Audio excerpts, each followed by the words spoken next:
equals Critiques and Addresses, equals by Thomas Henry Huxley, Doctor of Laws, F.R.S. 1873. Preface. The Critiques and Addresses, gathered together in this volume, like the lay sermons, addresses, and reviews, published 3 years ago, deal chiefly with educational, scientific, and philosophical subjects, and in fact, indicate the high water mark of the various tides of occupation by which I have been carried along since the beginning of the year 1870. In the end of that year, a confidence in my powers of work, which, unfortunately, has not been justified by events, led me to allow myself to be brought forward as a candidate for a seat on the London School Board. Thanks to the energy of my supporters, I was elected, and took my share in the work of that body during the critical first year of its existence. Then my health gave way, and I was obliged to resign my place among colleagues whose large practical knowledge of the business of primary education, and whose self-sacrificing zeal in the discharge of the onerous and thankless duties thrown upon them by the legislature, made it a pleasure to work with them, even though my position was usually that of a member of the minority. I mention these circumstances in order to account for, I had almost said to apologize for, the existence of the 2 papers which head the present series, and which are more or less political, both in the lower and in the higher senses of that word. The question of the expediency of any form of state education is, in fact, a question of those higher politics which lie above the region in which Tories, Whigs, and Radicals delight to bark and bite. In discussing it in my address on Administrative Nihilism, I found myself, to my profound regret, led to diverge very widely, though even more perhaps in seeming than in reality, from the opinions of a man of genius to whom I am bound by the twofold tie of the respect due to a profound philosopher and the affection given to a very old friend. But had I no other means of knowing the fact, the kindly geniality of Mr. Herbert Spencer's reply, 1, assures me that the tie to which I refer will bear a much heavier strain than I have put, or ever intend to put, upon it, and I rather rejoice that I have been the means of calling forth so vigorous a piece of argumentative writing. Nor is this disinterested joy at an attack upon myself diminished by the circumstance that, in all humility, but in all sincerity, I think it may be repulsed. Footnote 1. Specialized Administration. Fortnightly Review, December 1871. Mr. Spencer complains that I have first misinterpreted, and then miscalled, the doctrine of which he is so able an expositor. It would grieve me very much if I were really open to this charge. But what are the facts? I define this doctrine as follows. Those who hold these views support them by 2 lines of argument. They enforce them deductively by arguing from an assumed axiom, that the state has no right to do anything but protect its subjects from aggression. The state is simply a policeman, and its duty, either more nor less than to prevent robbery and murder and enforce contracts. It is not to promote good, nor even to do anything to prevent evil, except by the enforcement of penalties upon those who have been guilty of obvious and tangible assaults upon purse or person. And according to this view, the proper form of government is neither a monarchy, an aristocracy, nor a democracy, but an astynomocracy, or police government. On the other hand, these views are supported a posteriori by an induction from observation, which professes to show that whatever is done by a government beyond these negative limits is not only sure to be done badly, but to be done much worse than private enterprise would have done the same thing. I was filled with surprised regret when I learned from the conclusion of the article on Specialized Administration that this statement is held by Mr. Spencer to be a misinterpretation of his views. Perhaps I ought to be still more sorry to be obliged to declare myself, even now, unable to discover where my misinterpretation lies, or in what respect my presentation of Mr. Spencer's views differs from his own most recent version of them. As the passage cited above shows, I have carefully defined the sense in which I use the terms which I employ, and therefore, I am not greatly concerned to defend the abstract appropriateness of the terms themselves. And when Mr. Spencer maintains the only proper functions of government to be those which are comprehensible under the description of negatively regulative control, I may suggest that the difference between such negative administration and administrative nihilism, in the sense defined by me, is not easily discernible. Having, as I hope, relieved myself from the suspicion of having misunderstood or misrepresented Mr. Spencer's views, I might, if I could forget that I am writing a preface, proceed to the discussion of the parallel which he elaborates, with much knowledge and power, between the physiological and the social organisms. But this is not the place for a controversy involving so many technicalities, and I content myself with one remark, namely, that the whole course of modern physiological discovery tends to show, with more and more clearness, that the vascular system, or apparatus for distributing commodities in the animal organism, is eminently under the control of the cerebrospinal nervous centers, a fact which, unless I am again mistaken, is contrary to one of Mr. Spencer's fundamental assumptions. In the animal organism, government does meddle with trade, and even goes so far as to tamper a good deal with the currency. In the same number of the Fortnightly Review as that which contains Mr. Spencer's essay, Miss Helen Taylor assails me, though, I am bound to admit, more in sorrow than in anger, for what she terms my new attack on toleration. It is I, this time, who may complain of misinterpretation, if the greater part of Miss Taylor's article, with which I entirely sympathize, is supposed to be applicable to my intolerance. Let us have full toleration, by all means, upon all questions in which there is room for doubt, or which cannot be distinctly proved to affect the welfare of mankind. But when Miss Taylor has shown what basis exists for criminal legislation, except the clear right of mankind not to tolerate that which is demonstrably contrary to the welfare of society, I will admit that such demonstration ought only to be believed in by the curates and old women to whom she refers.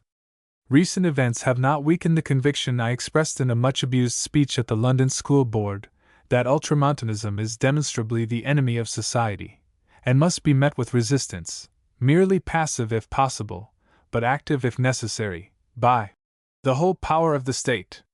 Next in order, it seems proper that I should briefly refer to my friend Mr. Mivart's onslaught upon my criticism of Mr. Darwin's critics, himself among the number, which will be found in this volume. In Evolution and Its Consequences, 1. I am accused of misrepresentation, misquotation, misunderstanding, and numerous other negative and positive literary and scientific sins, and much subtle ingenuity is expended by Mr. Mivart in attempting to extricate himself from the position in which my exposition of the real opinions of Father Suarez has placed him. So much more, in fact, has Mr. Mivart's ingenuity impressed me than any other feature of his reply, that I shall take the liberty of restating the main issue between us, and for the present, leaving that issue alone to the judgment of the public. Footnote 1, Contemporary Review, January 1872. In his book on the Genesis of Species, Mr. Mivart, after discussing the opinions of sundry Catholic writers of authority, among whom he especially includes St. Augustine, St. Thomas Aquinas, and the Jesuit Suarez, proceeds to say, "It is then evident that ancient and most venerable theological authorities distinctly assert derivative creation, and thus their teachings harmonize with all that modern science can possibly require." 1. By the derivative creation of organic forms, Mr. Mivart understands that God created them by conferring on the material world the power to evolve them under suitable conditions. Footnote 1, Bunsen's Outlines of the Philosophy of Universal History, Volume IP 349, 1854. On the contrary, I prove by evidence, which Mr. Mivart does not venture to impugn, that Suarez, in his Tractatus de Opere Sex Dirum, expressly rejects St. Augustine's and St. Thomas' views, that he vehemently advocates the literal interpretation of the account of the creation given in the book of Genesis, and that he treats with utter scorn the notion that the Almighty could have used the language of that book, unless he meant it to be taken literally.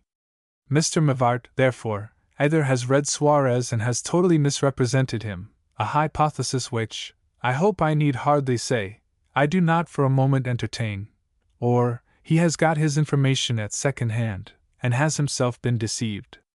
But in that case, it is surely an imprudence on his part to reproach me with having read Suarez ad hoc, and evidently without the guidance of anyone familiar with that author. No doubt, in the matter of guidance, Mr. Mivart has the advantage of me.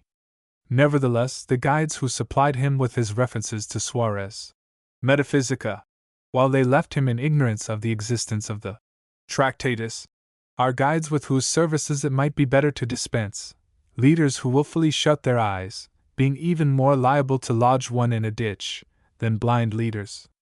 At the time when the essay on Methods and Results of Ethnology was written, I had not met with a passage in Professor Max Miller's Last Results of Turanian Researches, one which shows so appositely that the profoundest study of philology leads to conclusions respecting the relation of ethnology with philology, similar to those at which I had arrived in approaching the question from the anatomist's side, that I cannot refrain from quoting it.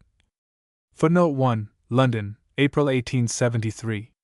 Nor should we, in our phonological studies, either expect or desire more than general hints from physical ethnology.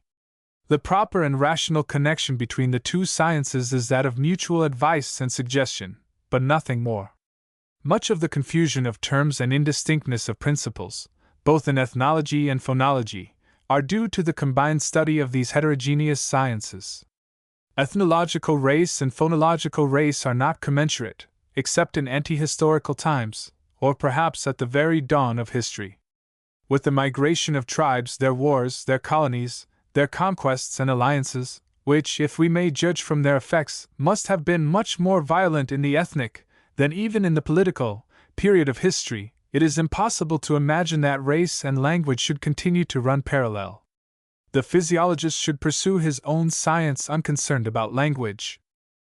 It is further desirable to remark that the statements in this essay respecting the forms of Native American crania need rectification. On this point, I refer the reader who is interested in the subject to my paper on the form of the cranium among the Patagonians and the Fuegians, published in the Journal of Anatomy and Physiology for 1868. If the problem discussed in my address to the British Association in 1870 has not yet received its solution, it is not because the champions of abiogenesis have been idle, or wanting in confidence. But every new assertion on their side has been met by a counter-assertion, and though the public may have been led to believe that so much noise must indicate rapid progress, one way or the other, an impartial critic will admit, with sorrow, that the question has been marking time, rather than marching. In mere sound, these two processes are not so very different. Administrative Nihilism. An address delivered to the members of the Midland Institute, on the 9th of October 1871, and subsequently published in the Fortnightly Review. 2. The School Boards, What They Can Do, and What They May Do. The Contemporary Review, 1870. 3. On Medical Education. An address to the students of the Faculty of Medicine in University College, London, 1870. 4. Yeast. The Contemporary Review, 1871. V. On the Formation of Coal. A lecture delivered before the members of the Bradford Philosophical Institution, and subsequently published in the Contemporary Review. 6. On Coral and Coral Reefs. Good Words, 1870. 7. On the Methods and Results of Ethnology. The Fortnightly Review, 1865. 8. On Some Fixed Points in British Ethnology. The Contemporary Review, 1871. 9. Paleontology and the Doctrine of Evolution. The Presidential Address to the Geological Society, 1870. X. Mr. Darwin's Critics. The Contemporary Review, 1871. 11. The Genealogy of Animals. A Review of Haeckel's Nederlandsche Schöpfungsgeschichte.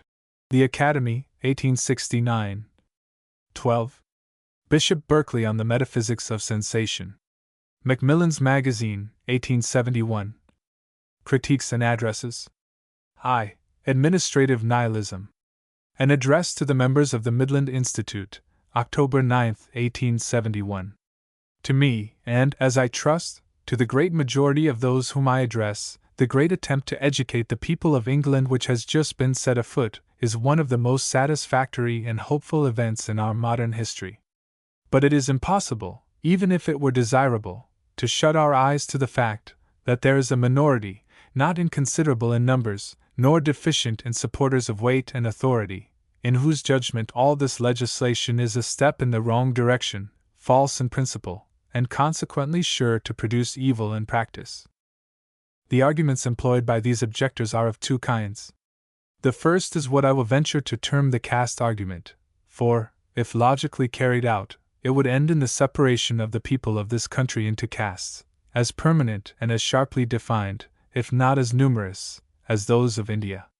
It is maintained that the whole fabric of society will be destroyed if the poor, as well as the rich, are educated, that anything like sound and good education will only make them discontented with their station and raise hopes which, in the great majority of cases, will be bitterly disappointed. It is said, there must be hewers of wood and drawers of water, scavengers and coal heavers, day laborers and domestic servants, or the work of society will come to a standstill. But if you educate and refine everybody, nobody will be content to assume these functions, and all the world will want to be gentlemen and ladies. One hears this argument most frequently from the representatives of the well-to-do middle class, and coming from them, it strikes me as peculiarly inconsistent, as the one thing they admire, strive after, and advise their own children to do, is to get on in the world, and if possible, rise out of the class in which they were born into that above them. Society needs grocers and merchants as much as it needs coal heavers, but if a merchant accumulates wealth and works his way to a baronetcy, or if the son of a greengrocer becomes a Lord Chancellor, or an archbishop, or, as a successful soldier, wins a peerage, all the world admires them, and looks with pride upon the social system which renders such achievements possible. Nobody suggests that there is anything wrong in their being discontented with their station, or that, in their cases, society suffers by men of ability reaching the positions for which nature has fitted them. But there are better replies than those of the two qui resort to the caste argument. In the first place, it is not true that education, as such, unfits men for rough and laborious, or even disgusting occupations. The life of a sailor is rougher and harder than that of 9 landsmen out of 10, and yet, as every ship's captain knows, no sailor was ever the worse for possessing a trained intelligence. The life of a medical practitioner, especially in the country, is harder and more laborious than that of most artisans, and he is constantly obliged to do things which, in point of pleasantness, cannot be ranked above scavengering, yet he always ought to be, and he frequently is, a highly educated man. In the second place, though it may be granted that the words of the Catechism, which require a man to do his duty in the station to which it has pleased God to call him, give an admirable definition of our obligation to ourselves and to society, yet the question remains, how is any given person to find out what is the particular station to which it has pleased God to call him? A newborn infant does not come into the world labeled scavenger, shopkeeper, bishop, or duke. One mass of red pulp is just like another to all outward appearance. And it is only by finding out what his faculties are good for, and seeking, not for the sake of gratifying a paltry vanity, but as the highest duty to himself and to his fellow men, to put himself into the position in which they can attain their full development, that the man discovers his true station. That which is to be lamented, I fancy, is not that society should do its utmost to help capacity to ascend from the lower strata to the higher, but that it has no machinery by which to facilitate the descent of incapacity from the higher strata to the lower. In that noble romance, The Republic, which is now, thanks to the master of Balliol, as intelligible to us all, as if it had been written in our mother tongue, Plato makes Socrates say that he should like to inculcate upon the citizens of his ideal state just one royal lie. Citizens, we shall say to them in our tale, you are brothers, yet God has framed you differently.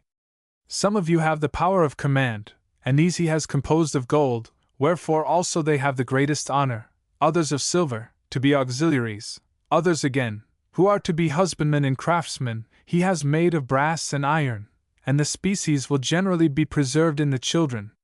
But as you are of the same original family, a golden parent will sometimes have a silver son, or a silver parent a golden son. And God proclaims to the rulers, as a first principle, that before all they should watch over their offspring, and see what elements mingle with their nature. For if the son of a golden or silver parent has an admixture of brass and iron, then nature orders a transposition of ranks, and the eye of the ruler must not be pitiful towards his child because he has to descend in the scale and become a husbandman or artisan. just as there may be others sprung from the artisan class, who are raised to honor and become guardians and auxiliaries. For an oracle says that when a man of brass or iron guards the state, it will then be destroyed. 1. Footnote 1. The Dialogues of Plato, translated into English, with analysis and introduction by B. Jowett, M.A. Volume 2. Page 243. Time, whose tooth gnaws away everything else, is powerless against truth, and the lapse of more than 2,000 years has not weakened the force of these wise words. Nor is it necessary that, as Plato suggests, society should provide functionaries expressly charged with the performance of the difficult duty of picking out the men of brass from those of silver and gold. Educate, and the latter will certainly rise to the top. Remove all those artificial props by which the brass and iron folk are kept at the top, and by a law as sure as that of gravitation, they will gradually sink to the bottom. We have all known noble lords who would have been coachmen, or gamekeepers, or billiard markers, if they had not been kept afloat by our social corks. We have all known men among the lowest ranks, of whom everyone has said, "What might not that man have become, if he had only had a little education?" And who that attends, even in the most superficial way, to the conditions upon which the stability of modern society, and especially of a society like ours, in which recent legislation has placed sovereign authority in the hands of the masses, whenever they are united enough to wield their power, can doubt that every man of high natural ability, who is both ignorant and miserable, is as great a danger to society as a rocket without a stick is to the people who fire it? Misery is a match that never goes out. Genius, as an explosive power, beats gunpowder hollow, and if knowledge, which should give that power guidance, is wanting, the chances are not small that the rocket will simply run amok among friends and foes. What gives force to the socialistic movement which is now stirring European society to its depths, but a determination on the part of the naturally able men among the proletariat, to put an end, somehow or other, to the misery and degradation in which a large proportion of their fellows are steeped? The question whether the means by which they purpose to achieve this end are adequate or not, is at this moment the most important of all political questions, and it is beside my present purpose to discuss it.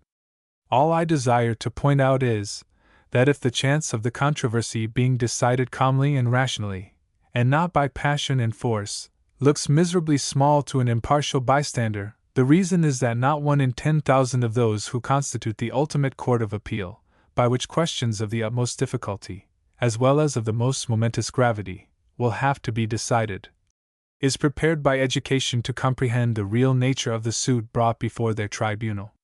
Finally, as to the ladies and gentlemen question, all I can say is, would that every woman-child born into this world were trained to be a lady, and every man-child a gentleman. But then I do not use those much-abused words by way of distinguishing people who wear fine clothes, and live in fine houses, and talk aristocratic slang, from those who go about in fustian, and live in back slums, and talk gutter slang.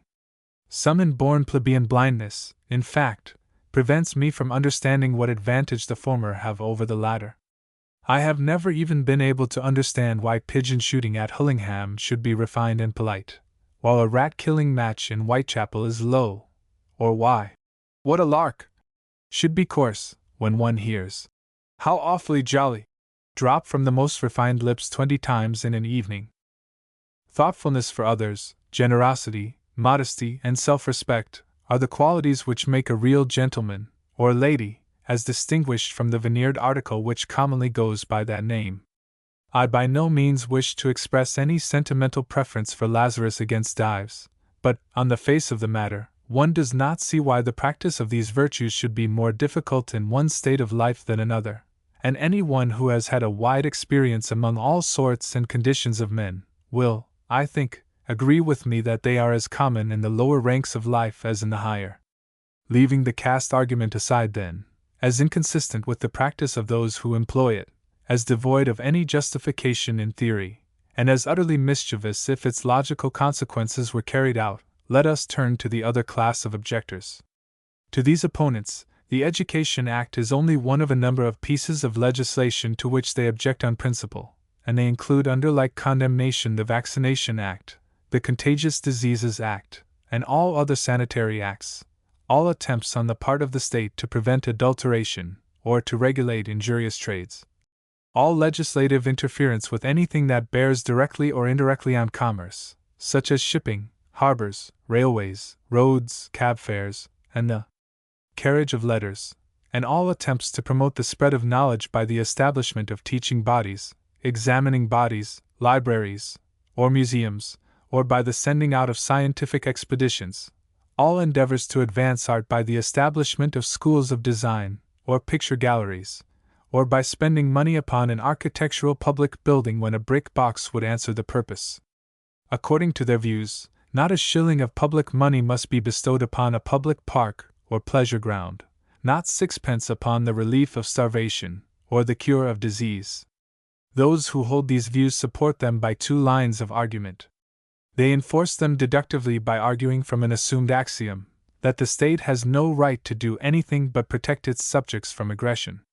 The state is simply a policeman, and its duty is either more nor less than to prevent robbery and murder and enforce contracts.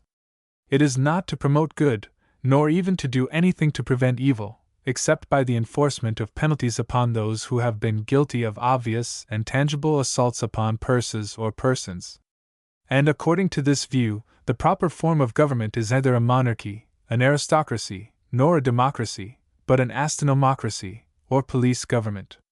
On the other hand, these views are supported a posteriori, by an induction from observation, which professes to show that whatever is done by a government beyond these negative limits is not only sure to be done badly, but to be done much worse than private enterprise would have done the same thing. I am by no means clear as to the truth of the latter proposition. It is generally supported by statements which prove clearly enough that the state does a great many things very badly. But this is really beside the question. The state lives in a glass house. We see what it tries to do, and all its failures, partial or total, are made the most of. But private enterprise is sheltered under good opaque bricks and mortar. The public rarely knows what it tries to do, and only hears of failures when they are gross and patent to all the world. Who is to say how private enterprise would come out if it tried its hand at state work? Those who have had most experience of joint stock companies and their management will probably be least inclined to believe in the innate superiority of private enterprise over state management. If continental bureaucracy and centralization be fraught with multitudinous evils, surely English beadleocracy and parochial obstruction are not altogether lovely. If it be said that, as a matter of political experience, it is found to be for the best interests, including the healthy and free development of a people, that the state should restrict itself to what is absolutely necessary, and should leave to the voluntary efforts of individuals as much as voluntary effort can be got to do, nothing can be more just. But, on the other hand, it seems to me that nothing can be less justifiable than the dogmatic assertion that state interference, beyond the limits of home and foreign police, must, under all circumstances, do harm.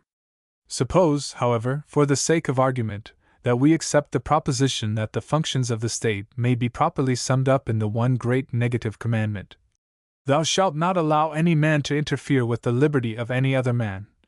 I am unable to see that the logical consequence is any such restriction of the power of government, as its supporters imply. If my next-door neighbor chooses to have his drains in such a state as to create a poisonous atmosphere, which I breathe at the risk of typhus and diphtheria, he restricts my just freedom to live just as much as if he went about with a pistol, threatening my life. If he is to be allowed to let his children go unvaccinated, he might as well be allowed to leave strychnine lozenges about in the way of mine.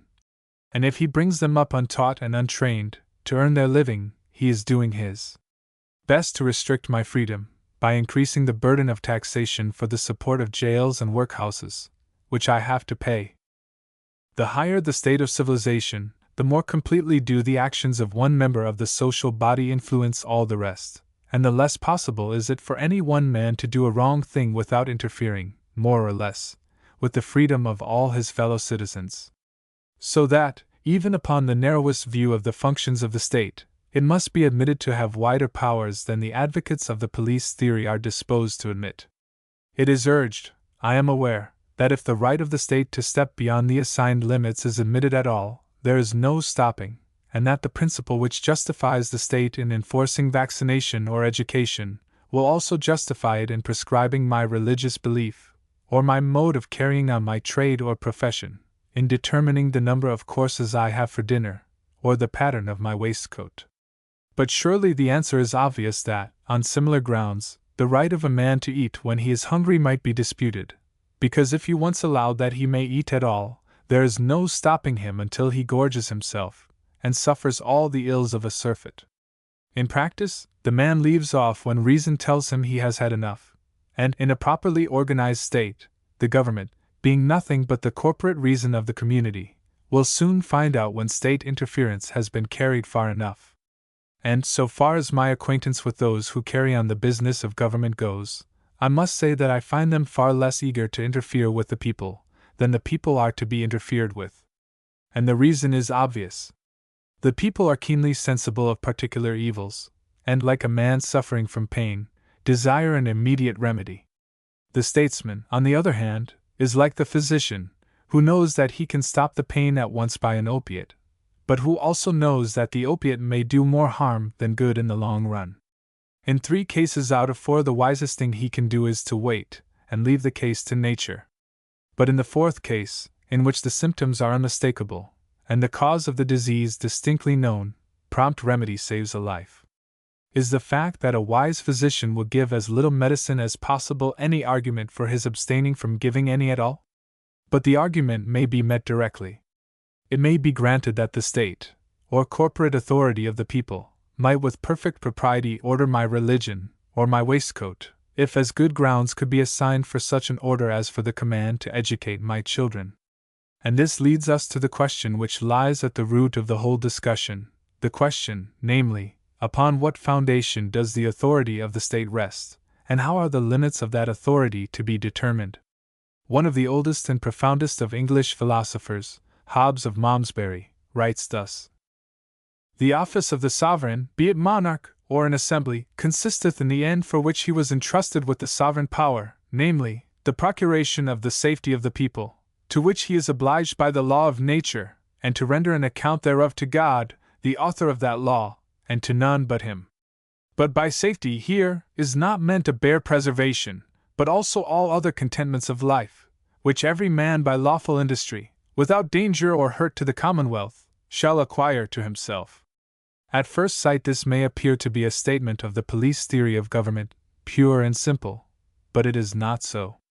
For Hobbes goes on to say, "And this is intended should be done, not by care applied to individuals, further than their protection from injuries, when they shall complain, but by a general providence contained in public instruction both of doctrine and example, and in the making and executing of good laws to which individual persons may apply their own cases."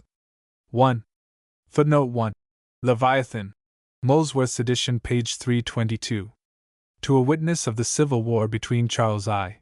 and the Parliament, it is not wonderful that the dissolution of the bonds of society which is involved in such strife should appear to be the greatest evil that can happen in this life. And all who have read the Leviathan know to what length Hobbes's anxiety for the preservation of the authority of the representative of the sovereign power, whatever its shape, leads him. But the justice of his conception of the duties of the sovereign power does not seem to me to be invalidated by his monstrous doctrines respecting the sacredness of that power. To Hobbes, who lived during the break-up of the sovereign power by popular force, society appeared to be threatened by everything which weakened that power. But to John Locke, who witnessed the evils which flow from the attempt of the sovereign power to destroy the rights of the people by fraud and violence, the danger lay in the other direction. The safety of the representative of the sovereign power itself is to Locke a matter of very small moment, and he contemplates its abolition when it ceases to do its duty, and its replacement by another, as a matter of course. The great champion of the Revolution of 1688 could do no less. Nor is it otherwise than natural that he should seek to limit, rather than to enlarge, the powers of the state, though in substance he entirely agrees with Hobbes's view of its duties. "But though men," says he, "when they enter into society, give up the equality, liberty, and executive power they had in the state of nature into the hands of the society, to be so far disposed of by the legislature as the good of society shall require, yet it being only with an intention in every one the better to preserve himself, his liberty and property. For no rational creature can be supposed to change his condition with an intention to be worse. The power of the society, or legislation, constituted by them can never be supposed to extend further than the common good, but is obliged to secure every one's property by providing against those three defects above mentioned, that made the state of nature so unsafe and uneasy.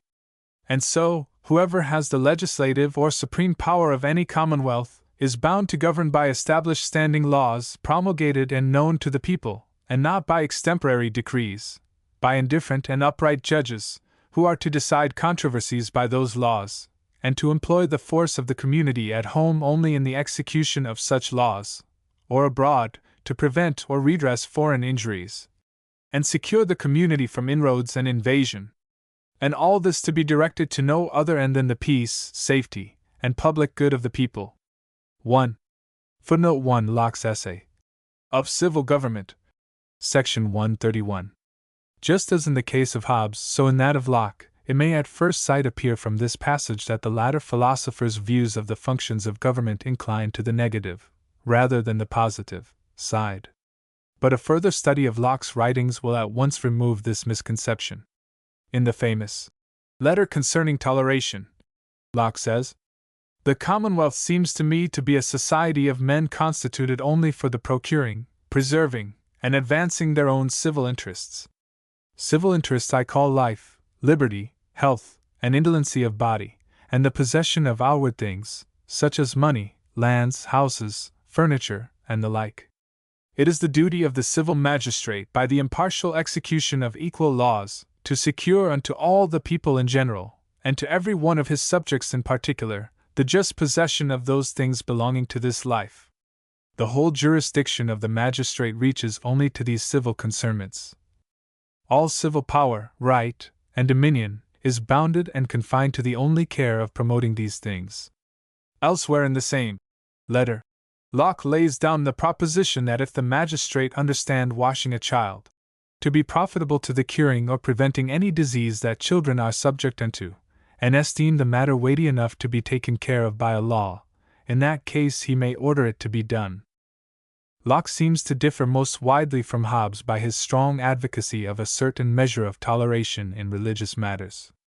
But the reason why the civil magistrate ought to leave religion alone is, according to Locke, simply this, that true and saving religion consists in the inward persuasion of the mind, and since such is the nature of the understanding that it cannot be compelled to the belief of anything by outward force, it is absurd to attempt to make men religious by compulsion. I cannot discover that Locke fathers the pet doctrine of modern liberalism, that the toleration of error is a good thing in itself, and to be reckoned among the cardinal virtues.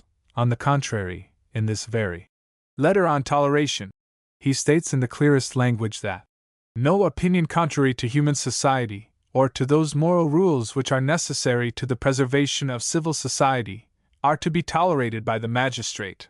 And the practical corollary which he draws from this proposition is that there ought to be no toleration for either papists or atheists.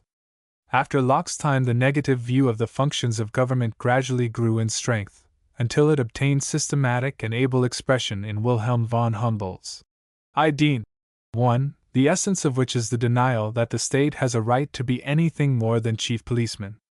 And of late years, the belief in the efficacy of doing nothing, thus formulated, has acquired considerable popularity for several reasons. In the first place, men's speculative convictions have become less and less real.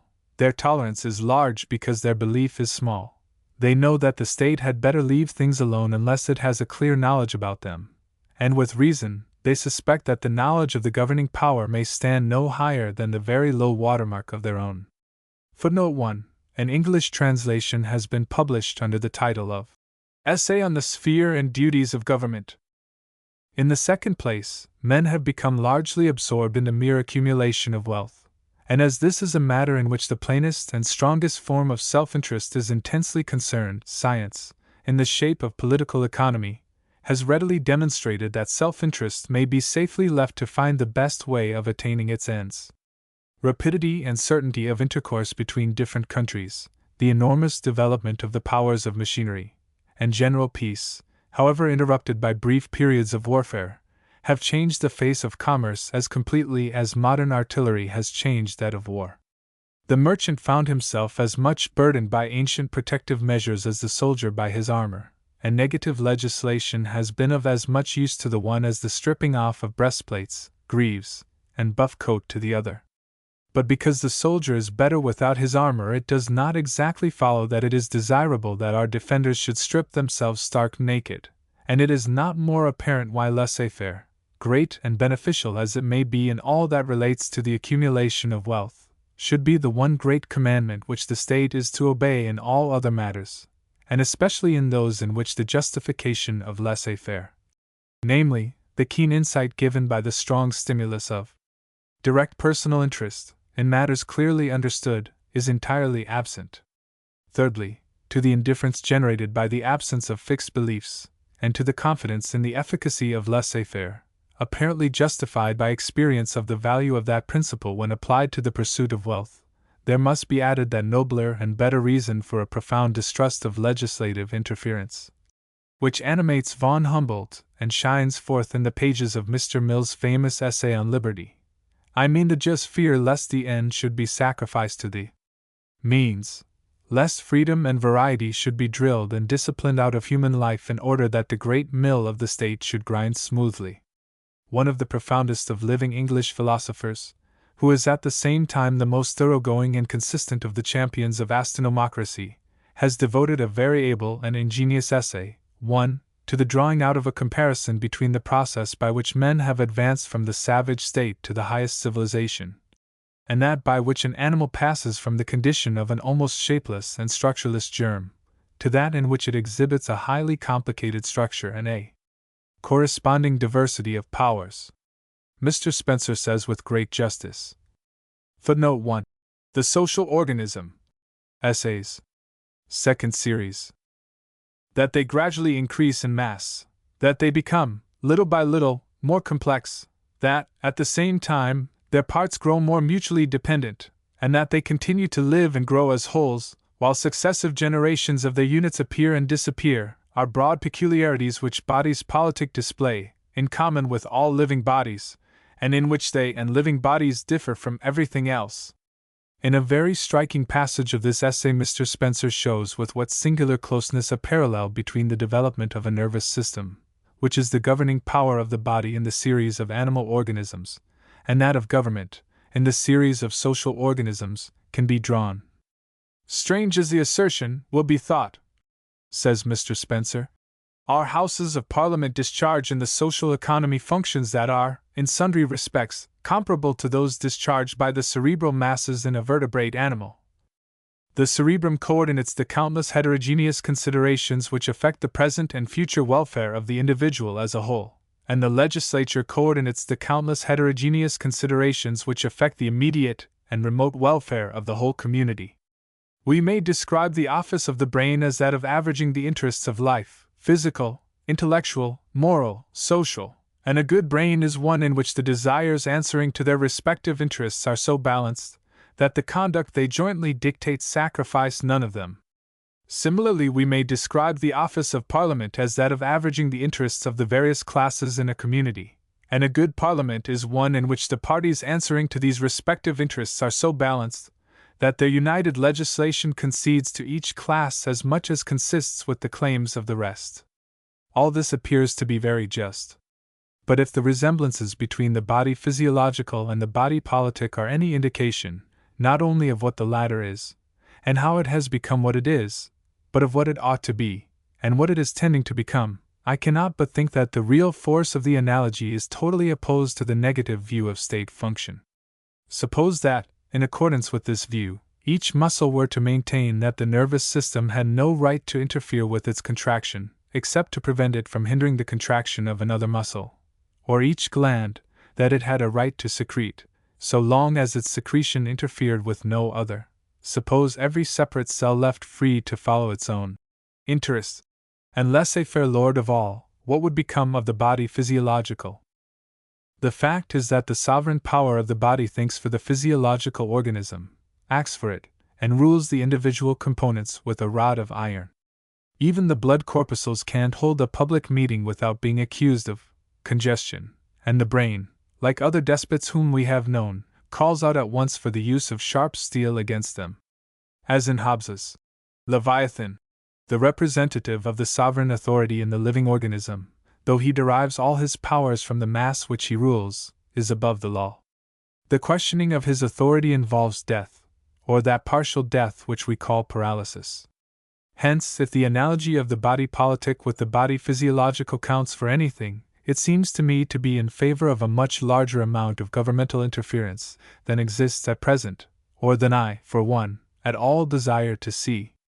But tempting as the opportunity is, I am not disposed to build up any argument in favor of my own case upon this analogy, curious, interesting, and in many respects close, as it is, for it takes no cognizance of certain profound and essential differences between the physiological and the political bodies. Much as the notion of a social contract has been ridiculed, it nevertheless seems to be clear enough that all social organization whatever depends upon what is substantially a contract, whether expressed or implied, between the members of the society. No society ever was, or ever can be, really held together by force. It may seem a paradox to say that a slaveholder does not make his slaves work by force, but by agreement. And yet it is true. There is a contract between the two which, if it were written out, would run in these terms: I undertake to feed, clothe, house, and not to kill, flog, or otherwise maltreat you, Quashi, if you perform a certain amount of work. Quashi, seeing no better terms to be had, accepts the bargain, and goes to work accordingly. A highwayman who garrots me, and then clears out my pockets, robs me by force in the strict sense of the words. But if he puts a pistol to my head and demands my money or my life, and I, preferring the latter, hand over my purse, we have virtually made a contract, and I perform one of the terms of that contract. If, nevertheless, the highwayman subsequently shoots me, everybody will see that, in addition to the crimes of murder and theft, he has been guilty of a breach of contract. A despotic government, therefore, though often a mere combination of slaveholding and highway robbery, nevertheless implies a contract between governor and governed, with voluntary submission on the part of the latter, and a fortiori, all other forms of government are in like case. Now a contract between any two men implies a restriction of the freedom of each in certain particulars. The highwayman gives up his freedom to shoot me, on condition of my giving up my freedom to do as I like with my money. I give up my freedom to kill Quashi, on condition of Quashi's giving up his freedom to be idle. And the essence and foundation of every social organization, whether simple or complex, is the fact that each member of the society voluntarily renounces his freedom in certain directions, in return for the advantages which he expects from association with the other members of that society. Nor are constitutions, laws, or manners, in ultimate analysis, anything but so many expressed or implied contracts between the members of a society to do this, or abstain from that. It appears to me that this feature constitutes the difference between the social and the physiological organism. Among the higher physiological organisms, there is none which is developed by the conjunction of a number of primitively independent existences into a complex whole. The process of social organization appears to be comparable, not so much to the process of organic development, as to the synthesis of the chemist, by which independent elements are gradually built up into complex aggregations, in which each element retains an independent individuality, though held in subordination to the whole. The atoms of carbon and hydrogen, oxygen, nitrogen, which enter into a complex molecule, do not lose the powers originally inherent in them, when they unite to form that molecule, the properties of which express those forces of the whole aggregation which are not neutralized and balanced by one another. Each atom has given up something, in order that the atomic society, or molecule, may subsist. And as soon as any one or more of the atoms thus associated resumes the freedom which it has renounced, and follows some external attraction, the molecule is broken up, and all the peculiar properties which depended upon its constitution vanish. Every society, great or small, resembles such a complex molecule, in which the atoms are represented by men, possessed of all those multifarious attractions and repulsions which are manifested in their desires and volitions, the unlimited power of satisfying which we call freedom. The social molecule exists in virtue of the renunciation of more or less of this freedom by every individual. It is decomposed when the attraction of desire leads to the resumption of that freedom, the suppression of which is essential to the existence of the social molecule. And the great problem of that social chemistry we call politics is to discover what desires of mankind may be gratified, and what must be suppressed, if the highly complex compound, society, is to avoid decomposition. That the gratification of some of men's desires shall be renounced is essential to order. That the satisfaction of others shall be permitted is no less essential to progress, and the business of the sovereign authority, which is, or ought to be, simply a delegation of the people appointed to act for its good, appears to me to be, not only to enforce the renunciation of the antisocial desires, but, wherever it may be necessary, to promote the satisfaction of those which are conducive to progress. The great metaphysician, Immanuel Kant, who is at his greatest when he discusses questions which are not metaphysical, wrote, nearly a century ago, a wonderfully instructive essay entitled, A Conception of Universal History in Relation to Universal Citizenship. 1. From which I will borrow a few pregnant sentences. Footnote 1. Idee zu einer allgemeinen Geschichte in weltbürgerlichen Absicht. 1784. This paper has been translated by De Quincey, and attention has been recently drawn to its signal merits by the editor of the Fortnightly Review in his essay on Condorcet. Fortnightly Review, No. 38. NS pages 136, 137. The means of which nature has availed herself, in order to bring about the development of all the capacities of man, is the antagonism of those capacities to social organization, so far as the latter does in the long run necessitate their definite correlation. By antagonism, I here mean the unsocial sociability of mankind, that is, the combination in them of an impulse to enter into society, with a thorough spirit of opposition which constantly threatens to break up this society. The ground of this lies in human nature. Man has an inclination to enter into society, because in that state he feels that he becomes more a man, or, in other words, that his natural faculties develop. But he has also a great tendency to isolate himself, because he is, at the same time, aware of the unsocial peculiarity of desiring to have everything his own way, and thus, being conscious of an inclination to oppose others, he is naturally led to expect opposition from them. Now it is this opposition which awakens all the dormant powers of men, stimulates them to overcome their inclination to be idle, and spurred by the love of honor or power or wealth, to make themselves a place among their fellows, whom they can neither do with, nor do without. Thus they make the first steps from brutishness towards culture, of which the social value of man is the measure. Thus all talents become gradually developed, taste is formed, and by continual enlightenment the foundations of a way of thinking are laid, which gradually changes the mere rude capacity of moral perception into determinate practical principles, and thus society, which is originated by a sort of pathological compulsion, becomes metamorphosed into a moral unity. Locke cit. Page 147. All the culture and art which adorn humanity, the most refined social order, are produced by that unsociability which is compelled by its own existence to discipline itself, and so by enforced art to bring the seeds implanted by nature into full flower. Locke cit. Page 148. In these passages, as in others of this remarkable tract, Kant anticipates the application of the struggle for existence to politics, and indicates the manner in which the evolution of society has resulted from the constant attempt of individuals to strain its bonds. If individuality has no play, society does not advance. If individuality breaks out of all bounds, society perishes.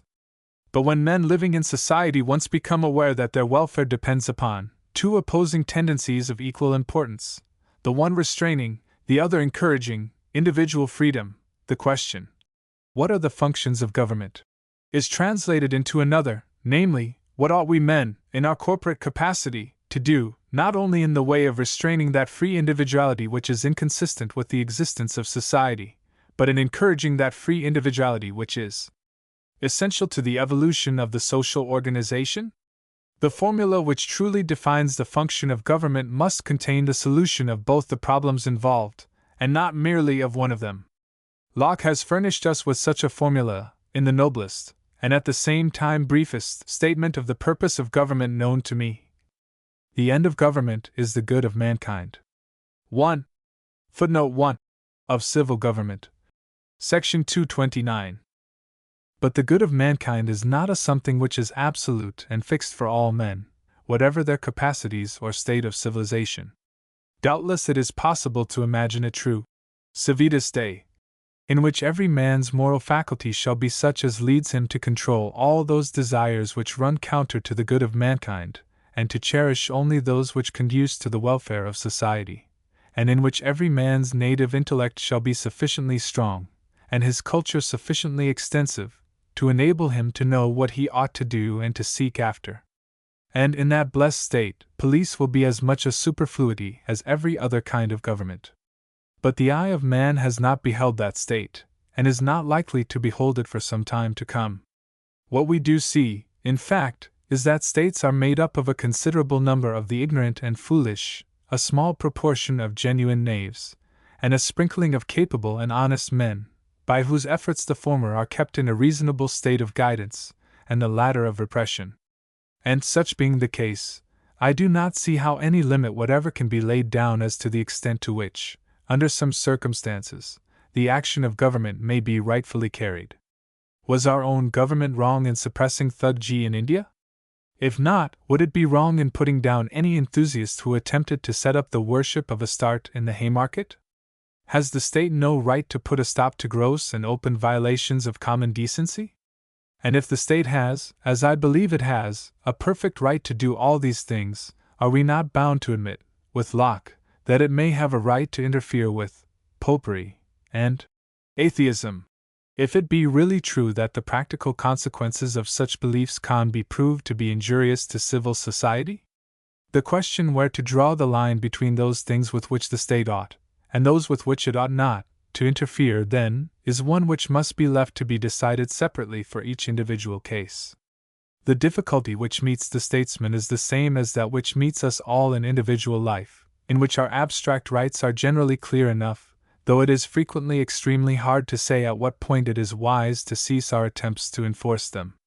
The notion that the social body should be organized in such a manner as to advance the welfare of its members is as old as political thought, and the schemes of Plato, More, Robert Owen, St. Simon, Comte, and the modern socialists bear witness that, in every age, men whose capacity is of no mean order, and whose desire to benefit their fellows has rarely been excelled, have been strongly, nay, enthusiastically, convinced that government may attain its end, the good of the people, by some more effectual process than the very simple and easy one of putting its hands in its pockets, and letting them alone. It may be that all the schemes of social organization which have hitherto been propounded are impracticable follies. But if this be so, the fact proves, not that the idea which underlies them is worthless, but only that the science of politics is in a very rudimentary and imperfect state. Politics, as a science, is not older than astronomy, but though the subject matter of the latter is vastly less complex than that of the former, the theory of the moon's motions is not quite settled yet. Perhaps it may help us a little way towards getting clearer notions of what the state may, and what it may not do, if, assuming the truth of Locke's maxim that the end of government is the good of mankind, we consider a little what the good of mankind is. I take it that the good of mankind means the attainment, by every man, of all the happiness which he can enjoy without diminishing the happiness of his fellow men. 1. Footnote 1. Hi est attac finus ad quem tendo, talem silicet naturam acquirer, et ut multimica mem acquirent, canari hoc est mea felicitate etiam operam dare, ut alii multi idem ac ego intelligent, ut eram intellectus et cupiditas prorsus cum meo intellecti et cupiditate convenient, ac hoc fiat, necess est tantum de natura intelligere. Quantum sufficit ad talem naturam acquirendam, deigned former talem societatem qualis est desideranda, ut quam plurimi quam facilime et secure. Eo prevenient. B. Spinoza, De Intellectus Emendation Tractatus.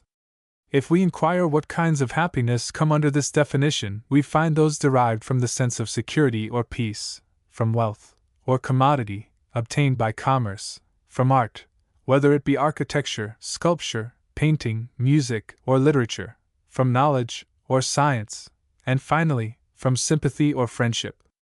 No man is injured, but the contrary, by peace. No man is any the worse off because another acquires wealth by trade, or by the exercise of a profession. On the contrary, he cannot have acquired his wealth, except by benefiting others to the full extent of what they consider to be its value, and his wealth is no more than fairy gold if he does not go on benefiting others in the same way. 1,000 men may enjoy the pleasure derived from a picture, a symphony, or a poem, without lessening the happiness of the most devoted connoisseur. The investigation of nature is an infinite pasture ground, where all may graze, and where the more bite, the longer the grass grows, the sweeter is its flavor, and the more it nourishes. If I love a friend, it is no damage to me, but rather a pleasure, if all the world also love him and think of him as highly as I do. It appears to be universally agreed, for the reasons already mentioned, that it is unnecessary and undesirable for the state to attempt to promote the acquisition of wealth by any direct interference with commerce. But there is no such agreement as to the further question whether the state may not promote the acquisition of wealth by indirect means. For example, may the state make a road or build a harbor, when it is quite clear that by so doing it will open up a productive district, and thereby add enormously to the total wealth of the community? And if so, may the state, acting for the general good, take charge of the means of communication between its members, or of the postal and telegraph services? I have not yet met with any valid argument against the propriety of the state doing what our government does in this matter, except the assumption, which remains to be proved, that government will manage these things worse than private enterprise would do. Nor is there any agreement upon the still more important question whether the state ought, or ought not, to regulate the distribution of wealth. If it ought not, then all legislation which regulates inheritance, the statute of mortmain, and the like, is wrong in principle, and when a rich man dies, we ought to return to the state of nature, and have a scramble for his property. If, on the other hand, the authority of the state is legitimately employed in regulating these matters, then it is an open question, to be decided entirely by evidence as to what tends to the highest good of the people, whether we keep our present laws, or whether we modify them. At present the state protects men in the possession and enjoyment of their property, and defines what that property is.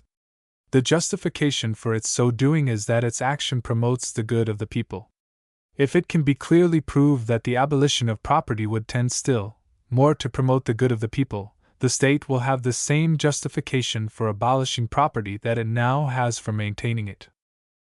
Again, I suppose it is universally agreed that it would be useless and absurd for the state to attempt to promote friendship and sympathy between man and man directly. But I see no reason why, if it be otherwise expedient, the state may not do something towards that end indirectly. For example, I can conceive the existence of an established church which should be a blessing to the community. A church in which, week by week, services should be devoted, not to the iteration of abstract propositions in theology, but to the setting before men's minds of an ideal of true, just, and pure living, a place in which those who are weary of the burden of daily cares should find a moment's rest in the contemplation of the higher life which is possible for all, though attained by so few.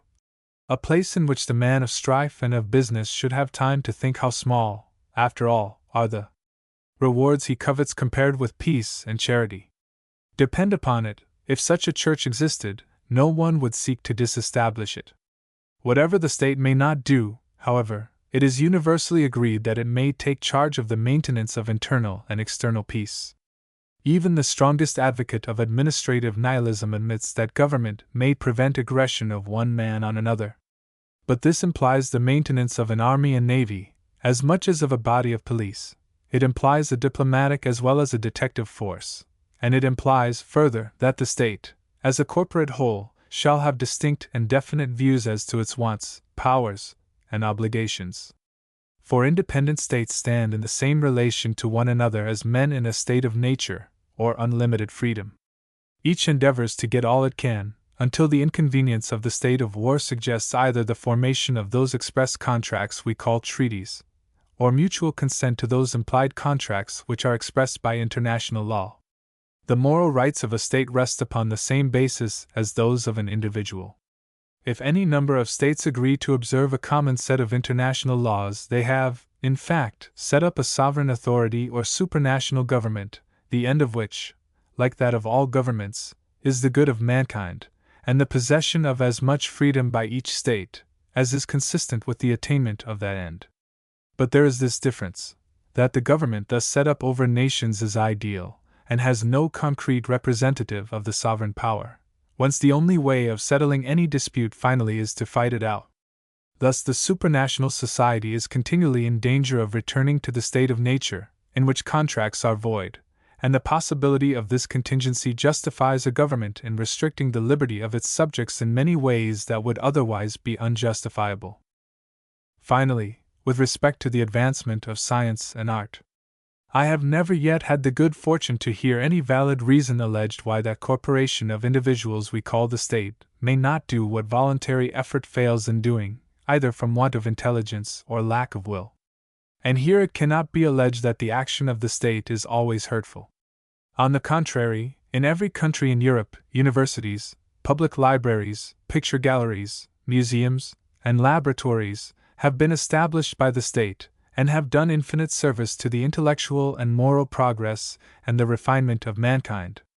A few days ago I received from one of the most eminent members of the Institute of France a pamphlet entitled Pourquoi la France n'est pas trouvé d'hommes supérieurs au moment du peril. The writer, M.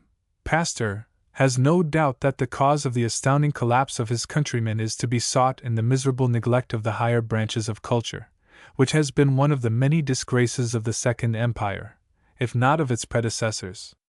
Au point où nous sommes arrivés d'ici qu'on appelle la civilisation moderne, la culture des sciences dans leur expression la plus élevée est peut-être plus nécessaire encore à l'état moral d'une nation tuée à sa prospérité matérielle.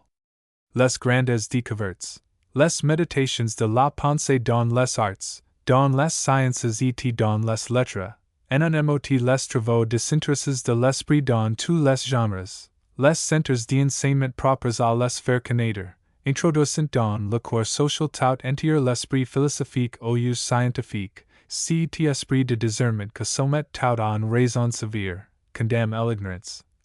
Dissipe les préjugés et les erreurs. ILS élevant le niveau intellectuel, le sentiment moral, par use. L'idée divine elle-même s'y répand et s'exalte.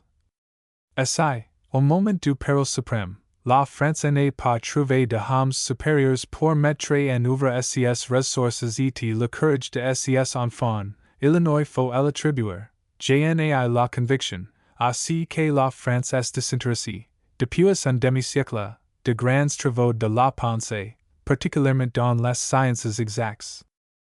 Individually, I have no love for academies on the continental model, and still less for the system of decorating men of distinction in science, letters, or art, with orders and titles, or enriching them with sinecures. What men of science want is only a fair day's wages for more than a fair day's work, and most of us, I suspect, would be well content if, for our days and nights of unremitting toil, we could secure the pay which a first-class treasury clerk earns without any obviously trying strain upon his faculties. The sole order of nobility which, in my judgment, becomes a philosopher, is that rank which he holds in the estimation of his fellow workers, who are the only competent judges in such matters. Newton and Cuvier lowered themselves when the one accepted an idle knighthood, and the other became a baron of the empire. The great men who went to their graves as Michael Faraday and George Grote seemed to me to have understood the dignity of knowledge better when they declined all such meretricious trappings. But it is one thing for the state to appeal to the vanity and ambition which are to be found in philosophical as in other breasts, and another to offer men who desire to do the hardest of work for the most modest of tangible rewards, the means of making themselves useful to their age and generation. And this is just what the state does when it founds a public library or museum, or provides the means of scientific research by such grants of money as that administered by the Royal Society. It is one thing, again, for the state to take all the higher education of the nation into its own hands. It is another to stimulate and to aid, while they are yet young and weak, local efforts to the same end.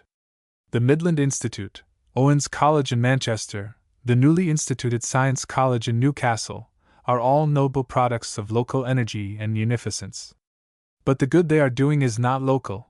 The Commonwealth, to its uttermost limits, shares in the benefits they confer, and I am at a loss to understand upon what principle of equity the state, which admits the principle of payment on results, refuses to give a fair equivalent for these benefits, or on what principle of justice the state, which admits the obligation of sharing the duty of primary education with a locality, denies the existence of that obligation when the higher education is in question. To sum up, if the positive advancement of the peace, wealth, and the intellectual and moral development of its members are objects which the government, as the representative of the corporate authority of society, may justly strive after, in fulfillment of its end, the good of mankind, then it is clear that the government may undertake to educate the people. For education promotes peace by teaching men the realities of life and the obligations which are involved in the very existence of society. It promotes intellectual development, not only by training the individual intellect, but by sifting out from the masses of ordinary or inferior capacities those who are competent to increase the general welfare by occupying higher positions. And lastly, it promotes morality and refinement, by teaching men to discipline themselves, and by leading them to see that the highest, as it is the only permanent, content is to be attained, not by groveling in the rank and steaming valleys of sense, but by continual striving towards those high peaks, where, resting in eternal calm, reason discerns the undefined but bright ideal of the highest good. A cloud by day, a pillar of fire by night. 2. The school boards, what they can do, and what they may do. An electioneering manifesto would be out of place in the pages of this review, but any suspicion that may arise in the mind of the reader that the following pages partake of that nature will be dispelled if he reflect that they cannot be published, 1. Until after the day on which the ratepayers of the metropolis will have decided which candidates for seats upon the Metropolitan School Board they will take, and which they will leave. Footnote 1. Notwithstanding Mr. Huxley's intentions, the editor took upon himself, in what seemed to him to be the public interest, to send an extract from this article to the newspapers, before the day of the election of the school board. Editor of the Contemporary Review. As one of those candidates, I may be permitted to say that I feel much in the frame of mind of the Irish bricklayer's laborer, who bet another that he could not carry him to the top of the ladder in his hod. The challenged hodman won his wager, but as the stakes were handed over, the challenger wistfully remarked, "I'd great hopes of falling at the third round from the top. And, in view of the work and the worry which awaits the members of the school boards, I must confess to an occasional ungrateful hope that the friends who are toiling upwards with me in their hod may, when they reach the third round from the top, let me fall back into peace and quietness. But whether fortune befriend me in this rough method, or not, I should like to submit to those of whom I am a potential, but of whom I may not be an actual, colleague, and to others who may be interested in this most important problem, how to get the Education Act to work efficiently, some considerations as to what are the duties of the members of the school boards, and what are the limits of their power.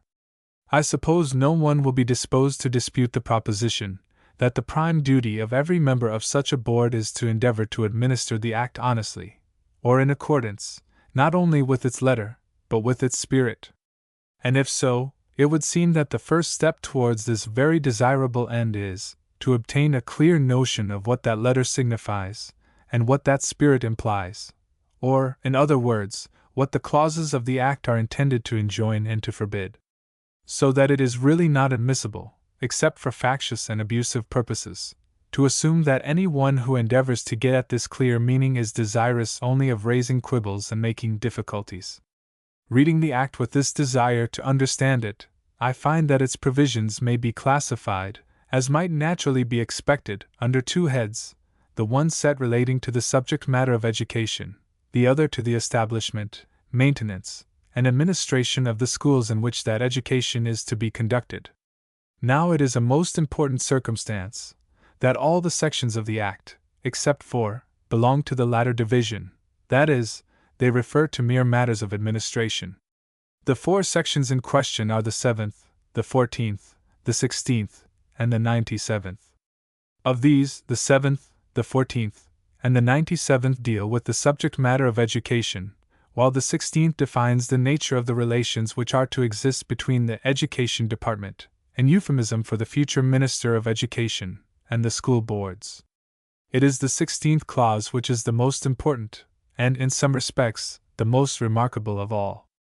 It runs thus: if the school board do, or permit, any act in contravention of, or fail to comply with, the regulations, according to which a school provided by them is required by this act to be conducted, the Education Department may declare the school board to be, and such board shall accordingly be deemed to be, a board in default, and the Education Department may proceed accordingly, and every act, or omission, of any member of the school board, or manager appointed by them, or any person under the control of the board, shall be deemed to be permitted by the board, unless the contrary be proved. If any dispute arises as to whether the school board have done, or permitted, any act in contravention of, or have failed to comply with, the said regulations, the matter shall be referred to the Education Department, whose decision thereon shall be final. It will be observed that this clause gives the Minister of Education absolute power over the doings of the school boards. He is not only the administrator of the act, but he is its interpreter. I had imagined that on the occurrence of a dispute, not as regards a question of pure administration, but as to the meaning of a clause of the act, a case might be taken and referred to a court of justice.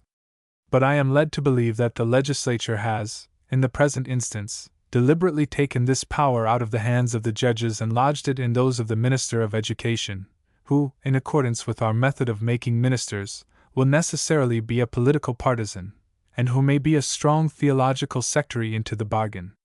And I am informed by members of Parliament who watch the progress of the Act, that the responsibility for this unusual state of things rests, not with the government, but with the legislature, which exhibited a singular disposition to accumulate power in the hands of the future Minister of Education, and to evade the more troublesome difficulties of the education question by leaving them to be settled between that minister and the school boards.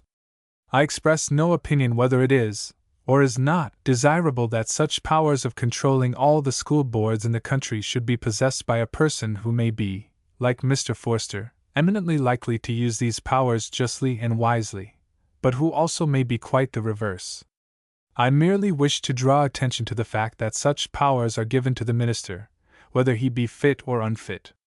The extent of these powers becomes apparent when the other sections of the Act referred to are considered. The 4th clause of the 7th section says, "The schools shall be conducted in accordance with the conditions required to be fulfilled by an elementary school in order to obtain an annual parliamentary grant." What these conditions are appears from the following clauses of the 97th section. The conditions required to be fulfilled by an elementary school in order to obtain an annual parliamentary grant shall be those contained in the minutes of the Education Department in force for the time being, provided that no such minute of the Education Department, not in force at the time of the passing of this Act, shall be deemed to be in force until it has lain for not less than 1 month on the table of both Houses of Parliament. Let us consider how this will work in practice. A school established by a school board may receive support from 3 sources: from the rates, the school fees, and the parliamentary grant. The latter may be as great as the 2 former taken together, and as it may be assumed, without much risk of error, that a constant pressure will be exerted by the ratepayers on the members who represent them, to get as much out of the government, and as little out of the rates, as possible, the school boards will have a very strong motive for shaping the education they give, as nearly as may be, on the model which the education minister offers for their imitation, and for the copying of which he is prepared to pay. The revised code did not compel any schoolmaster to leave off teaching anything, but by the very simple process of refusing to pay for many kinds of teaching, it has practically put an end to them. Mr. Forster is said to be engaged in revising the revised code. A successor of his may re-revise it, and there will be no sort of check upon these revisions and counter-revisions, except the possibility of a parliamentary debate, when the revised, or added, minutes are laid upon the table. what chance is there that any such debate will take place on a matter of detail relating to elementary education, a subject with which members of the legislature, having been, for the most part, sent to our public schools 30 years ago, have not the least practical acquaintance, and for which they care nothing, unless it derives a political value from its connection with sectarian politics? I cannot but think, then, that the school boards will have the appearance, but not the reality, of freedom of action in regard to the subject matter of what is commonly called secular education.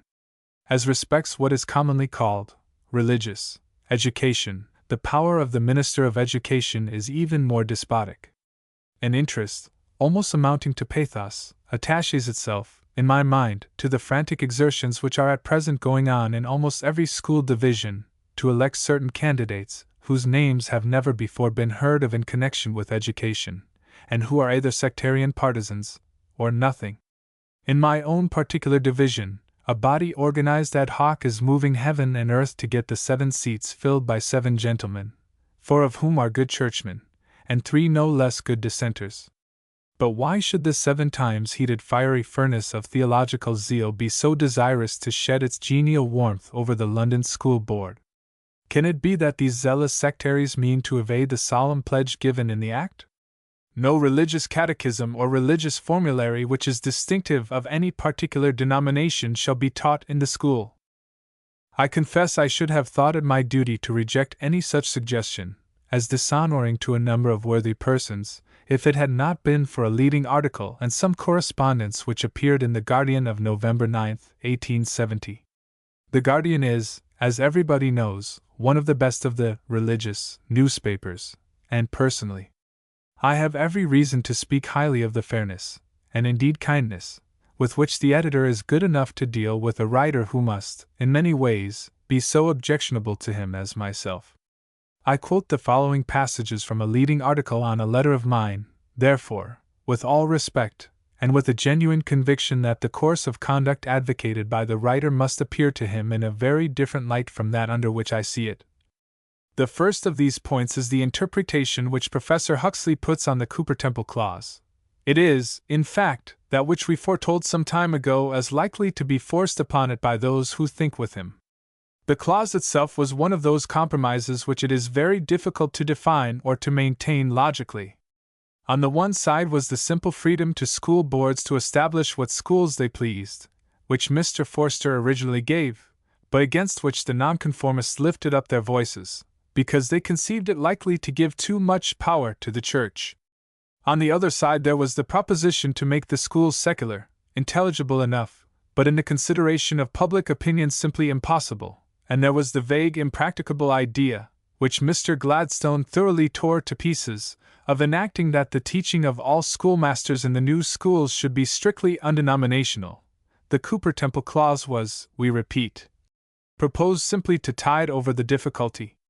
It was to satisfy the nonconformists and the unsectarian, as distinct from the secular party of the League, by forbidding all distinctive catechisms and formularies, which might have the effect of openly assigning the schools to this or that religious body. It refused, at the same time, to attempt the impossible task of defining what was undenominational, and its author even contended, if we understood him correctly, that it would in no way, even indirectly, interfere with the substantial teaching of any master in any school. This assertion we always believed to be untenable. We could not see how, in the face of this clause, a distinctly denominational tone could be honestly given to schools nominally general. But beyond this mere suggestion of an attempt at a general tone of comprehensiveness in religious teaching it was not intended to go, and only because such was its limitation was it accepted by the government, and by the House. But now we are told that it is to be construed as doing precisely that which it refused to do. A formulary, it seems, is a collection of formulas, and formulas are simply propositions of whatever kind touching religious faith. All such propositions, if they cannot be accepted by all Christian denominations, are to be proscribed, and it is added significantly that the Jews also are a denomination, and so that any teaching distinctively Christian is perhaps to be excluded, lest it should interfere with their freedom and rights.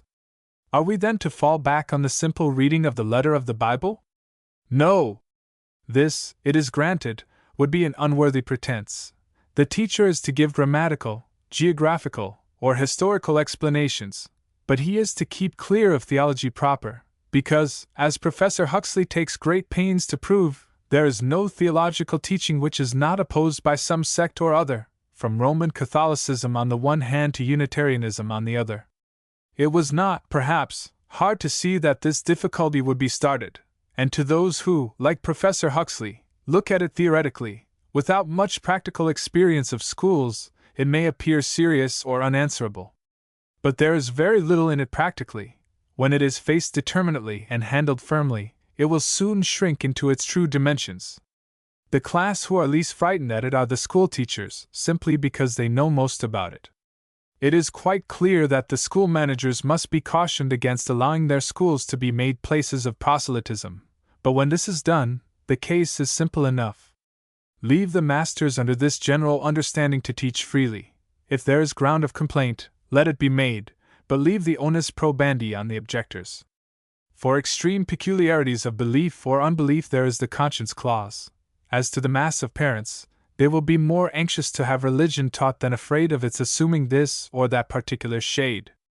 They will trust the school managers and teachers till they have reason to distrust them, and experience has shown that they may trust them safely enough. Any attempt to throw the burden of making the teaching undenominational upon the managers must be sternly resisted. It is simply evading the intentions of the act in an elaborate attempt to carry them out. We thank Professor Huxley for the warning.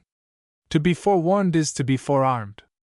A good deal of light seems to me to be thrown on the practical significance of the opinions expressed in the foregoing extract by the following interesting letter, which appeared in the same paper.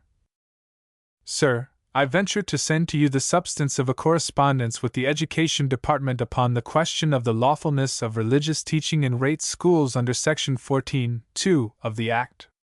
I asked whether the words which is distinctive, and taken grammatically as limiting the prohibition of any religious formulary, might be construed as allowing, subject, however, to the other provisions of the Act, any religious formulary common to any two denominations anywhere in England to be taught in such schools, and if practically the limit could not be so extended, but would have to be fixed according to the special circumstances of each district, then what degree of general acceptance in a district would exempt such a formulary from the prohibition? The answer to this was as follows. It was understood, when Clause 14 of the Education Act was discussed in the House of Commons, that, according to a well-known rule of interpreting Acts of Parliament, denomination must be held to include denominations. When any dispute is referred to the Education Department under the last paragraph of Section 16, it will be dealt with according to the circumstances of the case. Upon my asking further if I might hence infer that the lawfulness of teaching any religious formulary in a rate school would thus depend exclusively on local circumstances, and would accordingly be so decided by the Education Department in case of dispute, I was informed in explanation that their lordships' letter was intended to convey to me that no general rule, beyond that stated in the first paragraph of their letter, could at present be laid down by them, and that their decision in each particular case must depend on the special circumstances accompanying it. I think it would appear from this that it may yet be in many cases both lawful and expedient to teach religious formularies in rate schools. H. I. Steining, November 5, 1870. Of course, I do not mean to suggest that the editor of The Guardian is bound by the opinions of his correspondent, but I cannot help thinking that I do not misrepresent him when I say that he also thinks that it may yet be, in many cases, both lawful and expedient to teach religious formularies in rate schools under these circumstances. It is not uncharitable, therefore, to assume that, the express words of the Act of Parliament notwithstanding, all the sectaries who are toiling so hard for seats in the London School Board have the lively hope of the gentleman from Steining, that it may be both lawful and expedient to teach religious formularies in rate schools, and that they mean to do their utmost to bring this happy consummation about. 1. Footnote 1. A passage in an article on the working of the Education Act in the Saturday Review for NOV. 19, 1870, completely justifies this anticipation of the line of action which the sectaries mean to take. After commending the Liverpool Compromise, the writer goes on to say, if this plan is fairly adopted in Liverpool, the 14th clause of the Act will in effect be restored to its original form, and the majority of the ratepayers in each district be permitted to decide to what denomination the schools shall belong. In a previous paragraph, the writer speaks of a possible mistrust of one another by the members of the board, and seems to anticipate accusations of dishonesty. If any of the members of the board adopt his views, I think it highly probable that he may turn out to be a true prophet. Now, the pathetic emotion to which I have referred, as accompanying my contemplations of the violent struggles of so many excellent persons, is caused by the circumstance that, so far as I can judge, their labor is in vain. Supposing that the London School Board contains, as it probably will do, a majority of sectaries, and that they carry over the heads of a minority a resolution that certain theological formulas, about which they all happen to agree, say, for example, the doctrine of the Trinity, shall be taught in the schools. Do they fondly imagine that the minority will not at once dispute their interpretation of the Act, and appeal to the Education Department to settle that dispute? And if so, do they suppose that any minister of education, who wants to keep his place, will tighten boundaries which the legislature has left loose, and will give a final decision, which shall be offensive to every Unitarian and to every Jew in the House of Commons, besides creating a precedent which will afterwards be used to the injury of every nonconformist? The editor of The Guardian tells his friends sternly to resist every attempt to throw the burden of making the teaching undenominational on the managers, and thanks me for the warning I have given him. I return the thanks, with interest, for his warning, as to the course the party he represents intends to pursue, and for enabling me thus to draw public attention to a perfectly constitutional and effectual mode of checkmating them.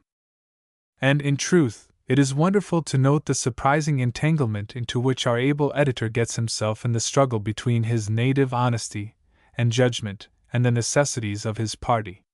We could not see, says he, in the face of this clause how a distinct denominational tone could be honestly given to schools nominally general. There speaks the honest and clear-headed man.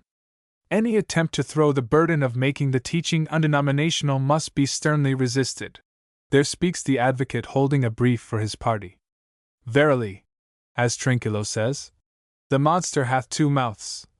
The one, the forward mouth, tells us very justly that the teaching cannot honestly be distinctly denominational, but the other, the backward mouth, asserts that it must by no manner of means be undenominational. Putting the two utterances together, I can only interpret them to mean that the teaching is to be indistinctly denominational. If the editor of The Guardian had not shown signs of anger at my use of the term theological fog, I should have been tempted to suppose it must have been what he had in his mind, under the name of indistinct denominationalism.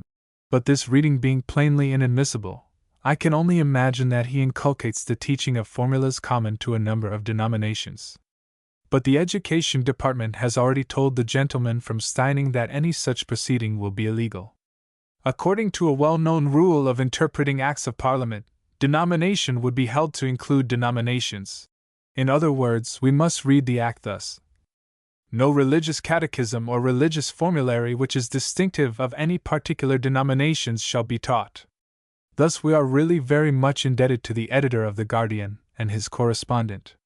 The one has shown us that the sectaries mean to try to get as much denominational teaching as they can agree upon among themselves, forced into the elementary schools, while the other has obtained a formal declaration from the Education Department that any such attempt will contravene the Act of Parliament, and that, therefore, the unsectarian, law-abiding members of the school boards may safely reckon upon bringing down upon their opponents the heavy hand of the Minister of Education. 1. Footnote 1. Since this paragraph was written, Mr. Forster, in speaking at the Birkbeck Institution, has removed all doubt as to what his final decision will be in the case of such disputes being referred to him. I have the fullest confidence that in the reading and explaining of the Bible, what the children will be taught will be the great truths of Christian life and conduct, which all of us desire they should know, and that no effort will be made to cram into their poor little minds theological dogmas which their tender age prevents them from understanding. So much for the powers of the school boards. Limited as they seem to be, it by no means follows that such boards, if they are composed of intelligent and practical men, really more in earnest about education than about sectarian squabbles, may not exert a very great amount of influence. And from many circumstances, this is especially likely to be the case with the London School Board, which, if it conducts itself wisely, may become a true educational parliament, as subordinate in authority to the Minister of Education, theoretically, as the legislature is to the Crown, and yet, like the legislature, possessed of great practical authority. And I suppose that no Minister of Education would be other than glad to have the aid of the deliberations of such a body, or fail to pay careful attention to its recommendations. What, then, ought to be the nature and scope of the education which a school board should endeavor to give to every child under its influence, and for which it should try to obtain the aid of the parliamentary grants? In my judgment, it should include at least the following kinds of instruction and of discipline. 1. Physical training and drill, as part of the regular business of the school.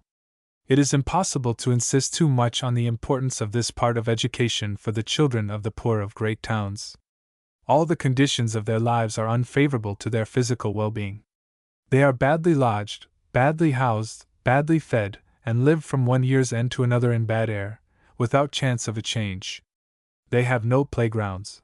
They amuse themselves with marbles and chuck farthing, instead of cricket or hare-and-hounds, and if it were not for the wonderful instinct which leads all poor children of tender years to run under the feet of cab-horses whenever they can, I know not how they would learn to use their limbs with agility. Now there is no real difficulty about teaching drill and the simpler kinds of gymnastics. It is done admirably well, for example, in the North Surrey Union schools, and a year or two ago, when I had an opportunity of inspecting these schools, I was greatly struck with the effect of such training upon the poor little waifs and strays of humanity, mostly picked out of the gutter, who are being made into cleanly, healthy, and useful members of society in that excellent institution.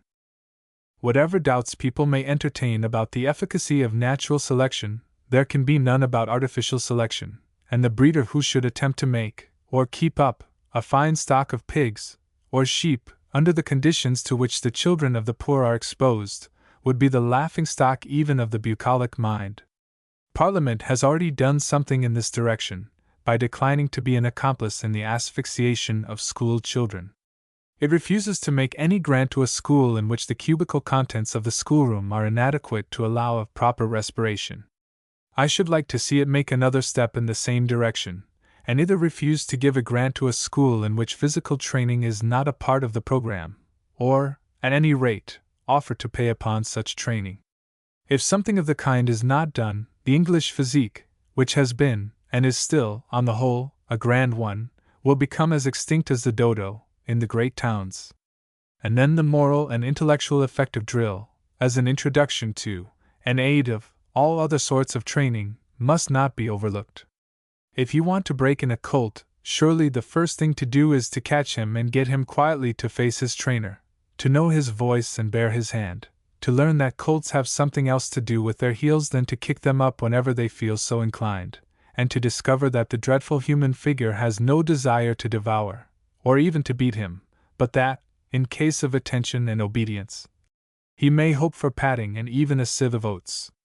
But your street Arabs, and other neglected poor children, are rather worse and wilder than colts, for the reason that the horse-colt has only his animal instincts in him, and his mother, the mare, has been always tender over him, and never came home drunk and kicked him in her life, while the man-colt is inspired by that very real devil, perverted manhood, and his mother may have done all that and more. So, on the whole, it may probably be even more expedient to begin your attempt to get at the higher nature of the child, than at that of the colt, from the physical side. 2.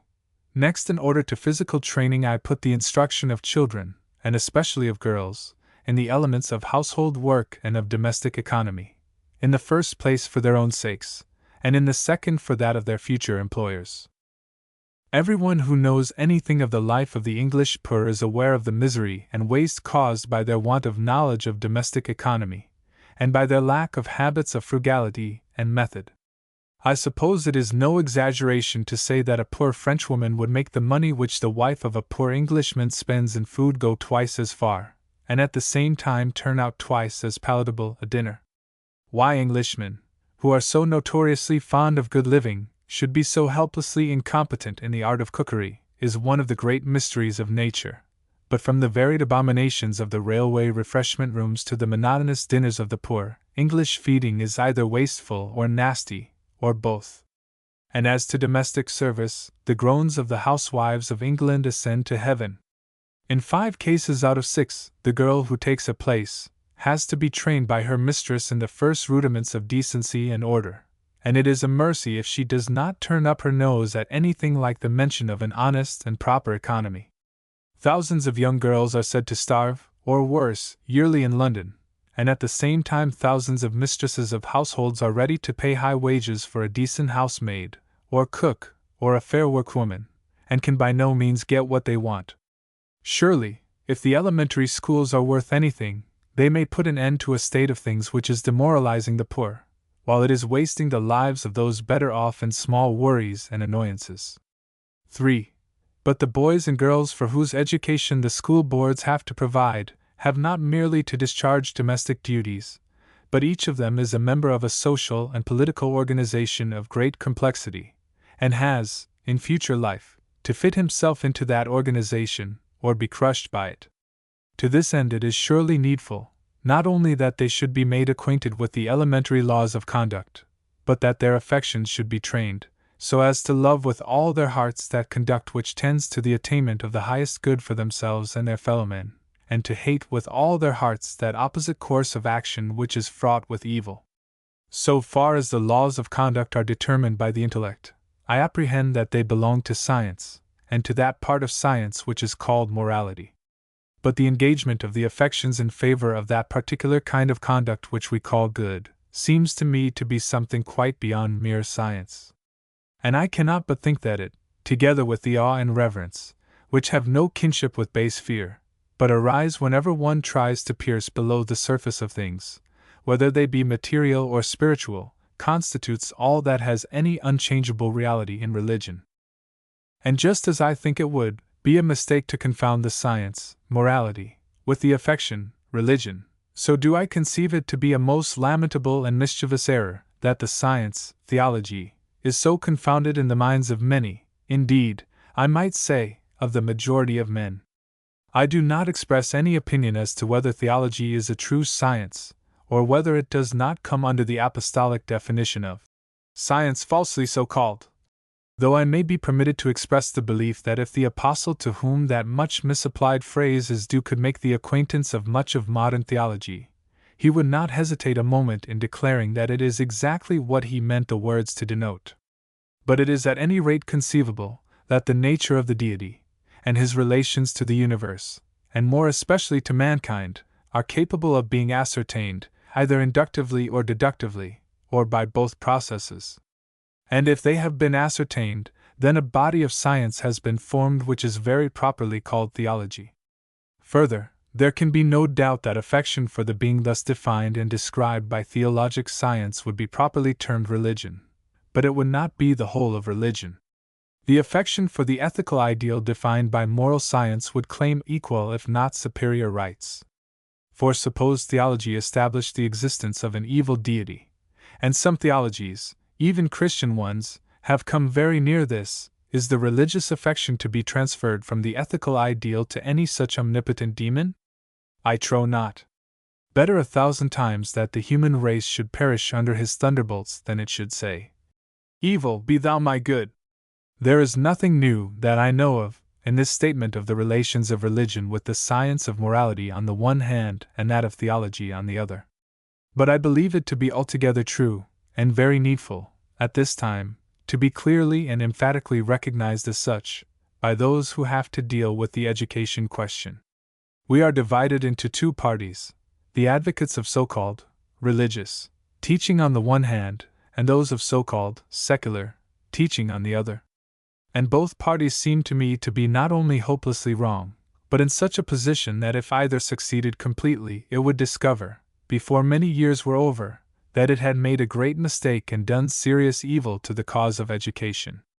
For, leaving aside the more far-seeing minority on each side, what the religious party is crying for is mere theology, under the name of religion, while the secularists, have unwisely and wrongfully admitted the assumption of their opponents, and demand the abolition of all religious teaching, when they only want to be free of theology, burning your ship to get rid of the cockroaches. But my belief is that no human being, and no society composed of human beings, ever did, or ever will, come to much, unless their conduct was governed and guided by the love of some ethical ideal.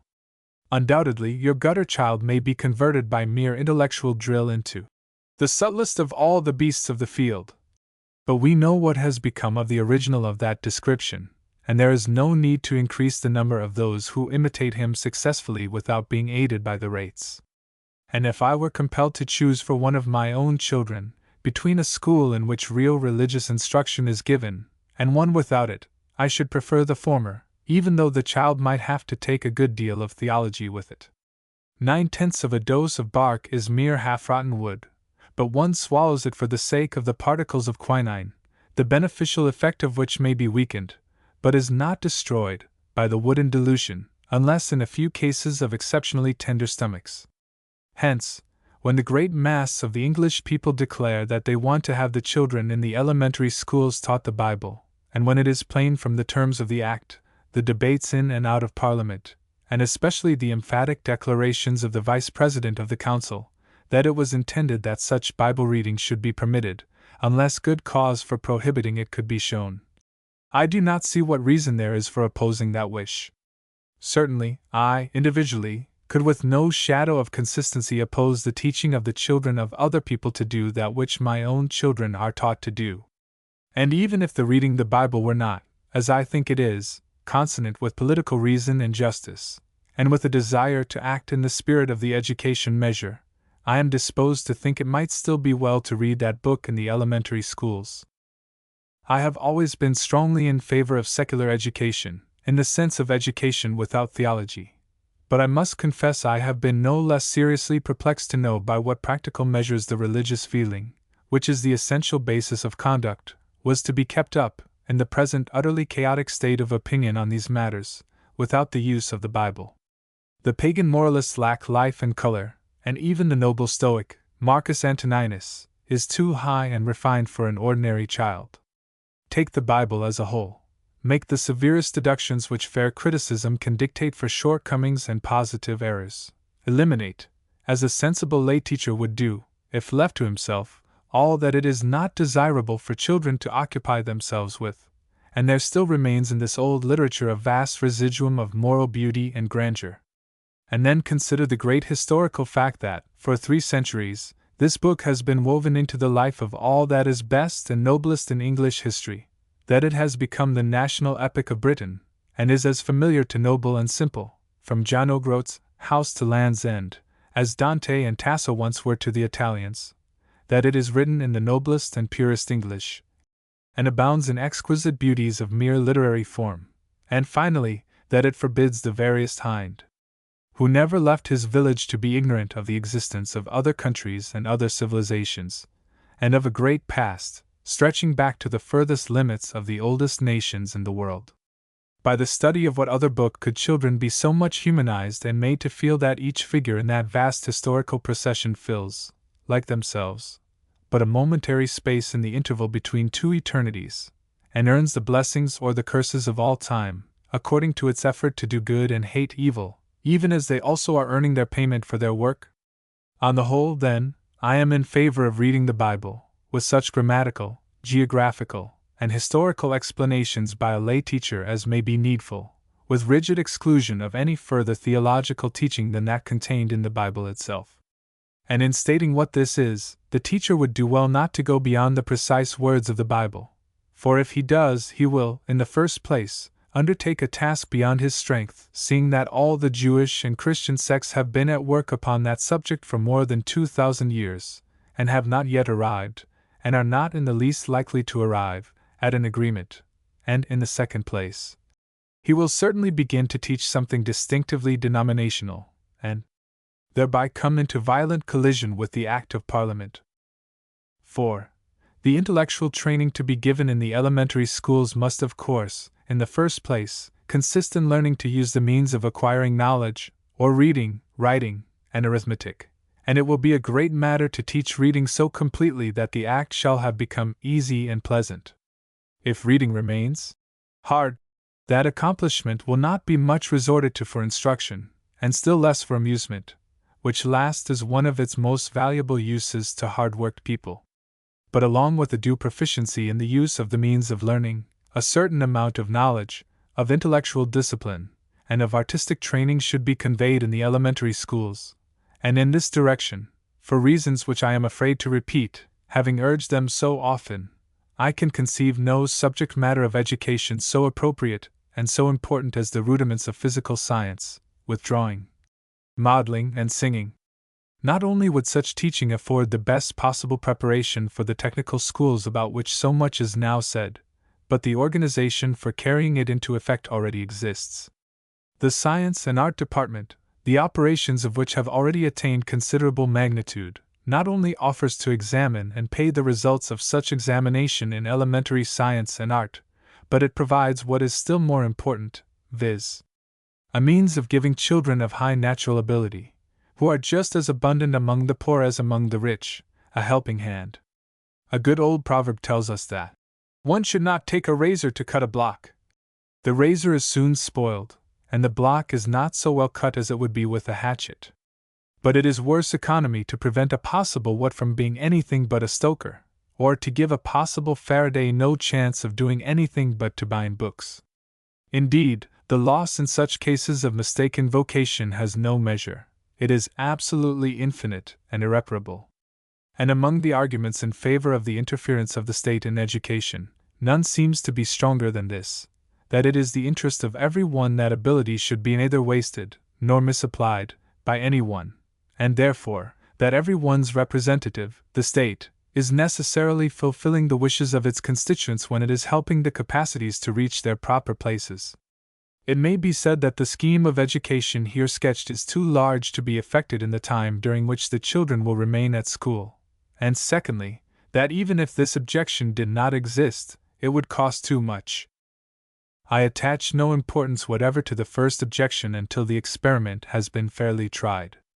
Considering how much catechism, lists of the kings of Israel, geography of Palestine, and the like, children are made to swallow now, I cannot believe there will be any difficulty in inducing them to go through the physical training, which is more than half play, or the instruction in household work, or in those duties to one another and to themselves, which have a daily and hourly practical interest. That children take kindly to elementary science and art no one can doubt who has tried the experiment properly. And if Bible reading is not accompanied by constraint and solemnity, as if it were a sacramental operation, I do not believe there is anything in which children take more pleasure. At least I know that some of the pleasantest recollections of my childhood are connected with the voluntary study of an ancient Bible which belonged to my grandmother. There were splendid pictures in it, to be sure, but I recollect little or nothing about them save a portrait of the high priest in his vestments. What come vividly back on my mind are remembrances of my delight in the histories of Joseph and of David, and of my keen appreciation of the chivalrous kindness of Abraham in his dealings with Lot. Like a sudden flash there returns back upon me my utter scorn of the pettifogging meanness of Jacob, and my sympathetic grief over the heartbreaking lamentation of the cheated Esau. Hast thou not a blessing for me also, O my father? And I see, as in a cloud, pictures of the grand phantasmagoria of the book of Revelation. I enumerate, as they issue, the childish impressions which come crowding out of the pigeonholes in my brain, in which they have lain almost undisturbed for 40 years. I prize them as an evidence that a child of 5 or 6 years old, left to his own devices, may be deeply interested in the Bible, and draw sound moral sustenance from it.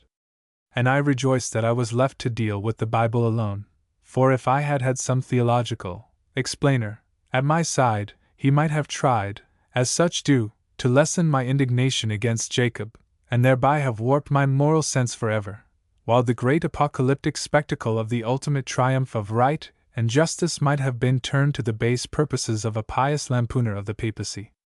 And as to the second objection, costliness, the reply is, first, that the rate and the parliamentary grant together ought to be enough, considering that science and art teaching is already provided for, and secondly, that if they are not, it may be well for the Educational Parliament to consider what has become of those endowments which were originally intended to be devoted, more or less largely, to the education of the poor.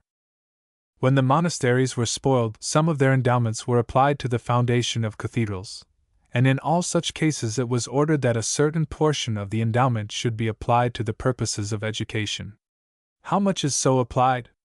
Is that which may be so applied given to help the poor, who cannot pay for education, or does it virtually subsidize the comparatively rich, who can? How are Christ's Hospital and Allen's Foundation securing their right purposes? Or how far are they perverted into contrivances for affording relief to the classes who can afford to pay for education? How? But this paper is already too long, and if I begin, I may find it hard to stop asking questions of this kind, which after all are worthy only of the lowest of radicals. 3. On Medical Education. An address to the students of the Faculty of Medicine in University College, London, May 18, 1870, on the occasion of the distribution of prizes for the session. It has given me sincere pleasure to be here today, at the desire of your highly respected President and the Council of the College. In looking back upon my own past, I am sorry to say that I have found that it is a quarter of a century since I took part in those hopes and in those fears by which you have all recently been agitated, and which now are at an end. But although so long a time has elapsed since I was moved by the same feelings, I beg leave to assure you that my sympathy with both victors and vanquished remains fresh, so fresh, indeed, that I could almost try to persuade myself that, after all, it cannot be so very long ago. My business during the last hour, however, has been to show that sympathy with one side only, and I assure you I have done my best to play my part heartily, and to rejoice in the success of those who have succeeded. Still, I should like to remind you at the end of it all, that success on an occasion of this kind, valuable and important as it is in reality only putting the foot upon one rung of the ladder which leads upwards, and that the rung of a ladder was never meant to rest upon, but only to hold a man's foot long enough to enable him to put the other somewhat higher. I trust that you will all regard these successes as simply reminders that your next business is, having enjoyed the success of the day, no longer to look at that success, but to look forward to the next difficulty that is to be conquered. And now, having had so much to say to the successful candidates, you must forgive me if I add that a sort of undercurrent of sympathy has been going on in my mind all the time for those who have not been successful, for those valiant knights who have been overthrown in your tourney, and have not made their appearance in public. I trust that, in accordance with old custom, they, wounded and bleeding, have been carried off to their tents, to be carefully tended by the fairest of maidens, and in these days, when the chances are that every one of such maidens will be a qualified practitioner, I have no doubt that all the splinters will have been carefully extracted, and that they are now physically healed. But there may remain some little fragment of moral or intellectual discouragement, and therefore I will take the liberty to remark that your chairman today, if he occupied his proper place, would be among them. Your chairman, in virtue of his position, and for the brief hour that he occupies that position, is a person of importance, and it may be some consolation to those who have failed if I say that the quarter of a century which I have been speaking of takes me back to the time when I was up at the University of London, a candidate for honours in anatomy and physiology, and when I was exceedingly well beaten by my excellent friend Dr. Ransom, of Nottingham. There is a person here who recollects that circumstance very well. I refer to your venerated teacher and mine, Dr. Sharpie. He was at that time one of the examiners in anatomy and physiology, and you may be quite sure that, as he was one of the examiners, there remained not the smallest doubt in my mind of the propriety of his judgment, and I accepted my defeat with the most comfortable assurance that I had thoroughly well earned it. But, gentlemen, the competitor having been a worthy one, and the examination a fair one, I cannot say that I found in that circumstance anything very discouraging. I said to myself, never mind, what's the next thing to be done? And I found that policy of never minding, and going on to the next thing to be done, to be the most important of all policies in the conduct of practical life. It does not matter how many tumbles you have in this life, so long as you do not get dirty when you tumble. It is only the people who have to stop to be washed and made clean, who must necessarily lose the race. And I can assure you that there is the greatest practical benefit in making a few failures early in life. You learn that which is of inestimable importance, that there are a great many people in the world who are just as clever as you are. You learn to put your trust, by and by, in an economy and frugality of the exercise of your powers, both moral and intellectual, and you very soon find out, if you have not found it out before, that patience and tenacity of purpose are worth more than twice their weight of cleverness. In fact, if I were to go on discoursing on this subject, I should become almost eloquent in praise of non-success. But, lest so doing should seem, in any way, to wither well-earned laurels, I will turn from that topic, and ask you to accompany me in some considerations touching another subject which has a very profound interest for me, and which I think ought to have an equally profound interest for you. I presume that the great majority of those whom I address propose to devote themselves to the profession of medicine, and I do not doubt, from the evidences of ability which have been given today, that I have before me a number of men who will rise to eminence in that profession, and who will exert a great and deserved influence upon its future. That in which I am interested, and about which I wish to speak, is the subject of medical education, and I venture to speak about it for the purpose, if I can, of influencing you, who may have the power of influencing the medical education of the future. You may ask, by what authority do I venture, being a person not concerned in the practice of medicine, to meddle with that subject?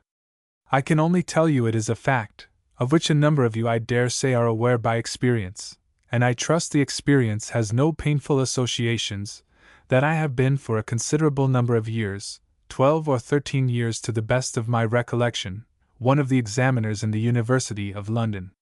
You are further aware that the men who come up to the University of London are the picked men of the medical schools of London, and therefore such observations as I may have to make upon the state of knowledge of these gentlemen, if they be justified, in regard to any faults I may have to find, cannot be held to indicate defects in the capacity, or in the power of application of those gentlemen, but must be laid, more or less, to the account of the prevalent system of medical education. I will tell you what has struck me, but in speaking in this frank way, as one always does about the defects of one's friends, I must beg you to disabuse your minds of the notion that I am alluding to any particular school, or to any particular college, or to any particular person, and to believe that if I am silent when I should be glad to speak with high praise, it is because that praise would come too close to this locality. What has struck me, then, in this long experience of the men best instructed in physiology from the medical schools of London, is, with the many and brilliant exceptions to which I have referred, taking it as a whole, and broadly, the singular unreality of their knowledge of physiology. Now, I use that word unreality, advisedly, I do not say scanty. On the contrary, there is plenty of it, a great deal too much of it, but it is the quality, the nature of the knowledge, which I quarrel with. I know I used to have, I don't know whether I have now, but I had once upon a time, a bad reputation among students for setting up a very high standard of acquirement, and I dare say you may think that the standard of this old examiner, who happily is now very nearly an extinct examiner, has been pitched too high. Nothing of the kind, I assure you. The defects I have noticed, and the faults I have to find, arise entirely from the circumstance that my standard is pitched too low. This is no paradox, gentlemen, but quite simply the fact. The knowledge I have looked for was a real, precise, thorough, and practical knowledge of fundamentals, whereas that which the best of the candidates, in a large proportion of cases, have had to give me was a large, extensive, and inaccurate knowledge of superstructure, and that is what I mean by saying that my demands went too low, and not too high.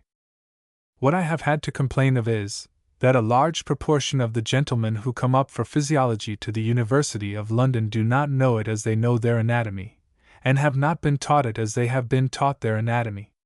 Now, I should not wonder at all if I heard a great many no-nos here, but I am not talking about University College. As I have told you before, I am talking about the average education of medical schools.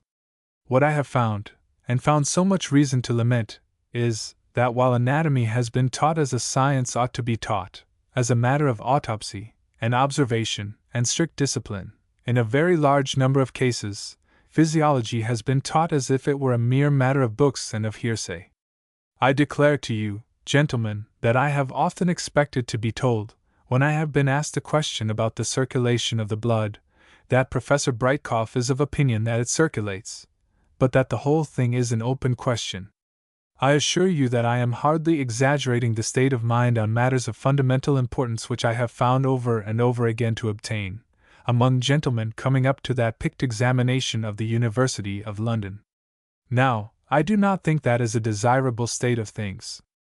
I cannot understand why physiology should not be taught. In fact, you have here abundant evidence that it can be taught, with the same definiteness and the same precision as anatomy is taught.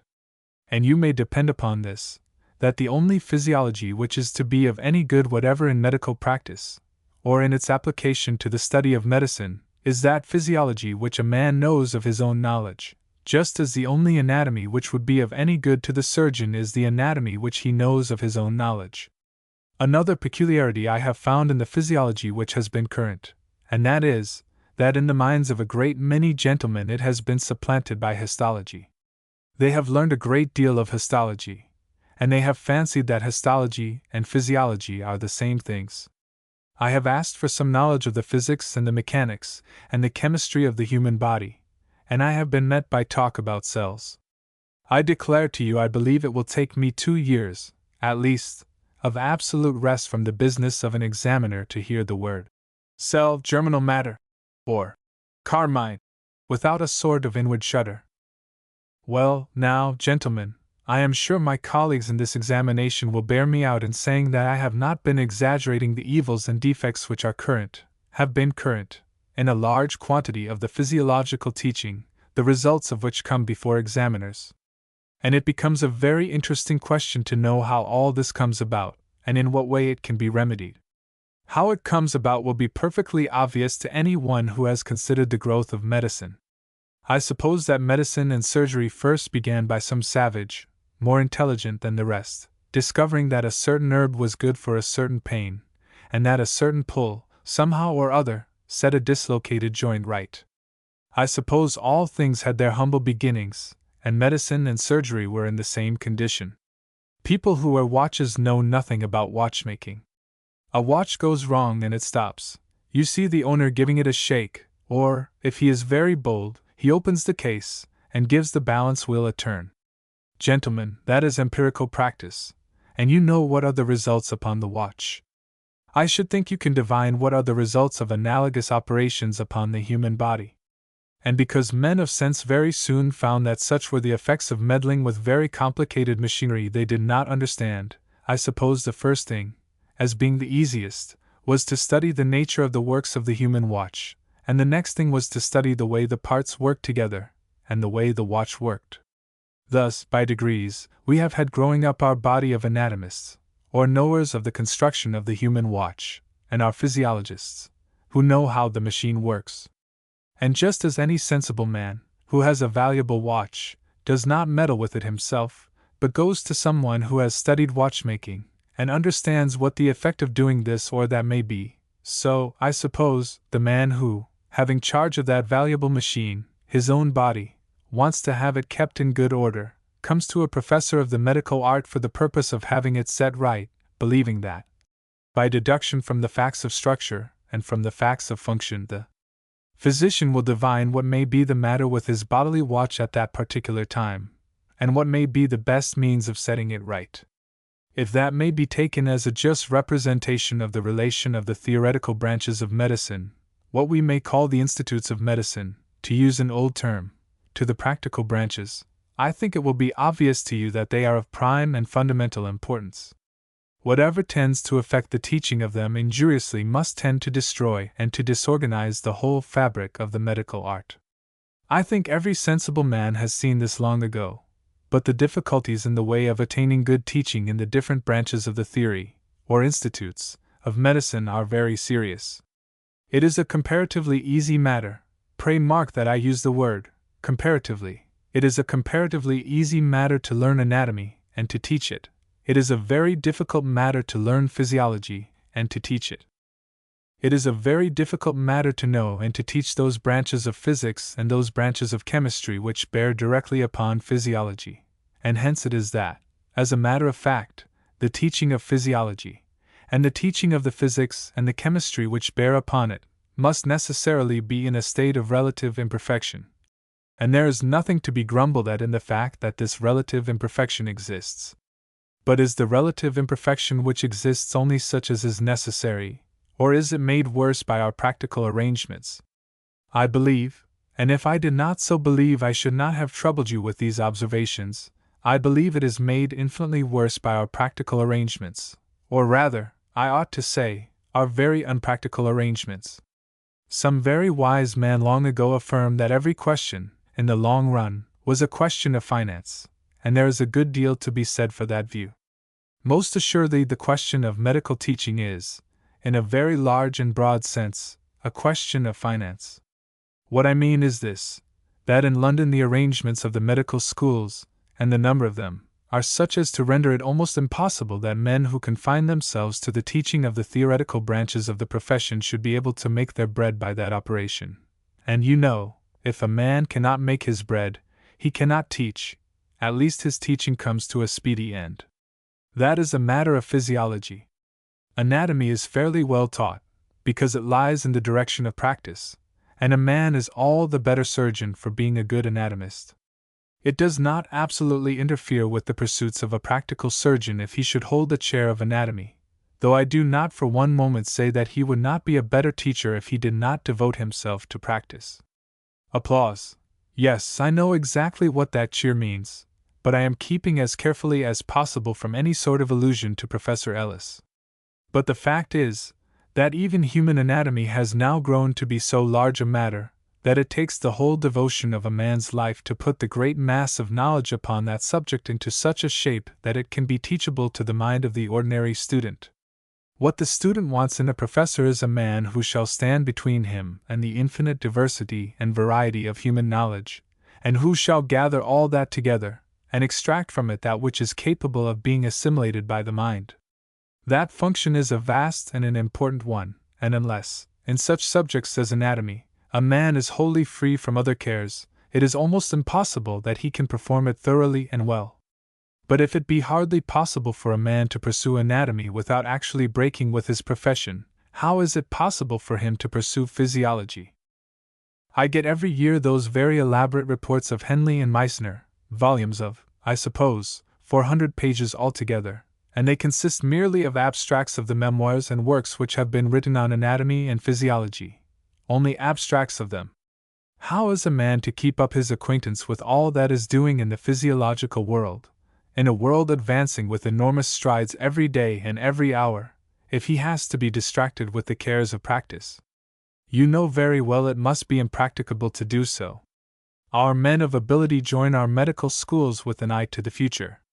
They take the chairs of anatomy or of physiology, and by they leave those chairs for the more profitable pursuits into which they have drifted by professional success, and so they become clothed, and physiology is bare. The result is, that in those schools in which physiology is thus left to the benevolence, so to speak, of those who have no time to look to it, the effect of such teaching comes out obviously, and is made manifest in what I spoke of just now, the unreality, the bookishness of the knowledge of the taught. And if this is the case in physiology, still more must it be the case in those branches of physics which are the foundation of physiology, although it may be less the case in chemistry, because for an able chemist a certain honorable and independent career lies in the direction of his work, and he is able, like the anatomist, to look upon what he may teach to the student as not absolutely taking him away from his bread-winning pursuits. But it is of no use to grumble about this state of things unless one is prepared to indicate some sort of practical remedy. And I believe, and I venture to make the statement because I am wholly independent of all sorts of medical schools, and may, therefore, say what I believe without being supposed to be affected by any personal interest. But I say I believe that the remedy for this state of things, for that imperfection of our theoretical knowledge which keeps down the ability of England at the present time in medical matters, is a mere affair of mechanical arrangement, that so long as you have a dozen medical schools scattered about in different parts of the metropolis, and dividing the students among them, so long, in all the smaller schools at any rate, it is impossible that any other state of things than that which I have been depicting should obtain. Professors must live. To live they must occupy themselves with practice, and if they occupy themselves with practice, the pursuit of the abstract branches of science must go to the wall. All this is a plain and obvious matter of common sense reasoning. I believe you will never alter this state of things until, either by consent or by force majeure, and I should be very sorry to see the latter applied, but until there is some new arrangement, and until all the theoretical branches of the profession, the institutes of medicine, are taught in London in not more than 1 or 2, or at the outside 3, central institutions, no good will be effected. If that large body of men, the medical students of London, were obliged in the first place to get a knowledge of the theoretical branches of their profession in 2 or 3 central schools, there would be abundant means for maintaining able professors, not, indeed, for enriching them, as they would be able to enrich themselves by practice, but for enabling them to make that choice which such men are so willing to make, namely, the choice between wealth and a modest competency, when that modest competency is to be combined with a scientific career, and the means of advancing knowledge. I do not believe that all the talking about, and tinkering of, medical education will do the slightest good until the fact is clearly recognized that men must be thoroughly grounded in the theoretical branches of their profession, and that to this end the teaching of those theoretical branches must be confined to 2 or 3 centers. Now let me add one other word, and that is, that if I were a despot, I would cut down these branches to a very considerable extent. The next thing to be done beyond that which I mentioned just now is to go back to primary education. The great step towards a thorough medical education is to insist upon the teaching of the elements of the physical sciences in all schools, so that medical students shall not go up to the medical colleges utterly ignorant of that with which they have to deal, to insist on the elements of chemistry, the elements of botany, and the elements of physics being taught in our ordinary and common schools, so that there shall be some preparation for the discipline of medical colleges. And if this reform were once effected, you might confine the institutes of medicine to physics as applied to physiology, to chemistry as applied to physiology itself, and to anatomy. Afterwards, the student, thoroughly grounded in these matters, might go to any hospital he pleased for the purpose of studying the practical branches of his profession. The practical teaching might be made as local as you like, and you might use to advantage the opportunities afforded by all these local institutions for acquiring a knowledge of the practice of the profession. But you may say, this is abolishing a great deal, you are getting rid of botany and zoology to begin with. I have not a doubt that they ought to be got rid of, as branches of special medical education. They ought to be put back to an earlier stage, and made branches of general education. Let me say, by way of self-denying ordinance, for which you will, I am sure, give me credit, that I believe that comparative anatomy ought to be absolutely abolished. I say so, not without a certain fear of the Vice-Chancellor of the University of London who sits upon my left.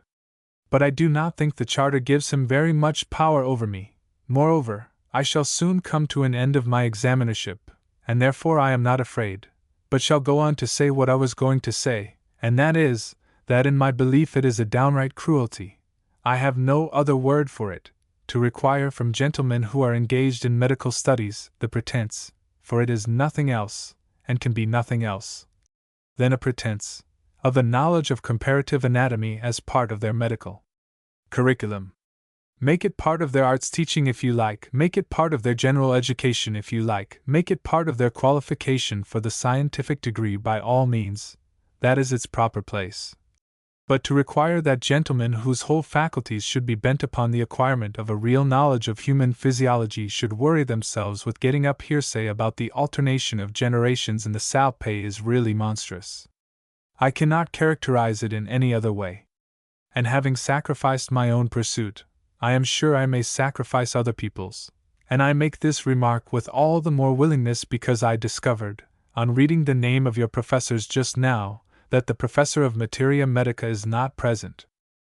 I must confess if I had my way I should abolish materia medica, altogether. I recollect, when I was first under examination at the University of London, Dr. Pereira was the examiner, and you know that. Pereira's Materia Medica was a book de omnibus rebus. I recollect my struggles with that book late at night and early in the morning. I worked very hard in those days, and I do believe that I got that book into my head somehow or other, but then I will undertake to say that I forgot it all a week afterwards. Not one trace of a knowledge of drugs has remained in my memory from that time to this, and really, as a matter of common sense, I cannot understand the arguments for obliging a medical man to know all about drugs and where they come from. Why not make him belong to the Iron and Steel Institute, and learn something about cutlery, because he uses knives? Footnote 1. It will, I hope, be understood that I do not include therapeutics under this head.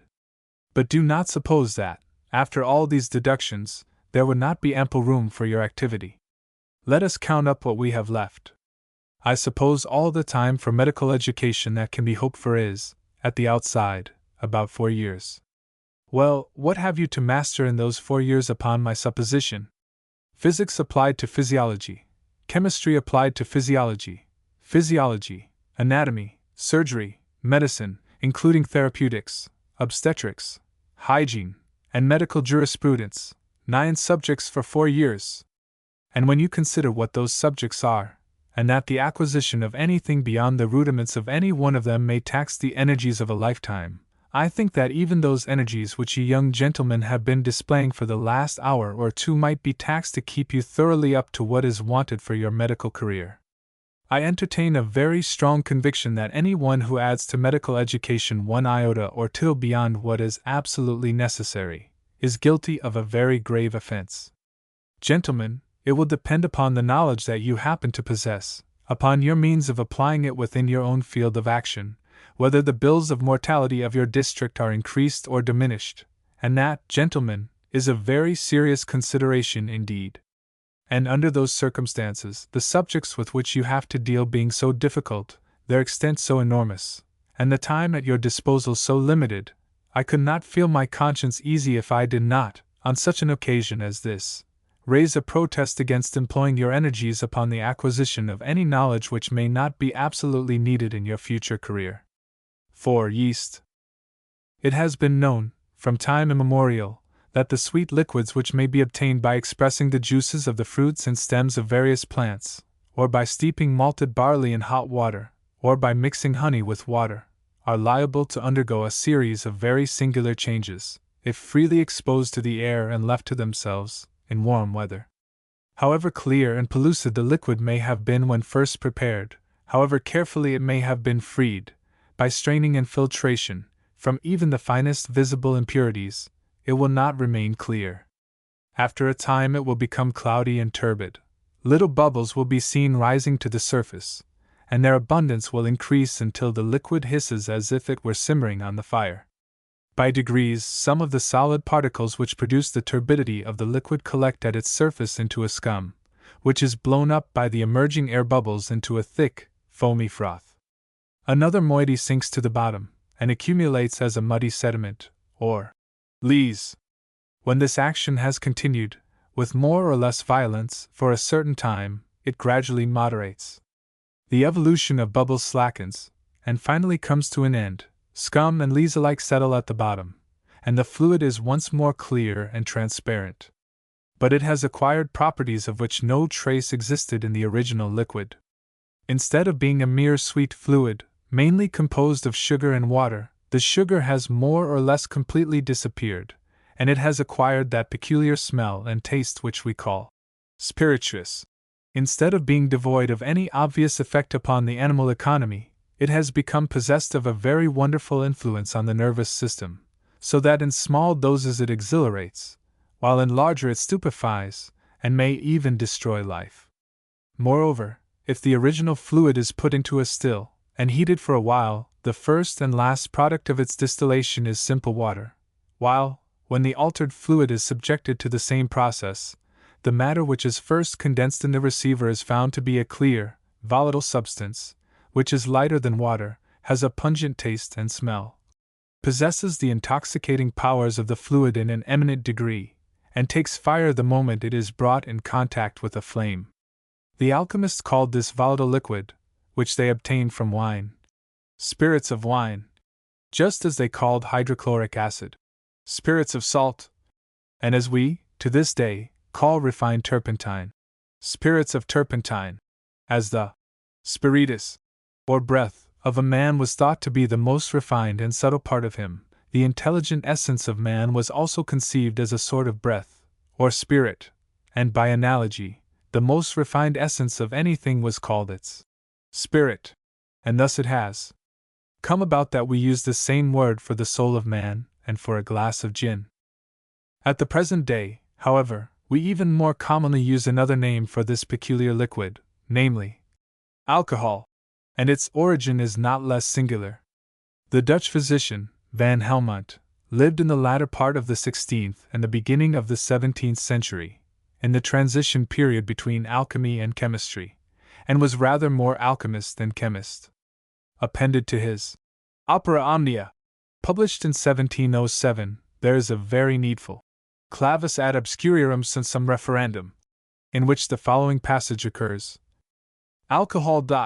Chymesis est liquor aut pulvis summus subtilisatis, vocabulo orientalibus quoque, cum primis habicinis, familiari, quibus cohol speciatum pulverum impalpabilum ex antimonio pro oculis tingendis denotat, hodie autumn, obi analog iam, quis pulvis terior, ut pulvis oculorum cancri summus subtilisatis alcohol audit.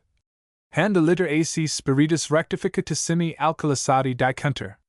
Similarly, Robert Boyle speaks of a fine powder as alcohol, and so late as the middle of the last century, the English lexicographer, Nathan Bailey, defines alcohol as the pure substance of anything separated from the more gross, a very fine and impalpable powder, or a very pure, well-rectified spirit.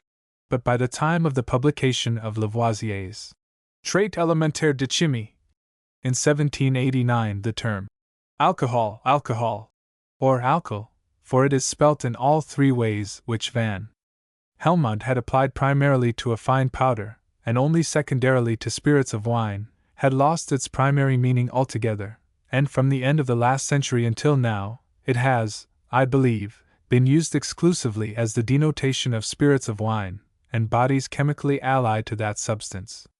The process which gives rise to alcohol in a saccharine fluid is known to us as fermentation, a term based upon the apparent boiling up or effervescence of the fermenting liquid, and of Latin origin. Our Teutonic cousins call the same process Garin, Gaisen, Gaskin, and Gieschen, but oddly enough, we do not seem to have retained their verb or their substantive denoting the action itself, though we do use names identical with, or plainly derived from, theirs for the scum and lees. These are called, in Low German, gasht and gischt, in Anglo-Saxon, jest, gist, and weisty, whence our yeast. Again, in Low German and in Anglo-Saxon, there is another name for yeast, having the form barm, or bjorm, and in the Midland counties, barm is the name by which yeast is still best known. In High German, there is a third name for yeast, heath, which is not represented in English, so far as I know. All these words are said by philologers to be derived from roots expressive of the intestine motion of a fermenting substance. Thus, heath is derived from hubben, to raise, barm from bearen or barren, to bear up. Yeast, weisty, and gist have all to do with seething and foam, with yeasty waves, and gusty breezes. The same reference to the swelling up of the fermenting substance is seen in the Gallo-Latin terms, levier, and leaven. It is highly creditable to the ingenuity of our ancestors that the peculiar property of fermented liquids, in virtue of which they make glad the heart of man, seems to have been known in the remotest periods of which we have any record. All savages take to alcoholic fluids as if they were to the manner born. Our Vedic forefathers intoxicated themselves with the juice of the soma, Noah, by a not unnatural reaction against the superfluity of water, appears to have taken the earliest practicable opportunity of qualifying that which he was obliged to drink, and the ghosts of the ancient Egyptians were solaced by pictures of banquets in which the wine-cup passes round, graven on the walls of their tombs. A knowledge of the process of fermentation, therefore, was in all probability possessed by the prehistoric populations of the globe, and it must have become a matter of great interest even to primeval wine-bibbers to study the methods by which fermented liquids could be surely manufactured. No doubt, therefore, it was soon discovered that the most certain, as well as the most expeditious, way of making a sweet juice ferment was to add to it a little of the scum, or lees, of another fermenting juice. And it can hardly be questioned that this singular excitation of fermentation in one fluid, by a sort of infection, or inoculation, of a little ferment taken from some other fluid, together with the strange swelling, foaming, and hissing of the fermented substance, must have always attracted attention from the more thoughtful. Nevertheless, the commencement of the scientific analysis of the phenomena dates from a period not earlier than the first half of the 17th century. At this time, Van Helmont made a first step by pointing out that the peculiar hissing and bubbling of a fermented liquid is due, not to the evolution of common air, which he, as the inventor of the term gas, calls gas ventosum, but to that of a peculiar kind of air such as is occasionally met with in caves, mines, and wells, and which he calls gas sylvestre. But a century elapsed before the nature of this gas sylvestre, or as it was afterwards called, fixed air, was clearly determined, and it was found to be identical with that deadly choke damp, by which the lives of those who descend into old wells, or mines, or brewers' vats, are sometimes suddenly ended, and with the poisonous aeriform fluid which is produced by the combustion of charcoal, and now goes by the name of carbonic acid gas. During the same time it gradually became clear that the presence of sugar was essential to the production of alcohol and the evolution of carbonic acid gas, which are the two great and conspicuous products of fermentation. And finally, in 1787, the Italian chemist, Fabroni, made the capital discovery that the yeast ferment, the presence of which is necessary to fermentation, is what he termed a vegeto-animal substance, or is a body which gives off ammoniacal salts when it is burned, and is, in other ways, similar to the gluten of plants and the albumin and casein of animals. These discoveries prepared the way for the illustrious Frenchman, Lavoisier, who first approached the problem of fermentation with a complete conception of the nature of the work to be done. The words in which he expresses this conception, in the treatise on elementary chemistry to which reference has already been made, mark the year 1789 as the commencement of a revolution of not less moment in the world of science than that which simultaneously burst over the political world, and soon engulfed Lavoisier himself in one of its mad eddies. We may lay it down as an incontestable axiom that, in all the operations of art and nature, nothing is created. An equal quantity of matter exists both before and after the experiment. The quality and quantity of the elements remain precisely the same, and nothing takes place beyond changes and modifications in the combinations of these elements. Upon this principle, the whole art of performing chemical experiments depends. We must always suppose an exact equality between the elements of the body examined and those of the products of its analysis. Hence, since from must of grapes we procure alcohol and carbonic acid, I have an undoubted right to suppose that must consists of carbonic acid and alcohol. From these premises we have two modes of ascertaining what passes during vinous fermentation, either by determining the nature of, and the elements which compose, the fermentable substances, or by accurately examining the products resulting from fermentation, and it is evident that the knowledge of either of these must lead to accurate conclusions concerning the nature and composition of the other. From these considerations it became necessary accurately to determine the constituent elements of the fermentable substances, and for this purpose I did not make use of the compound juices of fruits, the rigorous analysis of which is perhaps impossible, but made choice of sugar, which is easily analyzed, and the nature of which I have already explained. This substance is a true vegetable oxide, with two bases, composed of hydrogen and carbon, brought to the state of an oxide by means of a certain proportion of oxygen, and these three elements are combined in such a way that a very slight force is sufficient to destroy the equilibrium of their connection.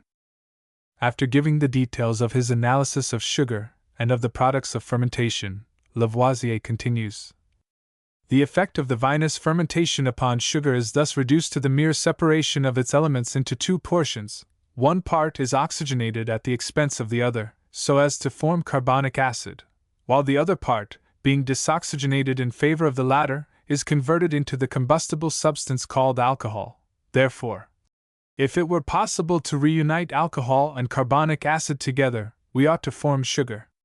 1. Footnote 1. Elements of Chemistry. By M. Lavoisier. Translated by Robert Kerr. Second edition, 1793, pages 186, 196. Thus Lavoisier thought he had demonstrated that the carbonic acid and the alcohol which are produced by the process of fermentation are equal in weight to the sugar which disappears. But the application of the more refined methods of modern chemistry to the investigation of the products of fermentation by Pasteur, in 1860, proved that this is not exactly true, and that there is a deficit of from 5 to 7% of the sugar which is not covered by the alcohol and carbonic acid evolved. The greater part of this deficit is accounted for by the discovery of two substances, glycerin and succinic acid, of the existence of which Lavoisier was unaware, in the fermented liquid. But about 1.5% still remains to be made good. According to Pasteur, it has been appropriated by the yeast, but the fact that such appropriation takes place cannot be said to be actually proved. However this may be, there can be no doubt that the constituent elements of fully 98% of the sugar which has vanished during fermentation have simply undergone rearrangement, like the soldiers of a brigade, who at the word of command divide themselves into the independent regiments to which they belong. The brigade is sugar, the regiments are carbonic acid, succinic acid, alcohol, and glycerin. From the time of Fabroni onwards, it has been admitted that the agent by which this surprising rearrangement of the particles of the sugar is effected is the yeast. But the first thoroughly conclusive evidence of the necessity of yeast for the fermentation of sugar was furnished by Appert, whose method of preserving perishable articles of food excited so much attention in France at the beginning of this century.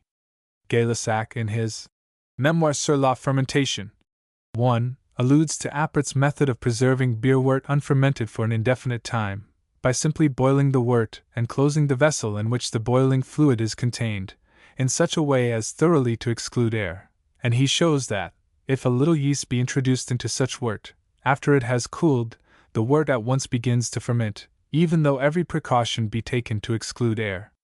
And this statement has since received full confirmation from Pasteur. Footnote 1. Annales de Chimie, 1810. On the other hand, Schwann, Schroeder and Dusch, and Pasteur, have amply proved that air may be allowed to have free access to beer wort, without exciting fermentation, if only efficient precautions are taken to prevent the entry of particles of yeast along with the air. Thus, the truth that the fermentation of a simple solution of sugar in water depends upon the presence of yeast rests upon an unassailable foundation, and the inquiry into the exact nature of the substance which possesses such a wonderful chemical influence becomes profoundly interesting. The first step towards the solution of this problem was made 2 centuries ago by the patient and painstaking Dutch naturalist, Leeuwenhoek, who in the year 1680 wrote thus: Sapissimo examinavi fermentum ceravigi, semperc hoc ex globulus premoderiam pellucidam fludentibus, quam ceravigem esset sensue, constar observavi, vidi etiam evidentissime, unum quam cujus fermenti globulum de novo ex sex distinctus globulus constar, accurate item quantitate et formae, cui globulis sanguinis nostri, respondentibus. Verum talus mini de horum origin et formation conceptus formabam. Globulus nemp ex cubus farina tridici, hortii, avini, faga tridici, esse constat aqui calor dissolvi et aqui commissari, hac, vero aqua, quam ceravigem vocare licet, refrigescent, multos ex minimis particulis in ceravigia coordinari et hoc pacto efficer particulum sive globulum. Quae sexta pars est globuli facis, et iterum sex ex his globulus conjungi. 1. Footnote 1. Leeuwenhoek. Arcana Naturae Detecta. Edition NOV, 1721. Thus Leeuwenhoek discovered that yeast consists of globules floating in a fluid, but he thought that they were merely the starchy particles of the grain from which the wort was made, rearranged. He discovered the fact that yeast had a definite structure, but not the meaning of the fact. A century and a half elapsed, and the investigation of yeast was recommenced almost simultaneously by Cagnier de la Tour in France, and by Schwann and Kutzing in Germany. The French observer was the first to publish his results, and the subject received at his hands and at those of his colleague, the botanist Turpin, full and satisfactory investigation. The main conclusions at which they arrived are these. The globular, or oval, corpuscles which float so thickly in the yeast as to make it muddy, though the largest are not more than 1/2000th of an inch in diameter, and the smallest may measure less than 1/7000th of an inch, are living organisms. They multiply with great rapidity, by giving off minute buds, which soon attain the size of their parent, and then either become detached or remain united, forming the compound globules of which Leeuwenhoek speaks, though the constancy of their arrangement in sixes existed only in the worthy Dutchman's imagination. It was very soon made out that these yeast organisms, to which Turpin gave the name of Torula cerevisiae, were more nearly allied to the lower fungi than to anything else. Indeed, Turpin, and subsequently Berkeley and Hoffmann, believed that they had traced the development of the Torula into the well-known and very common mold, the Penicillium glaucum.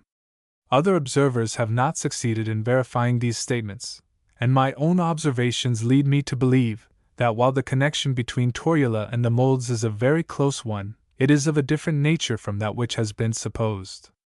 I have never been able to trace the development of Torula into a true mold, but it is quite easy to prove that species of true mold, such as Penicillium, when sown in an appropriate nidus, such as a solution of tartrate of ammonia and yeast ash, in water, with or without sugar, give rise to Torulae, similar in all respects to T. cerevisiae, except that they are, on the average, smaller. Moreover, Bayle has observed the development of a Torula larger than T. cerevisiae, from a mucor, a mold allied to Penicillium. It follows, therefore, that the Torulae, or organisms of yeast, are veritable plants, and conclusive experiments have proved that the power which causes the rearrangement of the molecules of the sugar is intimately connected with the life and growth of the plant. In fact, whatever arrests the vital activity of the plant also prevents it from exciting fermentation. Such being the facts with regard to the nature of yeast, and the changes which it effects in sugar, how are they to be accounted for?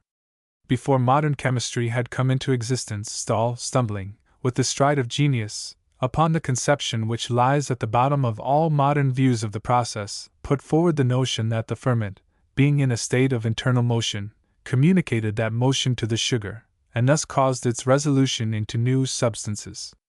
And Lavoisier, as we have seen, adopts substantially the same view, but Fabroni, full of the then novel conception of acids and bases and double decompositions, propounded the hypothesis that sugar is an oxide with two bases, and the ferment a carbonate with two bases, that the carbon of the ferment unites with the oxygen of the sugar, and gives rise to carbonic acid, while the sugar, uniting with the nitrogen of the ferment, produces a new substance analogous to opium. This is decomposed by distillation, and gives rise to alcohol. Next, in 1803, Thenard propounded a hypothesis which partakes somewhat of the nature of both Stahl's and Fabroni's views.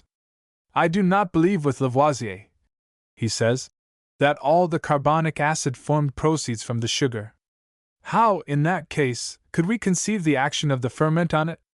I think that the first portions of the acid are due to a combination of the carbon of the ferment with the oxygen of the sugar, and that it is by carrying off a portion of oxygen from the last that the ferment causes the fermentation to commence.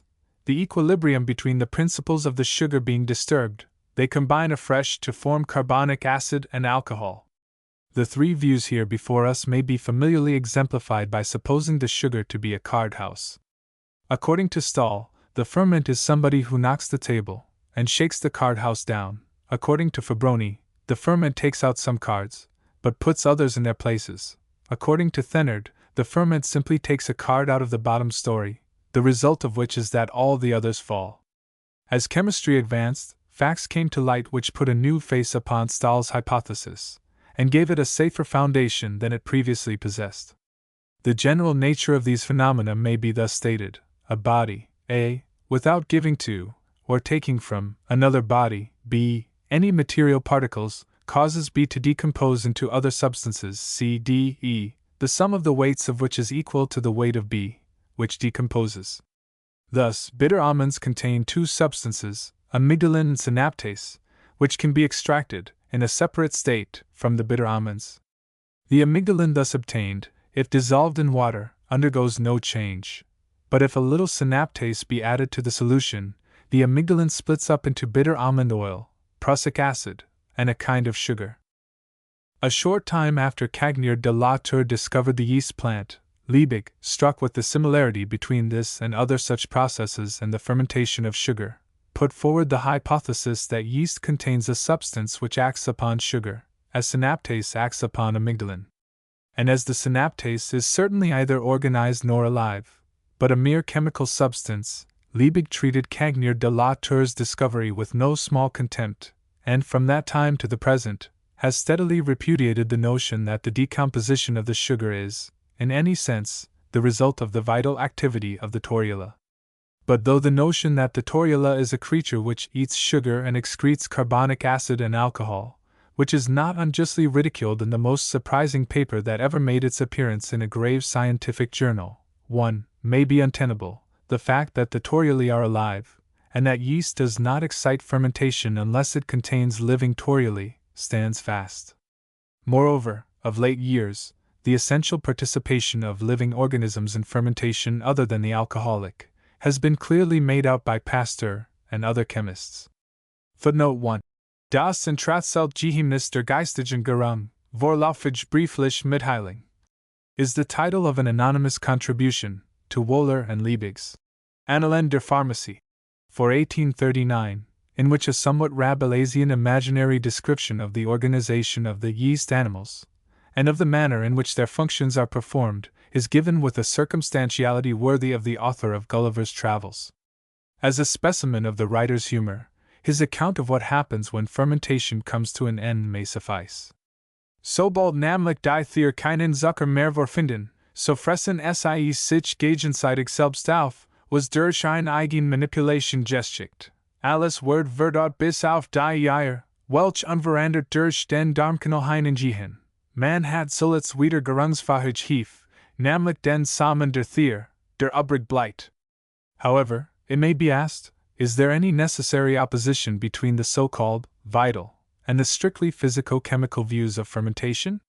It is quite possible that the living torula may excite fermentation in sugar, because it constantly produces, as an essential part of its vital manifestations, some substance which acts upon the sugar, just as the synaptase acts upon the amygdalin. Or it may be that, without the formation of any such special substance, the physical condition of the living tissue of the yeast plant is sufficient to effect that small disturbance of the equilibrium of the particles of the sugar, which Lavoisier thought sufficient to effect its decomposition. Platinum in a very fine state of division, known as platinum black, or noir de platine, has the very singular property of causing alcohol to change into acetic acid with great rapidity. The vinegar plant, which is closely allied to the yeast plant, has a similar effect upon dilute alcohol, causing it to absorb the oxygen of the air, and become converted into vinegar, and Liebig's eminent opponent, Pasteur, who has done so much for the theory and the practice of vinegar making, himself suggests that in this case, la cause du phénomène physique que accompagne la vie de la plante réside dans un état physique propre, analogue à celui du noir de platine. Mais il est essentiel de remarquer que cet état physique de la plante est étroitement lié avec la vie de cette plante. 1. Footnote 1. Études sur les mycodermies. Comptes rendus, Liv. 1862. Now, if the vinegar plant gives rise to the oxidation of alcohol, on account of its merely physical constitution, it is at any rate possible that the physical constitution of the yeast plant may exert a decomposing influence on sugar. But without presuming to discuss a question which leads us into the very arcana of chemistry, the present state of speculation upon the modus operandi of the yeast plant in producing fermentation is represented, on the one hand, by the Stahlian doctrine, supported by Liebig, according to which the atoms of the sugar are shaken into new combinations, either directly by the toruli, or indirectly by some substance formed by them, and on the other hand by the Thénardian doctrine, supported by Pasteur, according to which the yeast plant assimilates part of the sugar, and in so doing, disturbs the rest, and determines its resolution into the products of fermentation. Perhaps the two views are not so much opposed as they seem at first sight to be. But the interest which attaches to the influence of the yeast plants upon the medium in which they live and grow does not arise solely from its bearing upon the theory of fermentation. So long ago as 1838, Turpin compared the torioli to the ultimate elements of the tissues of animals and plants. Les organes élémentaires de leurs tissus, comparables aux petits végétaux de levures ordinaires, sont aussi les décompositeurs de substances que les environnent.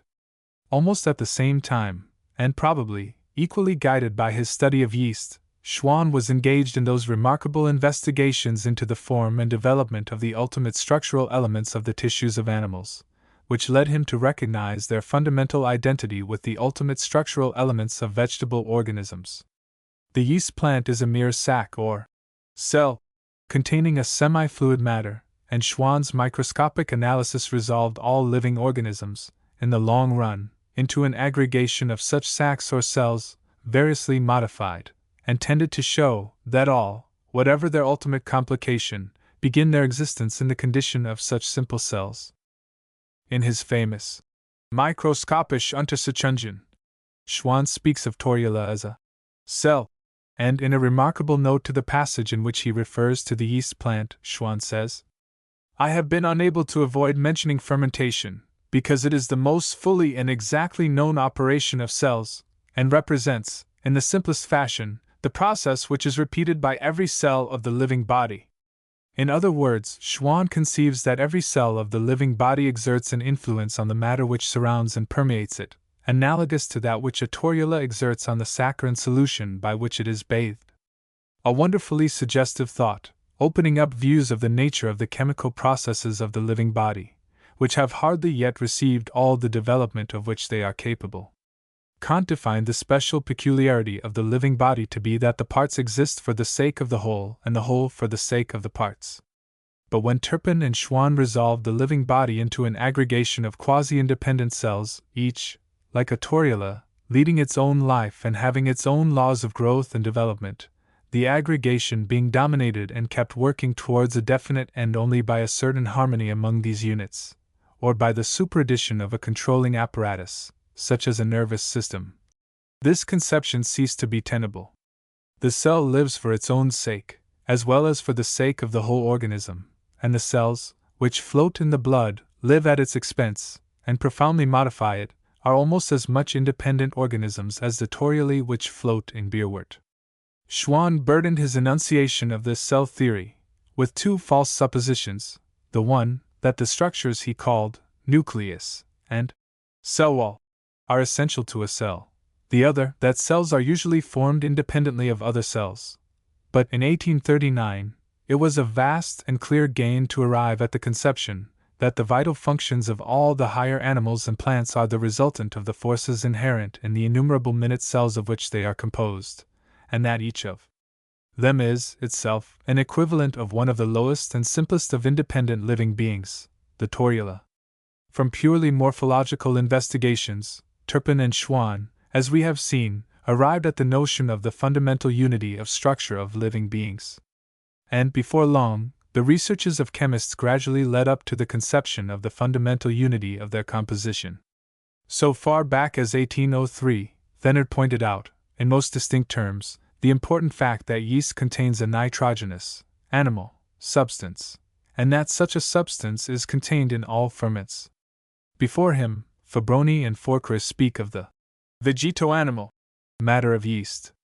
In 1844 Mulder endeavored to demonstrate that a peculiar substance, which he called protein, was essentially characteristic of living matter.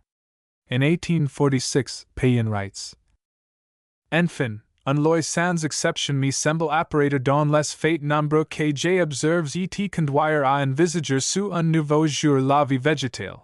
Sigene amabus, tout ce que dans les tissus végétaux la vue directe ou amplifiée nous permet de discerner sous la forme de cellules et de vaisseaux, ni représente autre chose que les enveloppes protectrices, les réservoirs et les conduits. A la desquels les corps animés que les secretent et les facinent, si logent, puisent et chariot leurs aliments, deposant et isolant les matters excretes. And again, afin de completer aujourd'hui l'éléments du fait général, j'ai rappellerai que les corps, doués de fonctions accomplies dans les tissus de plantes, sont formes de éléments que constituent, en proportion peu variable, les organismes animaux, chewing si l'on est conduit à reconnaître un immense unité de composition élémentaire dans tous les corps vivants de la nature. 1. Footnote 1. Sur les développements de végétaux. N.C. Presents. 9. 1846. In the year 1846, in which these remarkable passages were published, the eminent German botanist, von Mohl, invented the word protoplasm as a name for one portion of those nitrogenous contents of the cells of living plants, the close chemical resemblance of which to the essential constituents of living animals is so strongly indicated by Payen. And through the 25 years that have passed since the matter of life was first called protoplasm, a host of investigators, among whom Kohn, Max Schulz, and Kuhn must be named as leaders, have accumulated evidence, morphological, physiological, and chemical, in favor of that immense unité de composition élémentaire dans tous les corps vivants de la nature, into which Payen had, so early, a clear insight. As far back as 1850, Kohn wrote, apparently without any knowledge of what Payen had said before him. The protoplasm of the botanist, and the contractile substance and saw code of the zoologist, must be, if not identical, yet in a high degree analogous substances. Hence, from this point of view, the difference between animals and plants consists in this, that in the latter, the contractile substance, as a primordial utricle, is enclosed within an inert cellulose membrane, which permits it only to exhibit an internal motion, expressed by the phenomena of rotation and circulation, while, in the former, it is not so enclosed. The protoplasm in the form of the primordial utricle is, as it were, the animal element in the plant, but which is imprisoned, and only becomes free in the animal, or, to strip off the metaphor which obscures simple thought, the energy of organic vitality which is manifested in movement is especially exhibited by a nitrogenous contractile substance, which in plants is limited and fettered by an inert membrane, in animals not so. 1. Footnote 1 Kohn. Uber Protococcus pluvialis. In the Nova Acta, for 1850. In 1868, thinking that an untechnical statement of the views current among the leaders of biological science might be interesting to the general public, I gave a lecture embodying them in Edinburgh. Those who have not made the mistake of attempting to approach biology, either by the high a priori road of mere philosophical speculation, or by the mere low a posteriori lane offered by the tube of a microscope, but have taken the trouble to become acquainted with well ascertained facts and with their history, will not need to be told that in what I had to say, as regards protoplasm, in my lecture, on the physical basis of life, there was nothing new, and, as I hope, nothing that the present state of knowledge does not justify us in believing to be true. Under these circumstances, my surprise may be imagined, when I found that the mere statement of facts and of views, long familiar to me as part of the common scientific property of continental workers, raised a sort of storm in this country, not only by exciting the wrath of unscientific persons whose pet prejudices they seem to touch, but by giving rise to quite superfluous explosions on the part of some who should have been better informed. Dr. Stirling, for example, made my essay the subject of a special critical lecture, one which I have read with much interest, though, I confess, the meaning of much of it remains as dark to me as does the secret of Hegel, after Dr. Stirling's elaborate revelation of it. Dr. Stirling's method of dealing with the subject is peculiar. Protoplasm is a question of history, so far as it is a name, of fact, so far as it is a thing. Dr. Stirling has not taken the trouble to refer to the original authorities for his history, which is consequently a travesty, and still less has he concerned himself with looking at the facts, but contents himself with taking them also at second hand. A most amusing example of this fashion of dealing with scientific statements is furnished by Dr. Stirling's remarks upon my account of the protoplasm of the nettle hair. That account was drawn up from careful and often repeated observation of the facts. Dr. Stirling thinks he is offering a valid criticism, when he says that my valued friend Professor Stricker gives a somewhat different statement about protoplasm. But why in the world did not this distinguished Hegelian look at a nettle hair for himself, before venturing to speak about the matter at all? Why trouble himself about what either Stricker or I say, when any tyro can see the facts for himself, if he is provided with those not rare articles, a nettle and a microscope? But I suppose this would have been, Aufklärung, a recurrence to the base common-sense philosophy of the 18th century, which liked to see before it believed, and to understand before it criticized. Dr. Stirling winds up his paper with the following paragraph.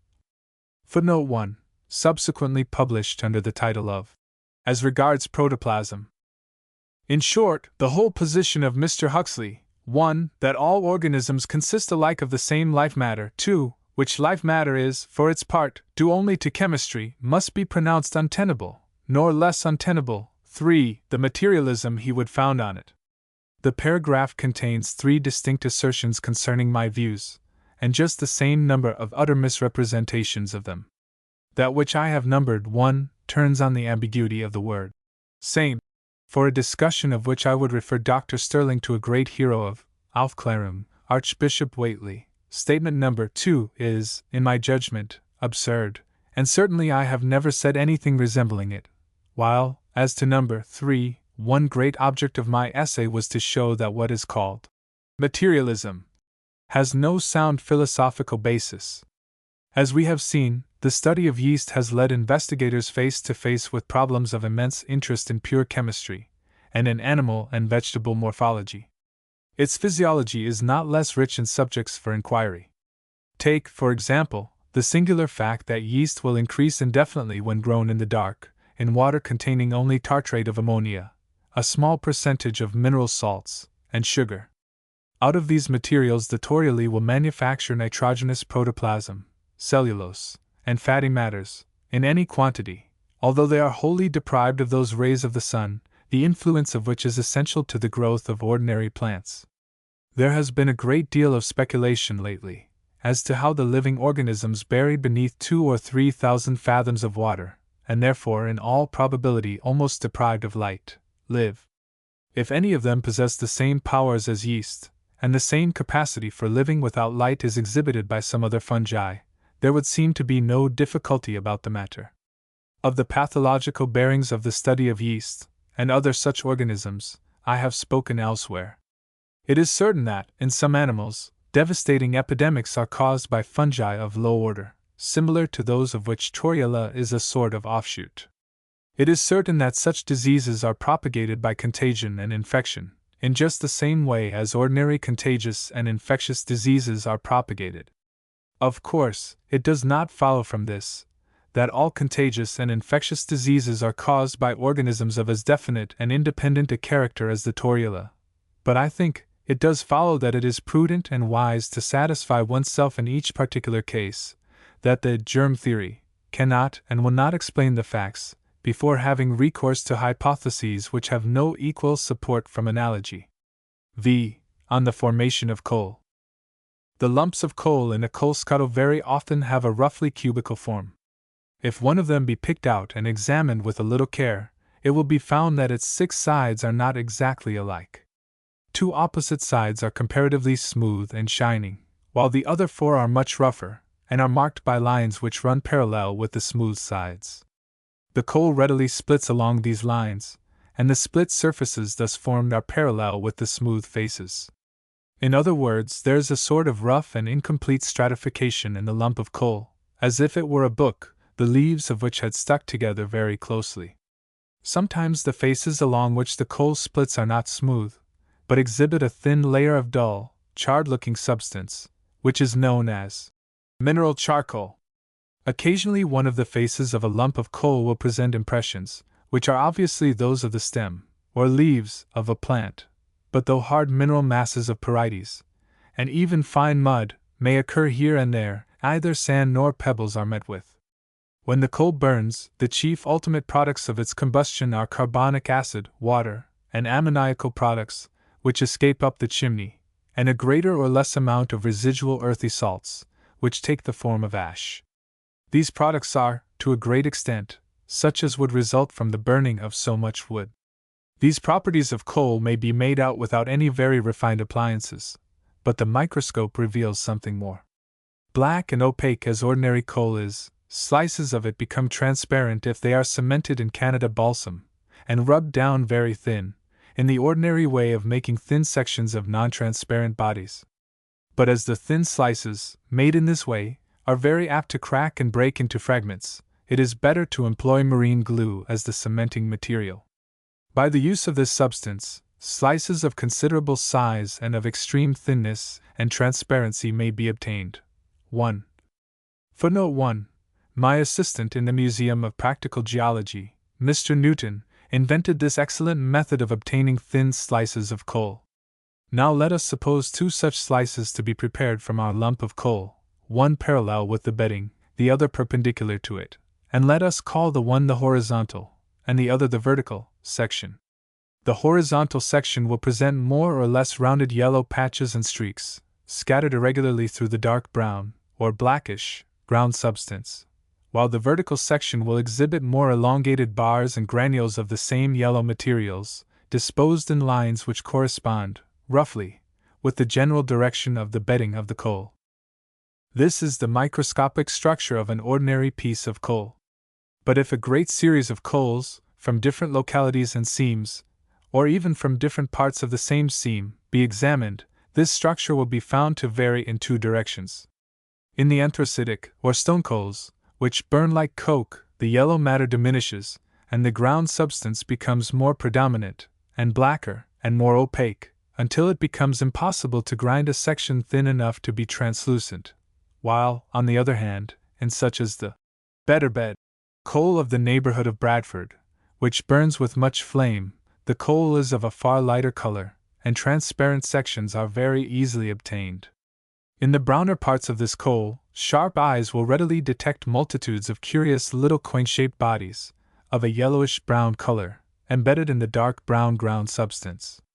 On the average, these little brown bodies may have a diameter of about 1/20th of an inch.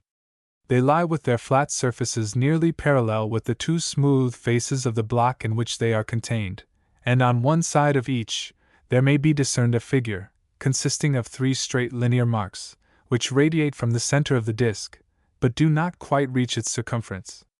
In the horizontal section, these discs are often converted into more or less complete rings, while in the vertical sections they appear like thick hoops, the sides of which have been pressed together. The discs are, therefore, flattened bags, and favorable sections show that the 3-rayed marking is the expression of 3 clefts, which penetrate one wall of the bag. The sides of the bags are sometimes closely approximated, but when the bags are less flattened, their cavities are, usually, filled with numerous, irregularly rounded, hollow bodies, having the same kind of wall as the large ones, but not more than 1/700th of an inch in diameter.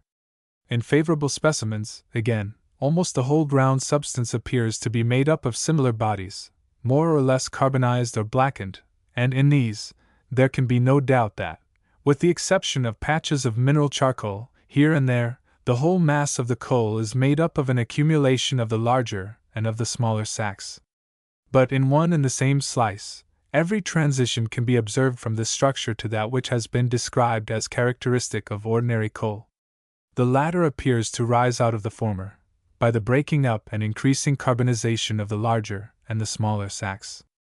And in the anthracitic coals, this process appears to have gone to such a length as to destroy the original structure altogether, and to replace it by a completely carbonized substance.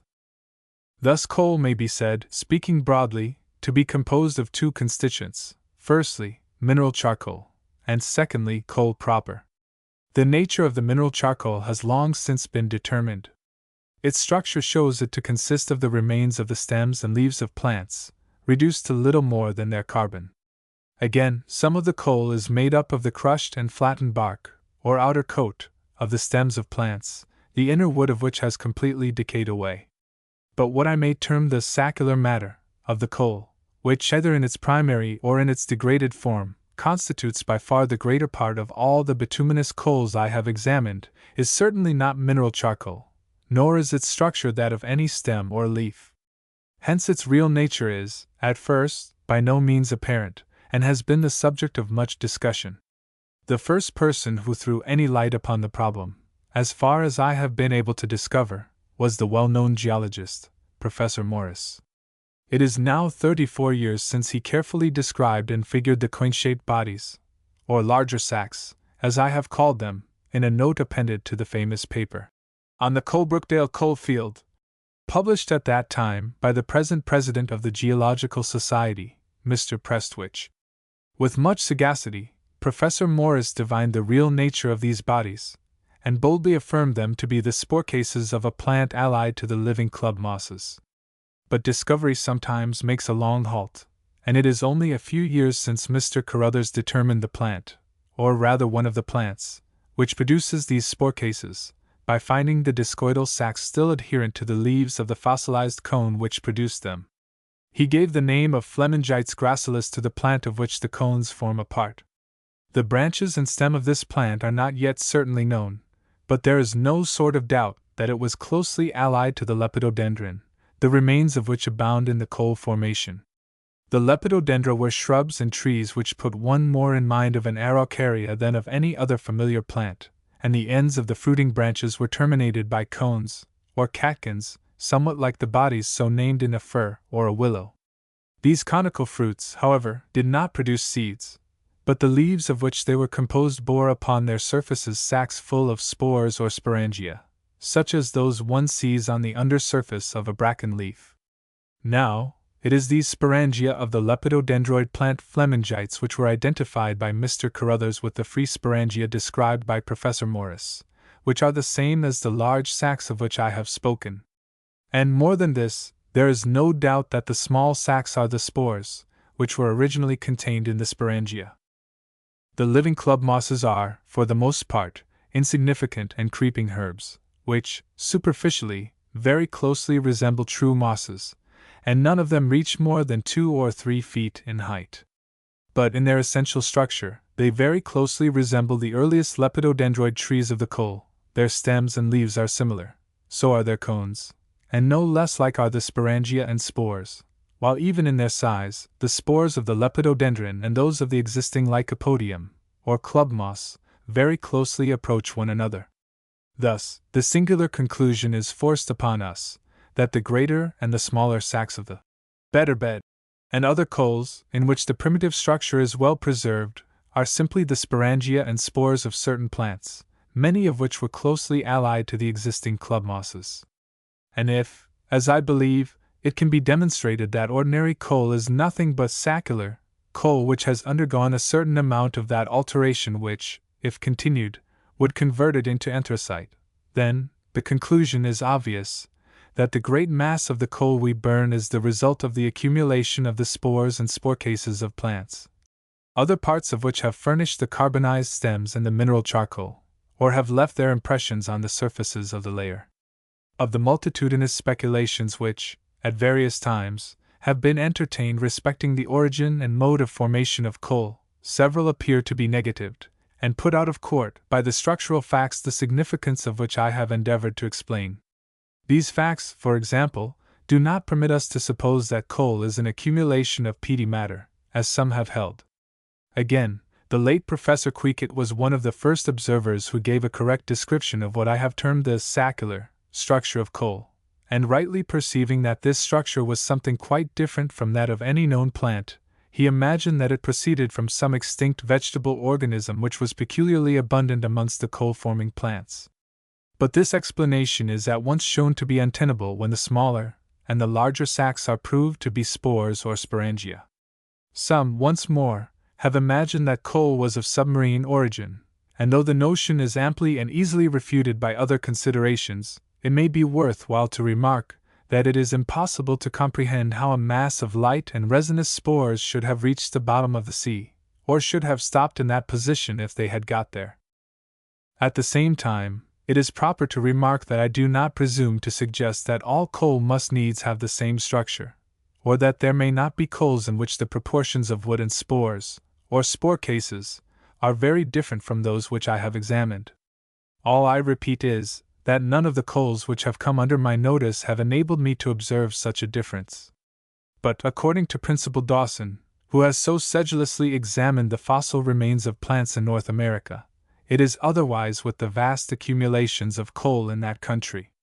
The true coal, says Dr. Dawson, consists principally of the flattened bark of sigillariaceae and other trees, intermixed with leaves of ferns and cordytes, and other herbaceous debris, and with fragments of decayed wood constituting mineral charcoal, all these materials having manifestly alike grown and accumulated where we find them. 1. Footnote 1. Acadian Geology, 2nd edition, page 138. When I had the pleasure of seeing Principal Dawson in London last summer, I showed him my sections of coal, and begged him to re-examine some of the American coals on his return to Canada, with an eye to the presence of spores and sporangia, such as I was able to show him in our English and Scotch coals. He has been good enough to do so, and in a letter dated September 26, 1870, he informs me that indications of spore cases are rare, except in certain coarse shaly coals and portions of coals, and in the roofs of the seams. The most marked case I have yet met with is the shaly coal referred to as containing sporangites in my paper on the conditions of accumulation of coal, Journal of the Geological Society, Volume 22. Pages 115, 139, and 165. The purer coals certainly consist principally of cubical tissues with some true woody matter, and the spore cases, and c, are chiefly in the coarse and shaly layers. This is my old doctrine in my 2 papers in the Journal of the Geological Society, and I see nothing to modify it. Your observations, however, make it probable that the frequent clear spots in the canals are spore cases.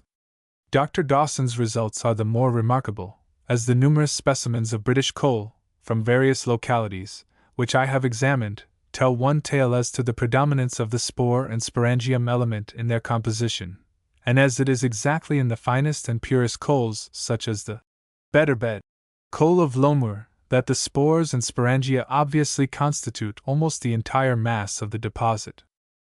Coal, such as that which has been described, is always found in sheets, or seams, varying from a fraction of an inch to many feet in thickness, enclosed in the substance of the earth at very various depths, between beds of rock of different kinds. As a rule, every seam of coal rests upon a thicker or thinner bed of clay, which is known as underclay. These alternations of beds of coal, clay, and rock may be repeated many times, and are known as the coal measures.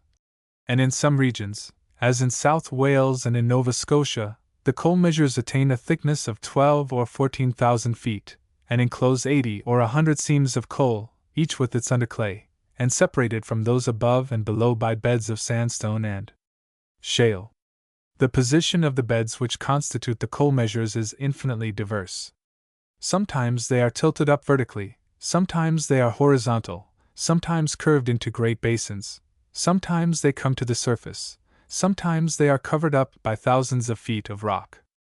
But whatever their present position, there is abundant and conclusive evidence that every underclay was once a surface soil. Not only do carbonized root fibers frequently abound in these underclays, but the stools of trees, the trunks of which are broken off and confounded with the bed of coal, have been repeatedly found passing into radiating roots, still embedded in the underclay. On many parts of the coast of England, what are commonly known as submarine forests are to be seen at low water. They consist, for the most part, of short stools of oak, beech, and fir trees still fixed by their long roots in the bed of blue clay in which they originally grew. If one of these submarine forest beds should be gradually depressed and covered up by new deposits, it would present just the same characters as an underclay of the coal, if the sigillaria and lepidodendron of the ancient world were substituted for the oak, or the beech, of our own times. In a tropical forest, at the present day, the trunks of fallen trees, and the stools of such trees as may have been broken by the violence of storms, remain entire for but a short time. Contrary to what might be expected, the dense wood of the tree decays, and suffers from the ravages of insects, more swiftly than the bark. And the traveler, setting his foot on a prostrate trunk, finds that it is a mere shell, which breaks under his weight, and lands his foot amidst the insects, or the reptiles, which have sought food or refuge within. The trees of the coal forests present parallel conditions. When the fallen trunks which have entered into the composition of the bed of coal are identifiable, they are mere double shells of bark, flattened together in consequence of the destruction of the woody core, and Sir Charles Lyell and Principal Dawson discovered, in the hollow stools of coal trees of Nova Scotia, the remains of snails, millipedes, and salamander-like creatures, embedded in a deposit of a different character from that which surrounded the exterior of the trees. Thus, in endeavoring to comprehend the formation of a seam of coal, we must try to picture to ourselves a thick forest, formed for the most part of trees like gigantic club mosses, morris-tails, and tree ferns, with here and there some that had more resemblance to our existing yews and fir trees. We must suppose that, as the seasons rolled by, the plants grew and developed their spores and seeds, that they shed these in enormous quantities, which accumulated on the ground beneath, and that, every now and then, they added a dead frond or leaf, or, at longer intervals, a rotten branch, or a dead trunk, to the mass. A certain proportion of the spores and seeds no doubt fulfilled their obvious function, and carried by the wind to unoccupied regions, extended the limits of the forest. Many might be washed away by rain into streams, and be lost. But a large portion must have remained, to accumulate like beech mast, or acorns, beneath the trees of a modern forest. But in this case, it may be asked, why does not our English coal consist of stems and leaves to a much greater extent than it does? What is the reason of the predominance of the spores and spore cases in it? A ready answer to this question is afforded by the study of a living full-grown club moss.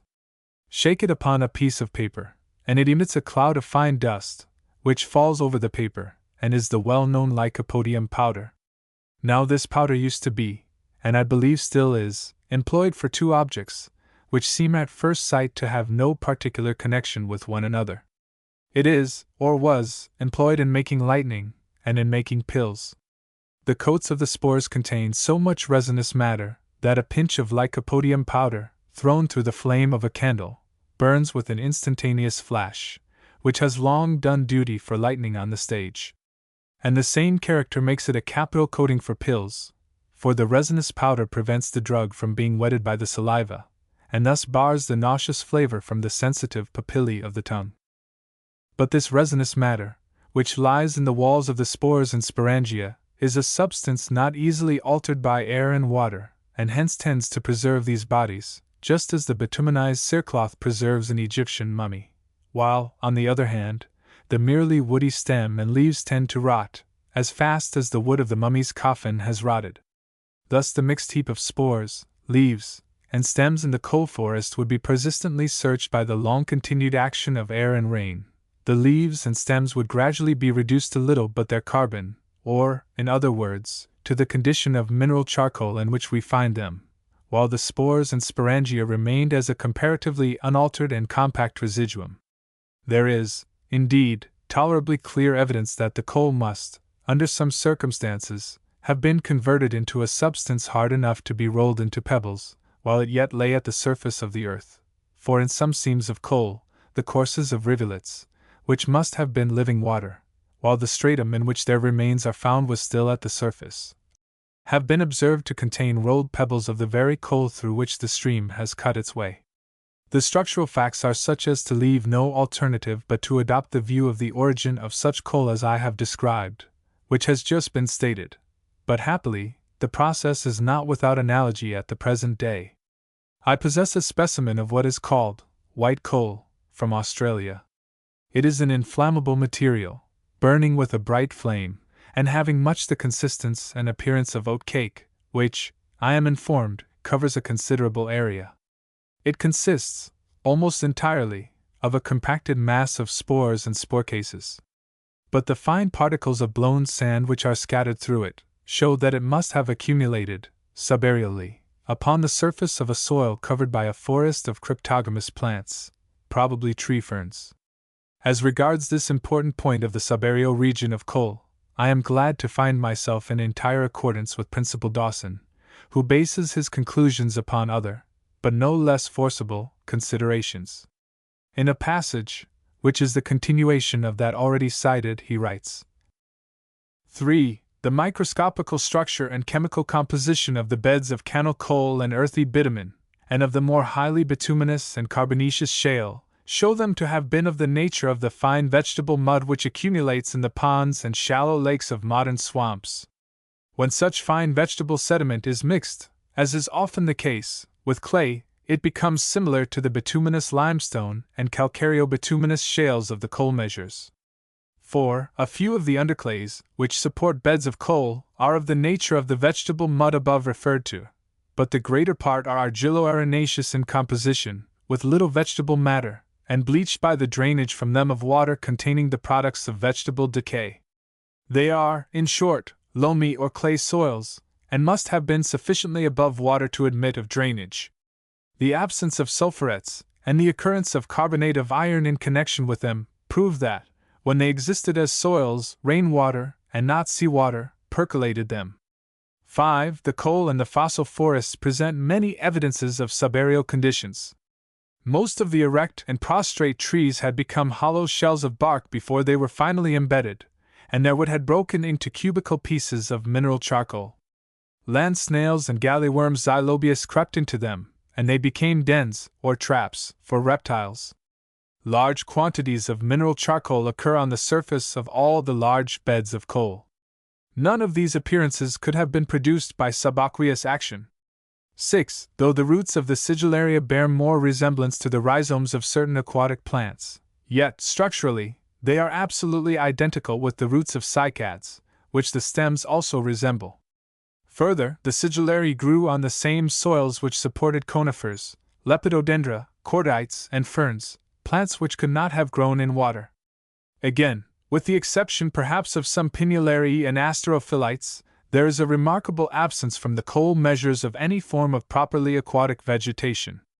7. The occurrence of marine, or brackish water animals, in the roofs of coal beds, or even in the coal itself, affords no evidence of subaqueous accumulation, since the same thing occurs in the case of modern submarine forests for these and other reasons, some of which are more fully stated in the papers already referred to, while I admit that the areas of coal accumulation were frequently submerged. I must maintain that the true coal is a subaerial accumulation by vegetable growth on soils. Wet and swampy it is true, but not submerged. I am almost disposed to doubt whether it is necessary to make the concession of wet and swampy. Otherwise, there is nothing that I know of to be said against this excellent conspectus of the reasons for believing in the subaerial origin of coal. But the coal accumulated upon the area covered by one of the great forests of the Carboniferous epoch would, in course of time, have been wasted away by the small, but constant, wear and tear of rain and streams, had the land which supported it remained at the same level, or been gradually raised to a greater elevation. And no doubt, as much coal as now exists has been destroyed, after its formation, in this way. What are now known as coal districts owe their importance to the fact that they were areas of slow depression, during a greater or less portion of the Carboniferous epoch, and that, in virtue of this circumstance, Mother Earth was enabled to cover up her vegetable treasures, and preserve them from destruction. Wherever a coal field now exists, there must formerly have been free access for a great river, or for a shallow sea, bearing sediment in the shape of sand and mud. When the coal forest area became slowly depressed, the waters must have spread over it, and have deposited their burden upon the surface of the bed of coal, in the form of layers, which are now converted into shale, or sandstone. Then followed a period of rest, in which the superincumbent shallow waters became completely filled up, and finally replaced by fine mud, which settled down into a new underclay, and furnished the soil for a fresh forest growth. This flourished, and heaped up its spores and wood into coal, until the stage of slow depression recommenced. And in some localities, as I have mentioned, the process was repeated until the first of the alternating beds had sunk to near 3 miles below its original level at the surface of the earth. In reflecting on the statement, thus briefly made, of the main facts connected with the origin of the coal formed during the Carboniferous epoch, 2 or 3 considerations suggest themselves. In the first place, the great phantom of geological time rises before the student of this, as of all other, fragments of the history of our earth, springing irrepressibly out of the facts, like the gin from the jar which the fisherman so incautiously opened, and like the gin again, being vaporous, shifting, and indefinable, but unmistakably gigantic. However modest the basis of one's calculation may be, the minimum of time assignable to the coal period remains something stupendous. Principal Dawson is the last person likely to be guilty of exaggeration in this matter, and it will be well to consider what he has to say about it. The rate of accumulation of coal was very slow. The climate of the period, in the northern temperate zone, was of such a character that the true conifers show rings of growth, not larger, nor much less distinct, than those of many of their modern congeners. The sigillaria and calamites were not, as often supposed, composed wholly, or even principally, of lax and soft tissues, or necessarily short-lived. The former had, it is true, a very thick inner bark, but their dense woody axis, their thick and nearly imperishable outer bark, and their scanty and rigid foliage, would indicate no very rapid growth or decay. In the case of the sigillariae, the variations in the leaf scars in different parts of the trunk, the intercalation of new ridges at the surface representing that of new woody wedges in the axis, the transverse marks left by the stages of upward growth, all indicate that several years must have been required for the growth of stems of moderate size. The enormous roots of these trees, and the condition of the coal swamps, must have exempted them from the danger of being overthrown by violence. They probably fell in successive generations from natural decay, and making every allowance for other materials, we may safely assert that every foot of thickness of pure bituminous coal implies the quiet growth and fall of at least 50 generations of sigillariae, and therefore an undisturbed condition of forest growth enduring through many centuries. Further, there is evidence that an immense amount of loose parenchymatous tissue, and even of wood, perished by decay, and we do not know to what extent even the most durable tissues may have disappeared in this way, so that, in many coal seams, we may have only a very small part of the vegetable matter produced. Undoubtedly, the force of these reflections is not diminished when the bituminous coal, as in Britain, consists of accumulated spores and spore cases, rather than of stems. But suppose we adopt Principal Dawson's assumption that 1 foot of coal represents 50 generations of coal plants, and further, make the moderate supposition that each generation of coal plants took 10 years to come to maturity, then, each foot thickness of coal represents 500 years. The superimposed beds of coal in one coal field may amount to a thickness of 50 or 60 feet, and therefore the coal alone, in that field, represents 500 times 50 is equal to 25,000 years. But the actual coal is but an insignificant portion of the total deposit, which, as has been seen, may amount to between 2 and 3 miles of vertical thickness. Suppose it be 12,000 feet, which is 240 times the thickness of the actual coal. Is there any reason why we should believe it may not have taken 240 times as long to form? I know of none. But in this case, the time which the coal field represents would be 25,000 times 240 is equal to 6 million years. As affording a definite chronology, of course such calculations as these are of no value, but they have much use in fixing one's attention upon a possible minimum. A man may be puzzled if he is asked how long Rome took a building, but he is proverbially safe if he affirms it not to have been built in a day, and our geological calculations are all, at present, pretty much on that footing. A second consideration which the study of the coal brings prominently before the mind of anyone who is familiar with paleontology is, that the coal flora, viewed in relation to the enormous period of time which it lasted, and to the still vaster period which has elapsed since it flourished, underwent little change while it endured, and in its peculiar characters, differs strangely little from that which at present exists. The same species of plants are to be met with throughout the whole thickness of a coal field, and the youngest are not sensibly different from the oldest. But more than this, notwithstanding that the Carboniferous period is separated from us by more than the whole time represented by the secondary and tertiary formations, the great types of vegetation were as distinct then as now. The structure of the modern club moss furnishes a complete explanation of the fossil remains of the Lepidodendra, and the fronds of some of the ancient ferns are hard to distinguish from existing ones. At the same time, it must be remembered that there is nowhere in the world, at present, any forest which bears more than a rough analogy with a coal forest. The types may remain, but the details of their form, their relative proportions, their associates, are all altered.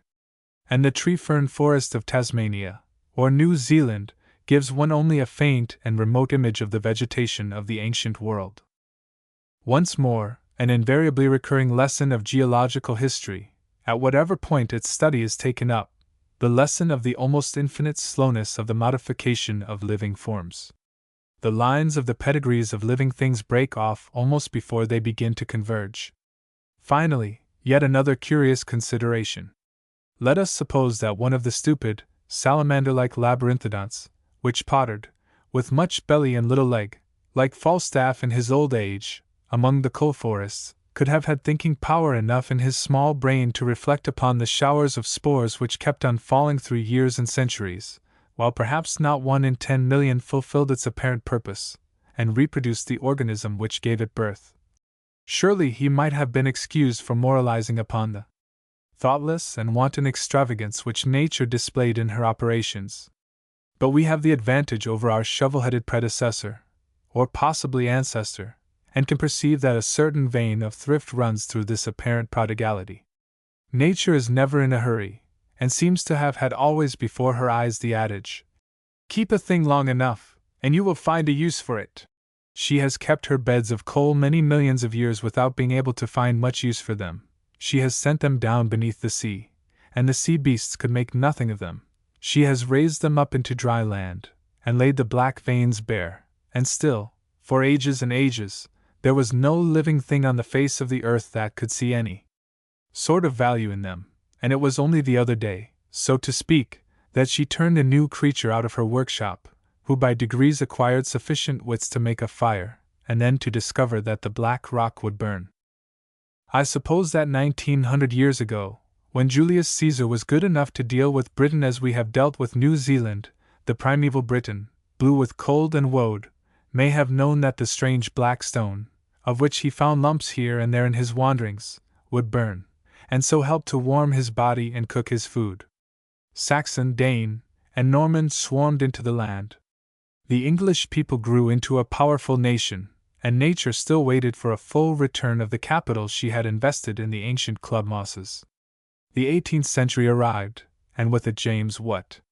The brain of that man was the spore out of which was developed the steam engine, and all the prodigious trees and branches of modern industry which have grown out of this. But coal is as much an essential condition of this growth and development as carbonic acid is for that of a club moss. Wanting coal, we could not have smelted the iron needed to make our engines, nor have worked our engines when we had got them. But take away the engines, and the great towns of Yorkshire and Lancashire vanish like a dream. Manufactures give place to agriculture and pasture, and not 10 men can live where now 10,000 are amply supported. Thus, all this abundant wealth of money and of vivid life is nature's interest upon her investment in club mosses, and the like, so long ago. But what becomes of the coal which is burnt in yielding this interest? Heat comes out of it, light comes out of it, and if we could gather together all that goes up the chimney, and all that remains in the grate of a thoroughly burnt coal fire, we should find ourselves in possession of a quantity of carbonic acid, water, ammonia, and mineral matters, exactly equal in weight to the coal. But these are the very matters with which nature supplied the club mosses which made the coal. She is paid back principal and interest at the same time, and she straightway invests the carbonic acid, the water, and the ammonia in new forms of life, feeding with them the plants that now live. Thrifty nature. Surely no prodigal, but most notable of housekeepers. 6. On coral and coral reefs. The marine productions which are commonly known by the names of corals and corallines were thought by the ancients to be seaweeds, which had the singular property of becoming hard and solid when they were fished up from their native depths and came into contact with the air. Sic et curalium, quo primum contingit oras tempori durescit, mollis fut herba sub indies, says Ovid Medum. 15. And it was not until the 17th century that Bacon was emboldened, by personal experience of the facts, to declare that the holders of this belief were no better than idiots, who had been misled by the softness of the outer coat of the living red coral to imagine that it was soft all through. Messer Bacon's strong epithet is probably undeserved, as the notion he controverts, in all likelihood, arose merely from the misinterpretation of the strictly true statement which any coral fisherman would make to a curious inquirer, namely, that the outside coat of the red coral is quite soft when it is taken out of the sea. At any rate, he did good service by eliminating this much error from the current notions about coral. But the belief that corals are plants remained, not only in the popular, but in the scientific mind, and it received what appeared to be a striking confirmation from the researches of Marsigli in 1706. For this naturalist, having the opportunity of observing freshly taken red coral, saw that its branches were beset with what looked like delicate and beautiful flowers, each having 8 petals. It was true that these flowers could protrude and retract themselves, but their motions were hardly more extensive, or more varied, than those of the leaves of the sensitive plant, and therefore they could not be held to militate against the conclusions so strongly suggested by their form and their grouping upon the branches of a tree-like structure. 20 years later, a pupil of Marsigli, the young Marseille's physician, Peyssonneau, conceived the desire to study these singular sea plants, and was sent by the French government on a mission to the Mediterranean for that purpose.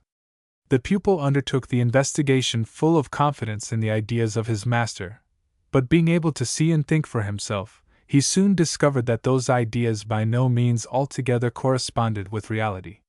In an essay entitled Trait du Corail, which was communicated to the French Academy of Science, but which has never been published, Peyssonneau writes: J'ai fait fleurir le corail dans diverses plans d'eau de mer, et j'ai observé que si que nous croyons être la fleur de cette prétendue plante en était au vrai, tu un insecte semblable à un petit ordi au poulpe.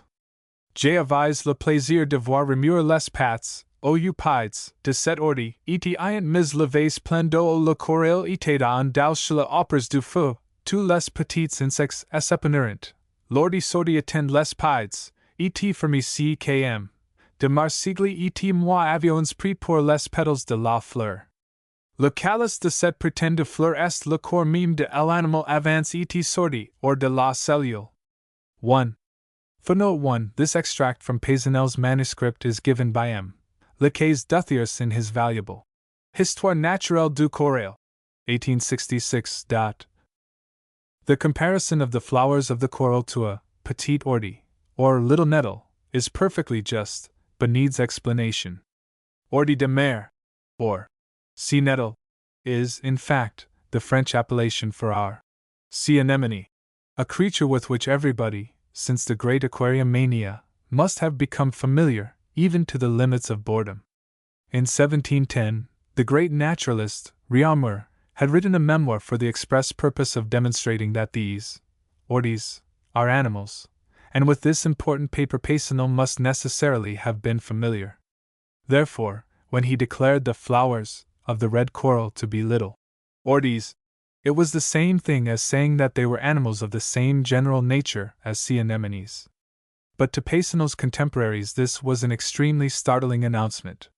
It was hard to imagine the existence of such a thing as an association of animals into a structure with stem and branches altogether like a plant, and fixed to the soil as a plant is fixed, and the naturalists of that day preferred not to imagine it. Even Réaumur could not bring himself to accept the notion, and France being blessed with academicians, whose great function, as the late Bishop Wilson and an eminent modern writer have so well shown, is to cause sweetness and light to prevail, and to prevent such unmannerly fellows as Peyssonneur from blurting out unedifying truths, they suppressed him, and, as aforesaid, his great work remained in manuscript, and may at this day be consulted by the curious in that state, in the Bibliothèque du Muséum d'Histoire Naturelle. Peyssonneur, who evidently was a person of savage and untamable disposition, so far from appreciating the kindness of the academicians in giving him time to reflect upon the unreasonableness, not to say rudeness, of making public statements in opposition to the views of some of the most distinguished of their body, seems bitterly to have resented the treatment he met with. For he sent all further communications to the Royal Society of London, which never had, and it is to be hoped never will have, anything of an academic constitution, and finally took himself off to Guadeloupe, and became lost to science altogether. 15 or 16 years after the date of Peyssonneu's suppressed paper, the Abbé Tremblay published his wonderful researches upon the freshwater hydra. Bernard de Jussieu and Guettard followed them up by like inquiries upon the marine sea anemones and corallines. Réaumur, convinced against his will of the entire justice of Péçonneau's views, adopted them, and made him a half-and-half apology in the preface to the next published volume of the Memoires pour servir à l'histoire des insectes. And from this time forth, Péçonneau's doctrine that corals are the work of animal organisms has been part of the body of established scientific truth. Péçonneau, in the extract from his memoir already cited, compares the flower-like animal of the coral to a poulpe, which is the French form of the name polypus, the many-footed, which the ancient naturalists gave to the soft-bodied cuttlefishes, which, like the coral animal, have 8 arms, or tentacles, disposed around a central mouth. Réaumur, admitting the analogy indicated by Péçonneau, gave the name of polyps, not only to the sea anemone, the coral animal, and the freshwater hydra, but to what are now known as the polyzoa, and he termed the skeleton which they fabricate a polypere, or polypidum. The progress of discovery, since Réaumur's time, has made us very completely acquainted with the structure and habits of all these polyps. We know that, among the sea anemones and coral-forming animals, each polyp has a mouth leading to a stomach, which is open at its inner end, and thus communicates freely with the general cavity of the body, that the tentacles placed round the mouth are hollow, and that they perform the part of arms in seizing and capturing prey. It is known that many of these creatures are capable of being multiplied by artificial division, the divided halves growing, after a time, into complete and separate animals, and that many are able to perform a very similar process naturally, in such a manner that one polyp may, by repeated incomplete divisions, give rise to a sort of sheet, or turf, formed by innumerable connected, and yet independent, descendants. Or, what is still more common, a polyp may throw out buds, which are converted into polyps, or branches bearing polyps, until a tree-like mass, sometimes of very considerable size, is formed. This is what happens in the case of the red coral of commerce. A minute polyp, fixed to the rocky bottom of the deep sea, grows up into a branched trunk. The end of every branch and twig is terminated by a polyp, and all the polyps are connected together by a fleshy substance, traversed by innumerable canals which place each polyp in communication with every other, and carry nourishment to the substance of the supporting stem. It is a sort of natural cooperative store, every polyp helping the whole, at the same time as it helps itself. The interior of the stem, like that of the branches, is solidified by the deposition of carbonate of lime in its tissue, somewhat in the same fashion as our own bones are formed of animal matter impregnated with lime salts, and it is this dense skeleton, usually turned deep red by a peculiar coloring matter cleared of the soft animal investment, as the heartwood of a tree might be stripped of its bark, which is the red coral. In the case of the red coral, the hard skeleton belongs to the interior of the stem and branches only, but in the commoner white corals, each polyp has a complete skeleton of its own. These polyps ate sometimes solitary, in which case the whole skeleton is represented by a single cup, with partitions radiating from its center to its circumference. When the polyps formed by budding or division remain associated, the polypidum is sometimes made up of nothing but an aggregation of these cups, while at other times the cups are at once separated and held together by an intermediate substance, which represents the branches of the red coral. The red coral polyp again is a comparatively rare animal, inhabiting a limited area, the skeleton of which has but a very insignificant mass, while the white corals are very common, occur in almost all seas, and form skeletons which are sometimes extremely massive. With a very few exceptions, both the red and the white coral polyps are, in their adult state, firmly adherent to the sea bottom, nor do their buds naturally become detached and locomotive. But, in addition to budding and division, these creatures possess the more ordinary methods of multiplication, and, at particular seasons, they give rise to numerous eggs of minute size. Within these eggs the young are formed, and they leave the egg in a condition which has no sort of resemblance to the perfect animal. It is, in fact, a minute oval body, many hundred times smaller than the full-grown creature, and it swims about with great activity by the help of multitudes of little hair-like filaments, called cilia, with which its body is covered. These cilia all lash the water in one direction, and so drive the little body along as if it were propelled by thousands of extremely minute paddles. After enjoying its freedom for a longer or shorter time, and being carried either by the force of its own cilia, or by currents which bear it along, the embryo coral settles down to the bottom, loses its cilia, and becomes fixed to the rock, gradually assuming the polype form and growing up to the size of its parent. As the infant polyps of the coral may retain this free and active condition for many hours, or even days, and as the tidal or other current in the sea may easily flow at the speed of 2 or even more miles in an hour, it is clear that the embryo must often be transported to very considerable distances from the parent. And it is easily understood how a single polype, which may give rise to hundreds, or perhaps thousands, of embryos, may, by this process of partly active and partly passive migration, cover an immense surface with its offspring. The masses of coral which may be formed by the assemblages of polyps which spring by budding, or by dividing, from a single polyp, occasionally attain very considerable dimensions. Such skeletons are sometimes great plates, many feet long and several feet in thickness, or they may form huge half-globes, like the brainstone corals, or may reach the magnitude of stout shrubs, or even small trees. There is reason to believe that such masses as these take a long time to form, and hence that the age a polype tree, or polype turf, may attain, may be considerable. But sooner or later the coral polyps, like all other things, die. The soft flesh decays while the skeleton is left as a stony mass at the bottom of the sea, where it retains its integrity for a longer or a shorter time, according as its position affords it more or less protection from the wear and tear of the waves.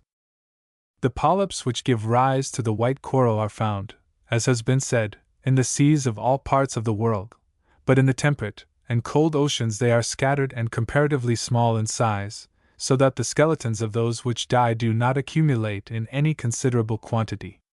But it is otherwise in the greater part of the ocean which lies in the warmer parts of the world, comprised within a distance of about 1,800 miles on each side of the equator.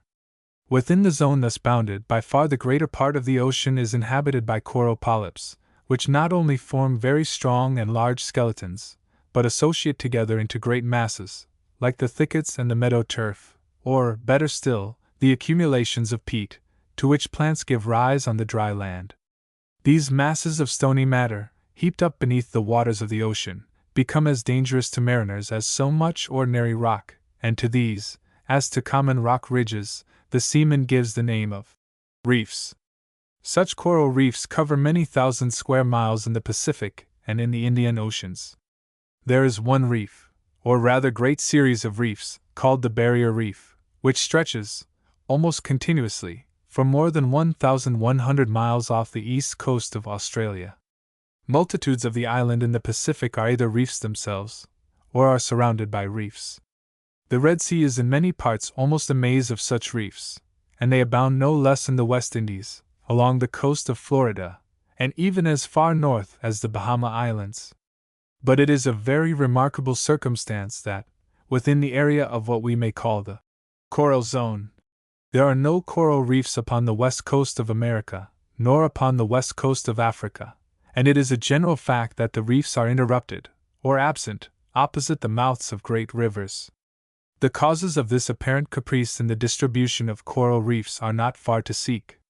The polyps which fabricate them require for their vigorous growth a temperature which must not fall below 68 degrees Fahrenheit all the year round, and this temperature is only to be found within the distance on each side of the equator which has been mentioned, or thereabouts. But even within the coral zone this degree of warmth is not everywhere to be had. On the west coast of America, and on the corresponding coast of Africa, currents of cold water from the icy regions which surround the South Pole set northward, and it appears to be due to their cooling influence that the sea in these regions is free from the reef builders. Again, the coral polyps cannot live in water which is rendered brackish by floods from the land, or which is perturbed by mud from the same source, and hence it is that they cease to exist opposite the mouths of rivers, which damage them in both these ways. Such is the general distribution of the reef-building corals, but there are some very interesting and singular circumstances to be observed in the conformation of the reefs, when we consider them individually. The reefs, in fact, are of 3 different kinds, Some of them stretch out from the shore, almost like a prolongation of the beach, covered only by shallow water, and in the case of an island, surrounding it like a fringe of no considerable breadth. These are termed fringing reefs.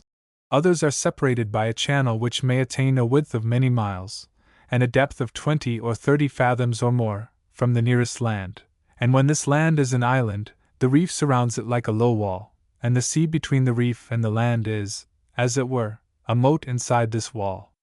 Such reefs as these are called encircling, when they surround an island, and barrier reefs, when they stretch parallel with the coast of a continent. In both these cases there is ordinary dry land inside the reef, and separated from it only by a narrower or a wider, a shallower or a deeper, space of sea, which is called a lagoon, or inner passage. But there is a third kind of reef, a very common occurrence in the Pacific and Indian Oceans, which goes by the name of an atoll. This is, to all intents and purposes, an encircling reef, without anything to encircle, or, in other words, without an island in the middle of its lagoon. The atoll has exactly the appearance of a vast, irregularly oval, or circular, breakwater, enclosing smooth water in its midst. The depth of the water in the lagoon rarely exceeds 20 or 30 fathoms, but outside the reef, it deepens with great rapidity to 200 or 300 fathoms. The depth immediately outside the barrier or encircling reefs may also be very considerable, but, at the outer edge of a fringing reef, it does not amount usually to more than 20 or 25 fathoms, in other words, from 120 to 150 feet. Thus, if the water of the ocean could be suddenly drained away, we should see the atolls rising from the seabed like vast truncated cones, and resembling so many volcanic craters, except that their sides would be steeper than those of an ordinary volcano. In the case of the encircling reefs, the cone, with the enclosed island, would look like Vesuvius with Monte Nuovo within the old crater of Sama, while, finally, the island with the fringing reef would have the appearance of an ordinary hill, or mountain, girded by a vast parapet, within which would lie a shallow moat. And the dry bed of the Pacific might afford grounds for an inhabitant of the moon to speculate upon the extraordinary subterranean activity to which these vast and numerous craters bore witness. When the structure of a fringing reef is investigated, the bottom of the lagoon is found to be covered with fine whitish mud, which results from the breaking up of the dead corals. Upon this muddy floor there lie, here and there, growing corals, or occasionally great blocks of dead coral, which have been torn by storms from the outer edge of the reef, and washed into the lagoon. Shellfish and worms of various kinds abound, and fish, some of which prey upon the coral, sport in the deeper pools. But the corals which are to be seen growing in the shallow waters of the lagoon are of a different kind from those which abound on the outer edge of the reef, and of which the reef is built up. Close to the seaward edge of the reef, over which, even in calm weather, a surf almost always breaks, the coral rock is encrusted with a thick coat of a singular vegetable organism, which contains a great deal of lime, the so-called nellipora. Beyond this, in the part of the edge of the reef which is always covered by the breaking waves, the living, true reef polyps make their appearance, and in different forms, coat the steep seaward face of the reef to a depth of 100 or even 150 feet. Beyond this depth the sounding lead rests, not upon the wall-like face of the reef, but on the ordinary shelving sea bottom. And the distance to which a fringing reef extends from the land corresponds with that at which the sea has a depth of 20 or 25 fathoms. If, as we have supposed, the sea could be suddenly withdrawn from around an island provided with a fringing reef, such as the Mauritius, the reef would present the aspect of a terrace, its seaward face, 100 feet or more high, blooming with the animal flowers of the coral, while its surface would be hollowed out into a shallow and irregular moat-like excavation.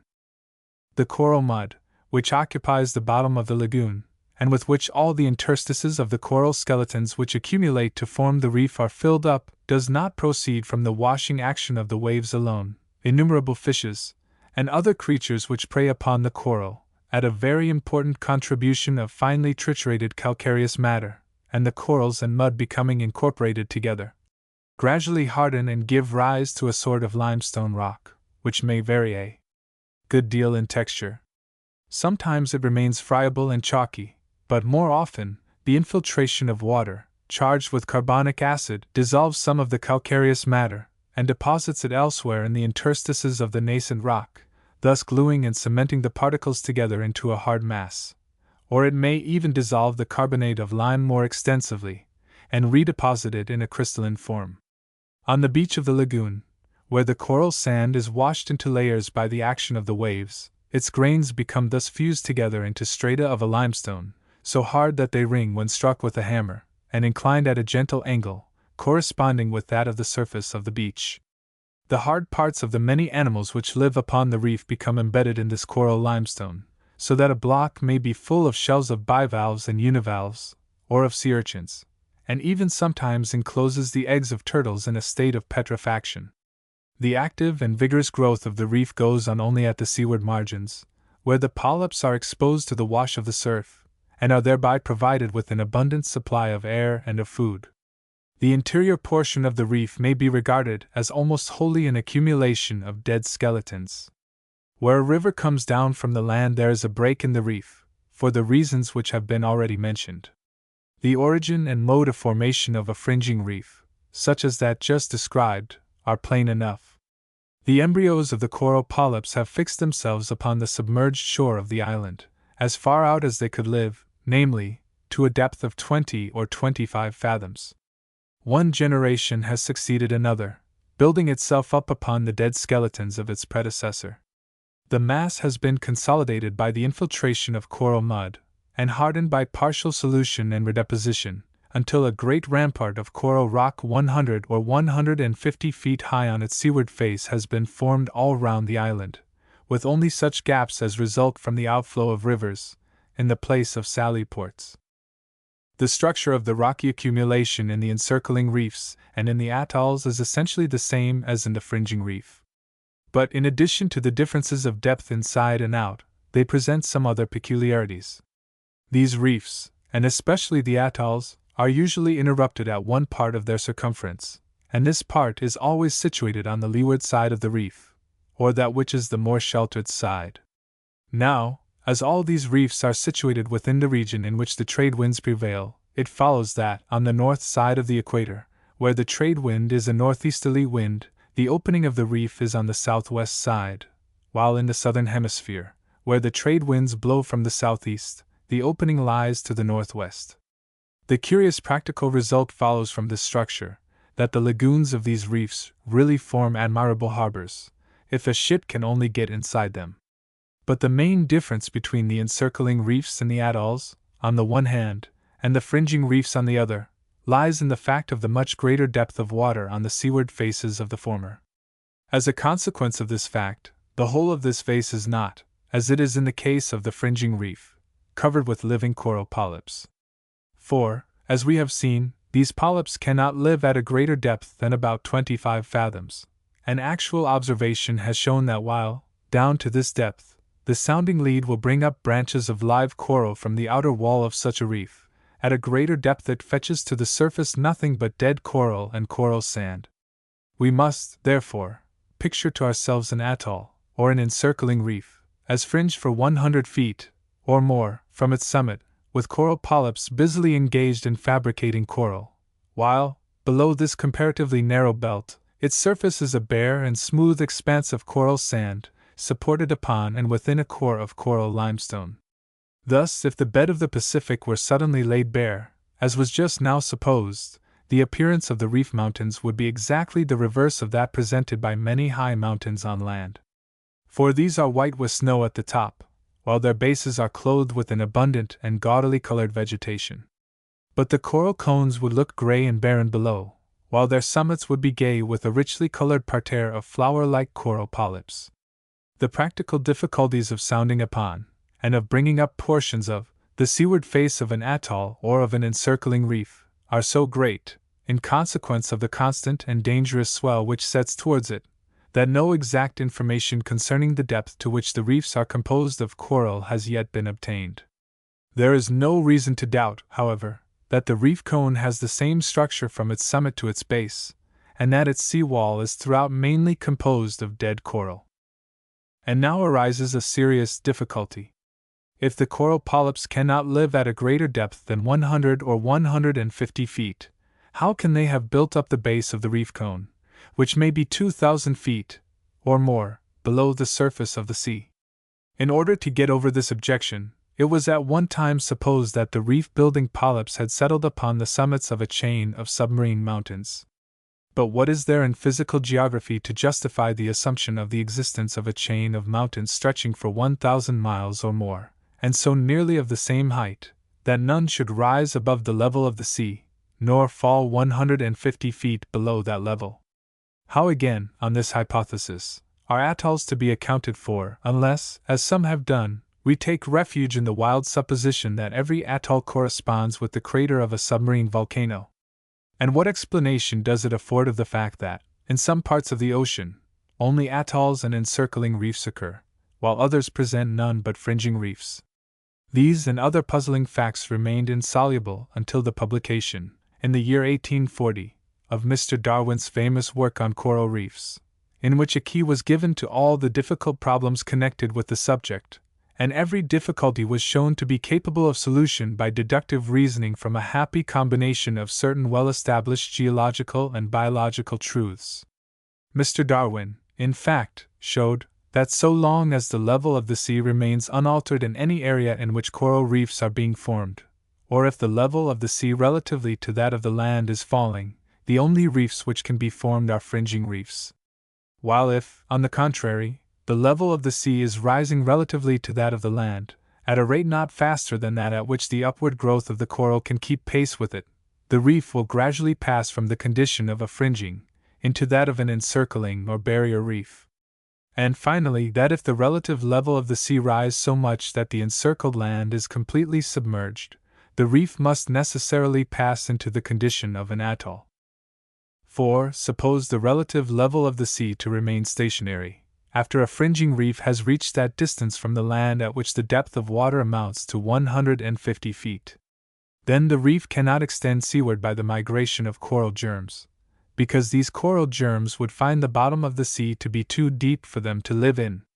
And the only manner in which the reef could extend outwards would be by the gradual accumulation, at the foot of its seaward face, of a talus of coral fragments torn off by the violence of the waves, which talus might, in course of time, become high enough to bring its upper surface within the limits of coral growth, and in that manner provide a sort of factitious sea bottom upon which the coral embryos might perch.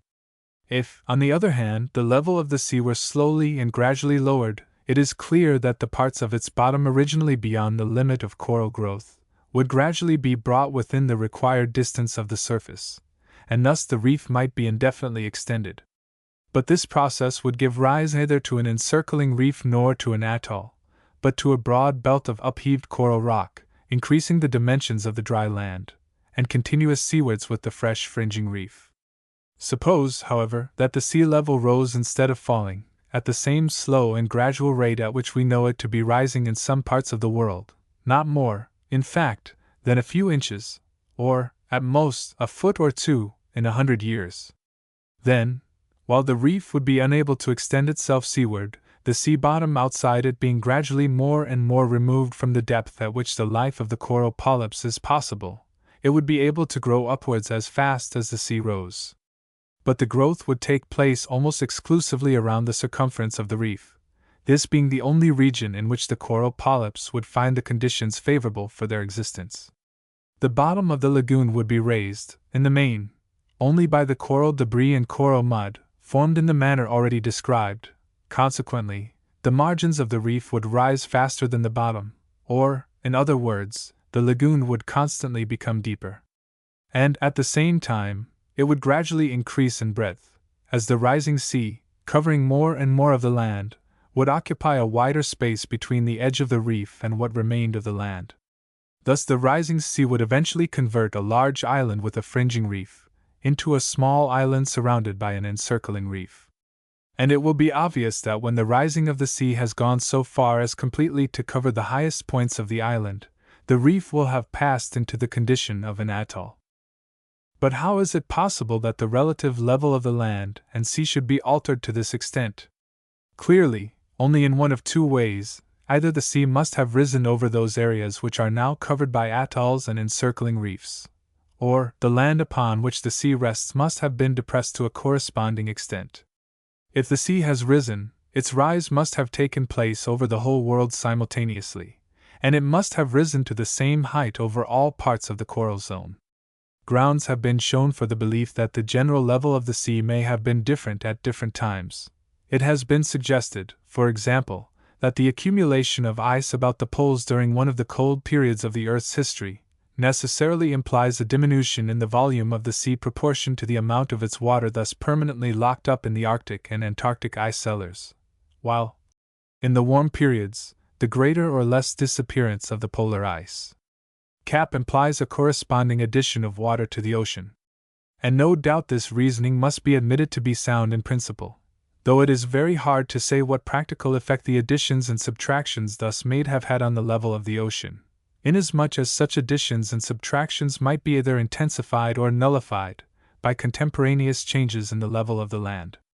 And no one has yet shown that any such great melting of polar ice, and consequent raising of the level of the water of the ocean, has taken place since the existing atolls began to be formed.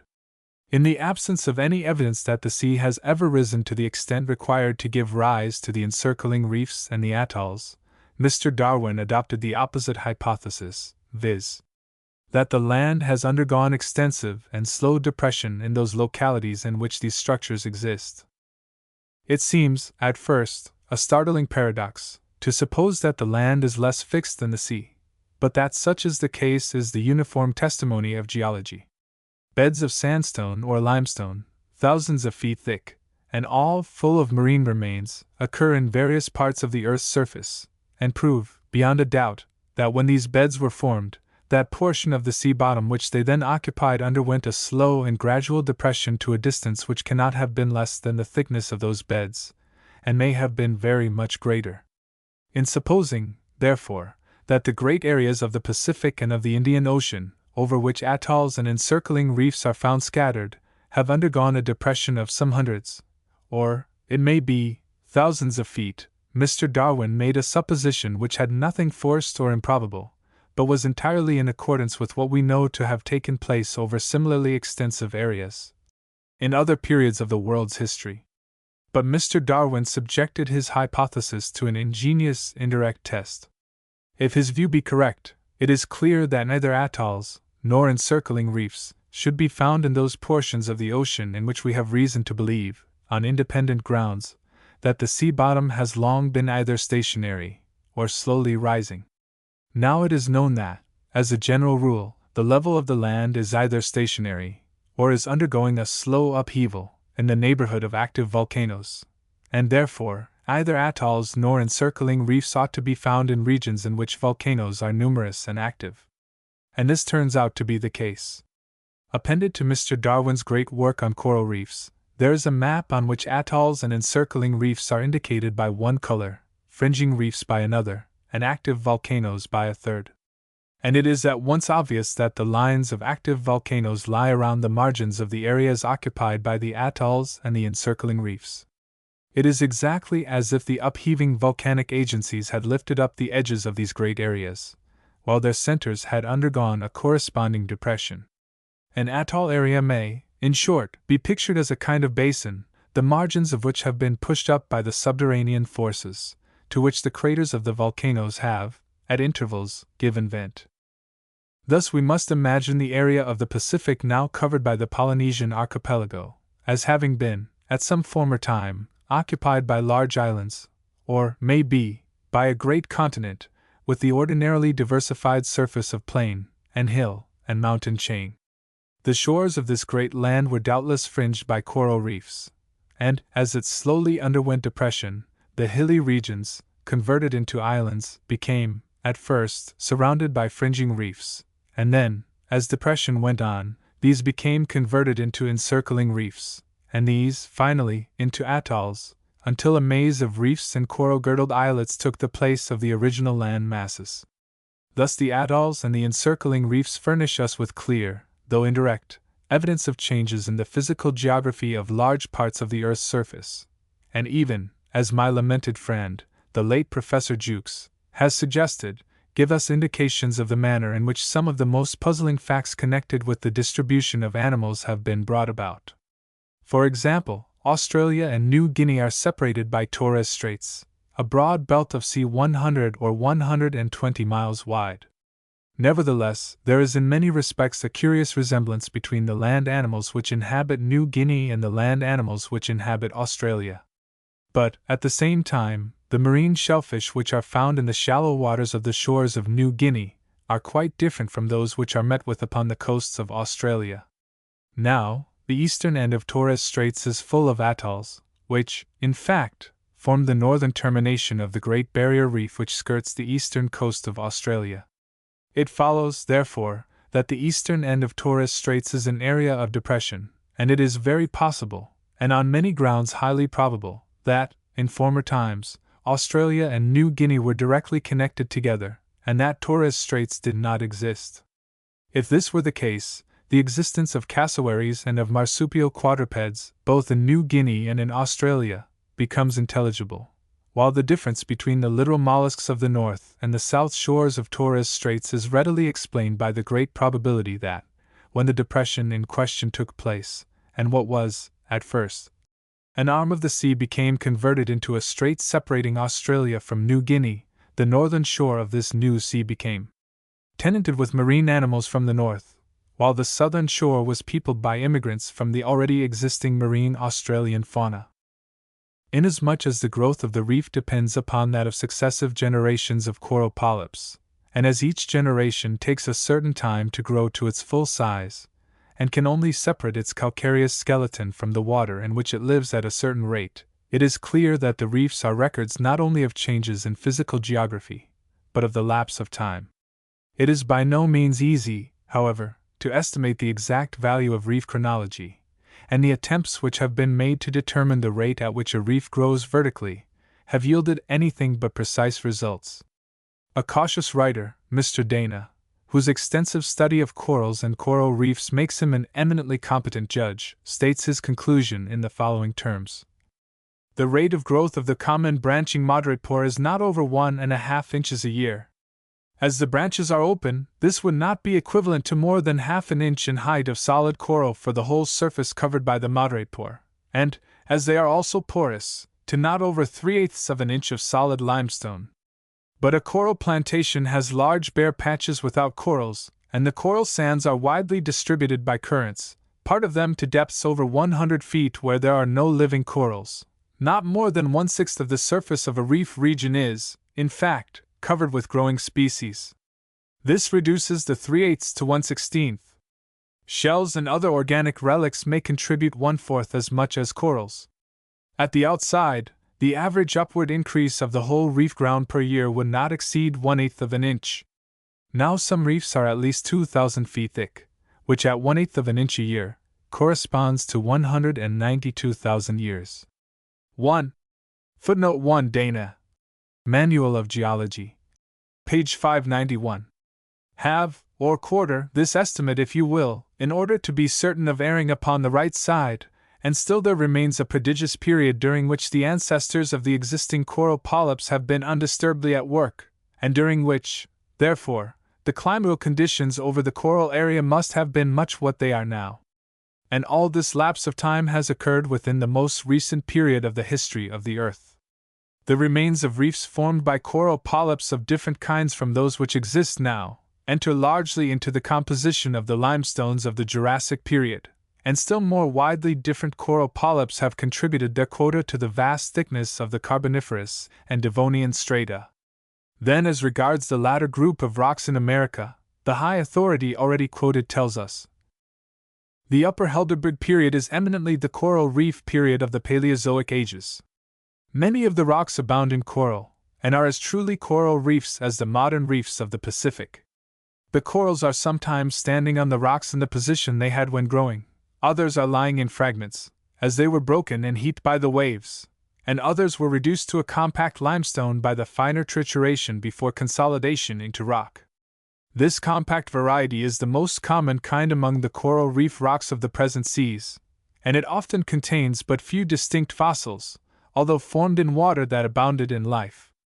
At the fall of the Ohio, near Louisville, there is a magnificent display of the old reef.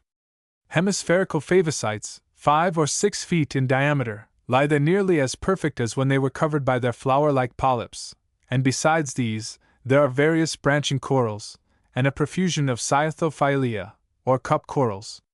1. Footnote 1 Dana. Manual of Geology. Page 272.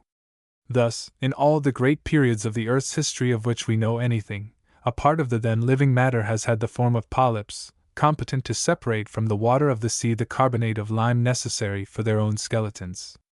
Grain by grain, and particle by particle, they have built up vast masses of rock, the thickness of which is measured by hundreds of feet, and their area by thousands of square miles. The slow oscillations of the crust of the earth, producing great changes in the distribution of land and water, have often obliged the living matter of the coral builders to shift the locality of its operations, and by variation and adaptation to these modifications of condition, its forms have as often changed. The work it has done in the past is, for the most part, swept away, but fragments remain, and if there were no other evidence, suffice to prove the general constancy of the operations of nature in this world, through periods of almost inconceivable duration. 7. On the methods and results of ethnology. Ethnology is the science which determines the distinctive characters of the persistent modifications of mankind, which ascertains the distribution of those modifications in present and past times, and seeks to discover the causes, or conditions of existence, both of the modifications and of their distribution. I say, persistent modifications, because, unless incidentally, ethnology has nothing to do with chance and transitory peculiarities of human structure. And I speak of persistent modifications, or stocks, rather than of varieties, or races, or species, because each of these last well-known terms implies, on the part of its employer, a preconceived opinion touching one of those problems, the solution of which is the ultimate object of the science, and in regard to which, therefore, ethnologists are especially bound to keep their minds open and their judgments freely balanced. Ethnology, as thus defined, is a branch of anthropology, the great science which unravels the complexities of human structure, traces out the relations of man to other animals, studies all that is especially human in the mode in which man's complex functions are performed, and searches after the conditions which have determined his presence in the world. And anthropology is a section of zoology, which again is the animal half of biology, the science of life and living things. Such is the position of ethnology, such are the objects of the ethnologist. The paths or methods by following which he may hope to reach his goal are diverse.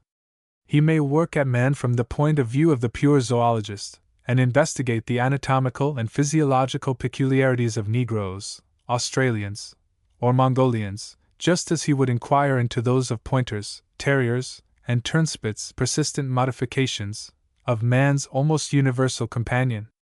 Or he may seek aid from researches into the most human manifestation of humanity, language, and assuming that what is true of speech is true of the speaker, a hypothesis as questionable in science as it is in ordinary life, he may apply to mankind themselves the conclusions drawn from a searching analysis of their words and grammatical forms.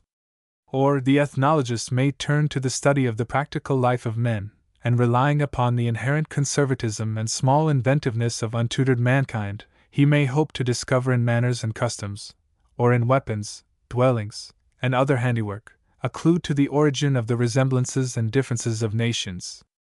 Or he may resort to that kind of evidence which is yielded by history proper, and consists of the beliefs of men concerning past events, embodied in traditional, or in written, testimony. Or, when that thread breaks, archaeology, which is the interpretation of the unrecorded remains of man's works, belonging to the epoch since the world has reached its present condition, may still guide him.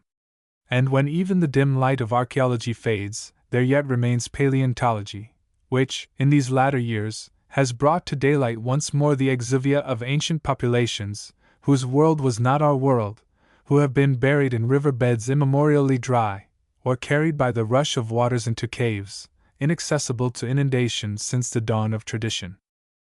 Along each, or all, of these paths the ethnologist may press towards his goal, but they are not equally straight, or sure, or easy to tread. The way of paleontology has but just been laid open to us. Archaeological and historical investigations are of great value for all those peoples whose ancient state has differed widely from their present condition, and who have the good or evil fortune to possess a history. But on taking a broad survey of the world, it is astonishing how few nations present either condition. Respecting 5/6 of the persistent modifications of mankind, history and archaeology are absolutely silent. For half the rest, they might as well be silent for anything that is to be made of their testimony. And finally, when the question arises as to what was the condition of mankind more than a paltry 2,000 or 3,000 years ago, history and archaeology are, for the most part, mere dumb dogs. What light does either of these branches of knowledge throw on the past of the man of the New World, if we except the Central Americans and the Peruvians, on that of the Africans, save those of the valley of the Nile and a fringe of the Mediterranean, on that of all the Polynesian, Australian, and Central Asiatic peoples, the former of whom probably, and the last certainly, were, at the dawn of history, substantially what they are now. While thankfully accepting what history has to give him, therefore, the ethnologist must not look for too much from her. Is more to be expected from inquiries into the customs and handicrafts of men? It is to be feared not. In reasoning from identity of custom to identity of stock, the difficulty always obtrudes itself, that the minds of men being everywhere similar, differing in quality and quantity but not in kind of faculty, like circumstances must tend to produce like contrivances, at any rate, so long as the need to be met and conquered is of a very simple kind. That two nations use calabashes or shells for drinking vessels, or that they employ spears, or clubs, or swords and axes of stone and metal as weapons and implements, cannot be regarded as evidence that these two nations had a common origin, or even that intercommunication ever took place between them, seeing that the convenience of using calabashes or shells for such purposes, and the advantage of poking an enemy with a sharp stick, or hitting him with a heavy one, must be early forced by nature upon the mind of even the stupidest savage. And when he had found out the use of a stick, he would need no prompting to discover the value of a chipped or whetted stone, or an angular piece of native metal, for the same object.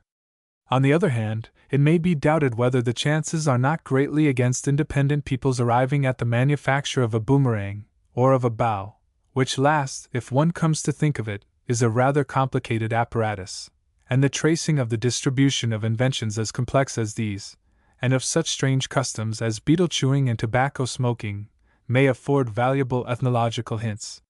Since the time of Leibniz, and guided by such men as Humboldt, Abel Remusat, and Klaproth, philology has taken far higher ground. Thus Pritchard affirms that the history of nations, termed ethnology, must be mainly founded on the relations of their languages. An eminent living philologer, August Schleicher, in a recent essay, puts forward the claims of his science still more forcibly. If, however, language is the human, Greek, katezeken, the suggestion arises whether it should not form the basis of any scientific systematic arrangement of mankind, whether the foundation of the natural classification of the genus Homo has not been discovered in it. How little constant are cranial peculiarities and other so-called race characters! Language, on the other hand, is always a perfectly constant diagnostic. A German may occasionally compete in hair and prognathism with a Negro, but a Negro language will never be his mother tongue. Of how little importance for mankind the so-called race characters are, is shown by the fact that speakers of languages belonging to one and the same linguistic family may exhibit the peculiarities of various races. Thus the settled Osmanli Turk exhibits Caucasian characters, while other so-called Tartaric Turks exemplify the Mongol type. On the other hand, the Magyar and the Basque do not depart in any essential physical peculiarity from the Indo-Germans, whilst the Magyar, Basque, and Indo-Germanic tongues are widely different. Apart from their inconstancy, again, the so-called race characters can hardly yield a scientifically natural system. Languages, on the other hand, readily fall into a natural arrangement, like that of which other vital products are susceptible, especially when viewed from their morphological side. The externally visible structure of the cerebral and facial skeletons, and of the body generally, is less important than that no less material but infinitely more delicate corporeal structure, the function of which is speech. I conceive, therefore, that the natural classification of languages is also the natural classification of mankind. With language, moreover, all the higher manifestations of man's vital activity are closely interwoven, so that these receive due recognition in and by that of speech. 1. Footnote 1. August Schleicher. Über die Bedeutung der Sprache für die Niedergeschichte der Menschen, pages 16 to 18. Weimer, 1858. Without the least desire to depreciate the value of philology as an adjuvant to ethnology, I must venture to doubt, with Ridolfi, Desmoulins, Crawford, and others, its title to the leading position claimed for it by the writers whom I have just quoted. On the contrary, it seems to me obvious that though, in the absence of any evidence to the contrary, unity of languages may afford a certain presumption in favor of the unity of stock of the peoples speaking those languages, it cannot be held to prove that unity of stock, unless philologers are prepared to demonstrate that no nation can lose its language and acquire that of a distinct nation, without a change of blood corresponding with the change of language. Desmoulins long ago put this argument exceedingly well. Let us imagine the recurrence of one of those slow, or sudden, political revolutions, or say of those secular changes which among different people and at different epochs have annihilated historical monuments, and even extinguished tradition. In that case, the evidence, now so clear, that the Negroes of Haiti were slaves imported by a French colony, who, by the very effect of the subordination involved in slavery, lost their own diverse languages and adopted that of their masters, would vanish. And metaphysical philosophers, observing the identity of Haitian French with that spoken on the shores of the Seine and the Loire, would argue that the men of St. Domingo with woolly heads, black and oily skins, small calves, and slightly bent knees, are of the same race, descended from the same parental stock, as the Frenchmen with silky brown, chestnut, or fair hair, and white skins. For they would say, their languages are more similar than French is to German or Spanish. 1. Footnote 1 Desmoulins. Histoire naturelle des races humaines, page 345. 1826. It must not be imagined that the case put by Desmoulins is a merely hypothetical one. Events precisely similar to the transport of a body of Africans to the West India Islands, indeed, cannot have happened among uncivilized races, but similar results have followed the importation of bodies of conquerors among an enslaved people over and over again. There is hardly a country in Europe in which two or more nations speaking widely different tongues have not become intermixed, and there is hardly a language of Europe of which we have any right to think that its structure affords a just indication of the amount of that intermixture.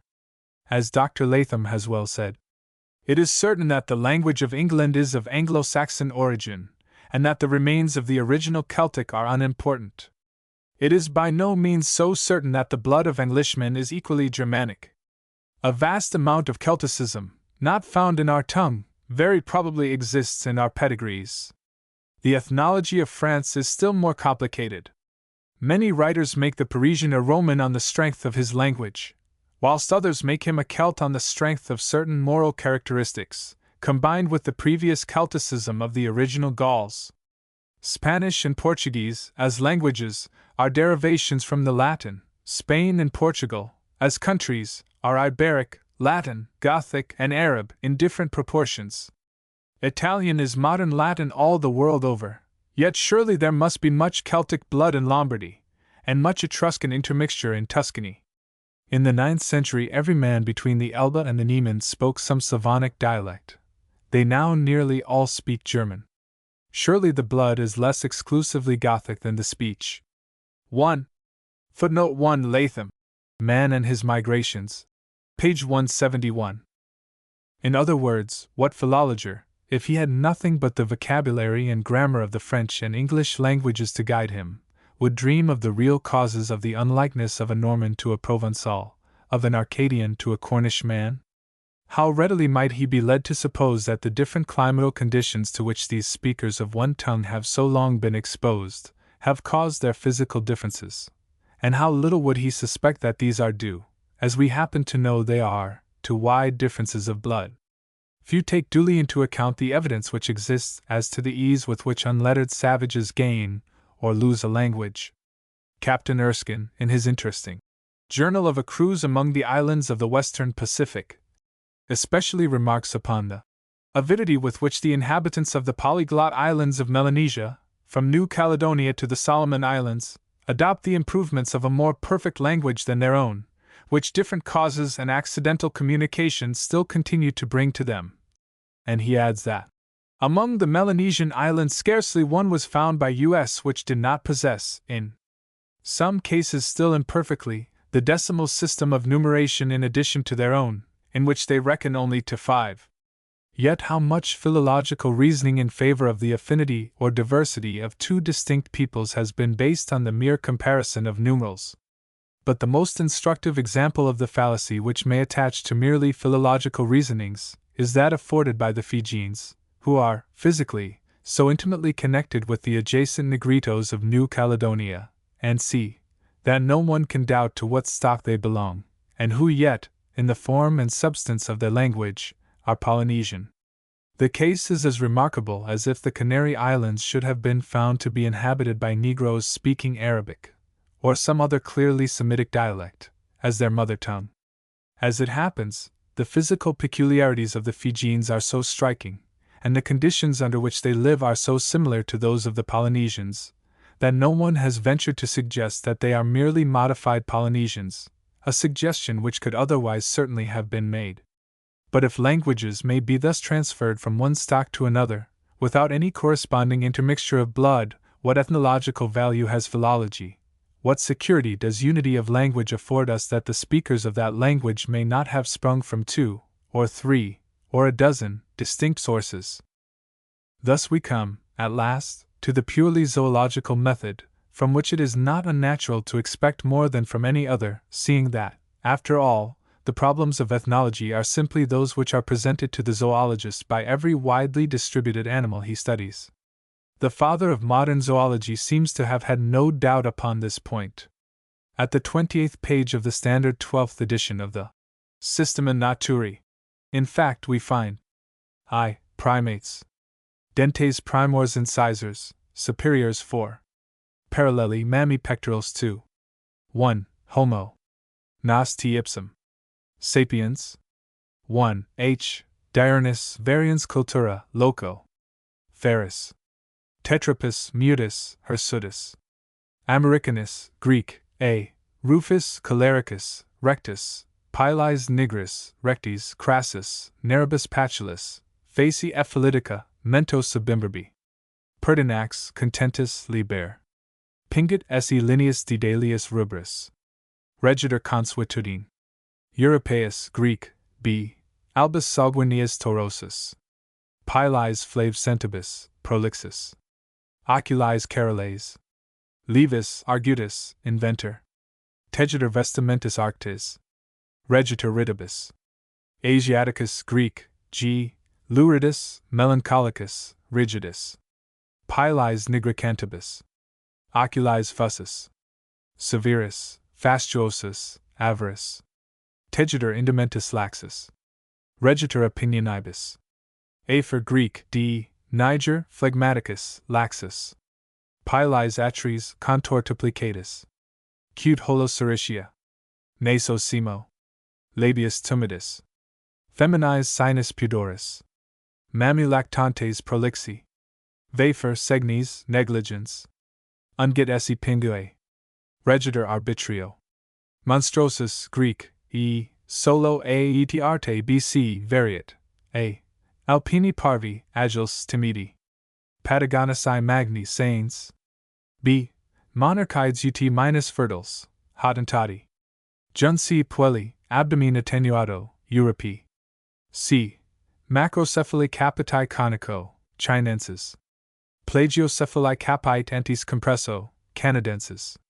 Turn a few pages further on in the same volume, and there appears, with a fine impartiality in the distribution of capitals and subdivisional headings. 3. Ferae. Dentes primors superiors sex, acutiusculi. Canini solitarii. 12. Canis.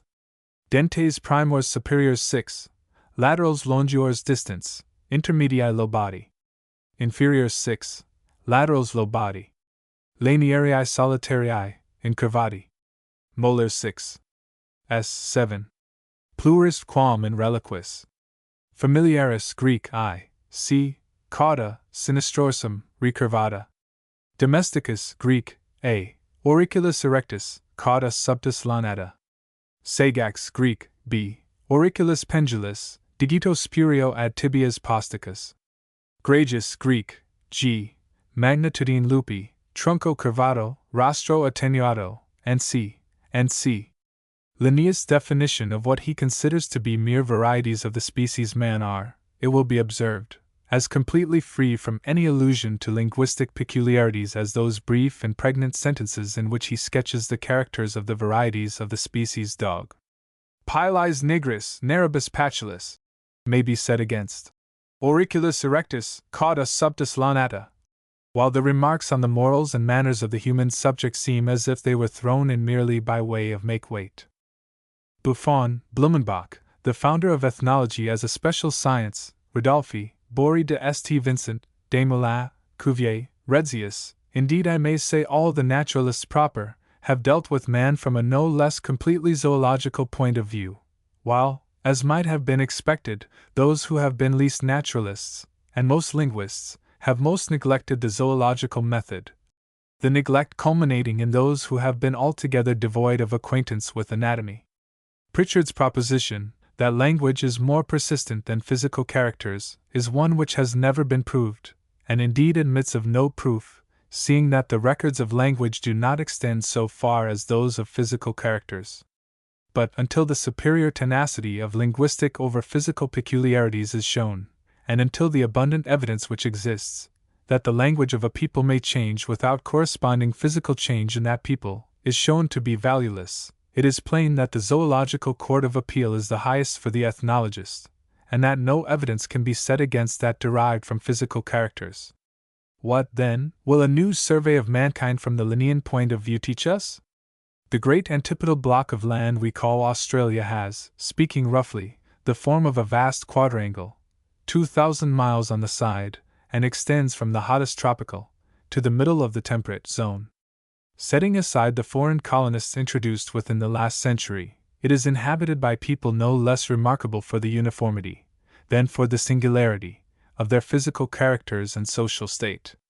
For the most part of fair stature, erect and well built, except for an unusual slenderness of the lower limbs, the Australians have dark, usually chocolate-colored skins, fine dark wavy hair, dark eyes, overhung by beetle brows, coarse, projecting jaws, broad and dilated, but not especially flattened, noses, and lips which, though prominent, are eminently flexible. The skulls of these people are always long and narrow, with a smaller development of the frontal sinuses than usually corresponds with such largely developed brow ridges. An Australian skull of a round form, or one the transverse diameter of which exceeds 8/10 of its length, has never been seen. These people, in a word, are eminently dolichocephalic, or long-headed, but with this one limitation, their crania present considerable variations, some being comparatively high and arched, while others are more remarkably depressed than almost any other human skulls.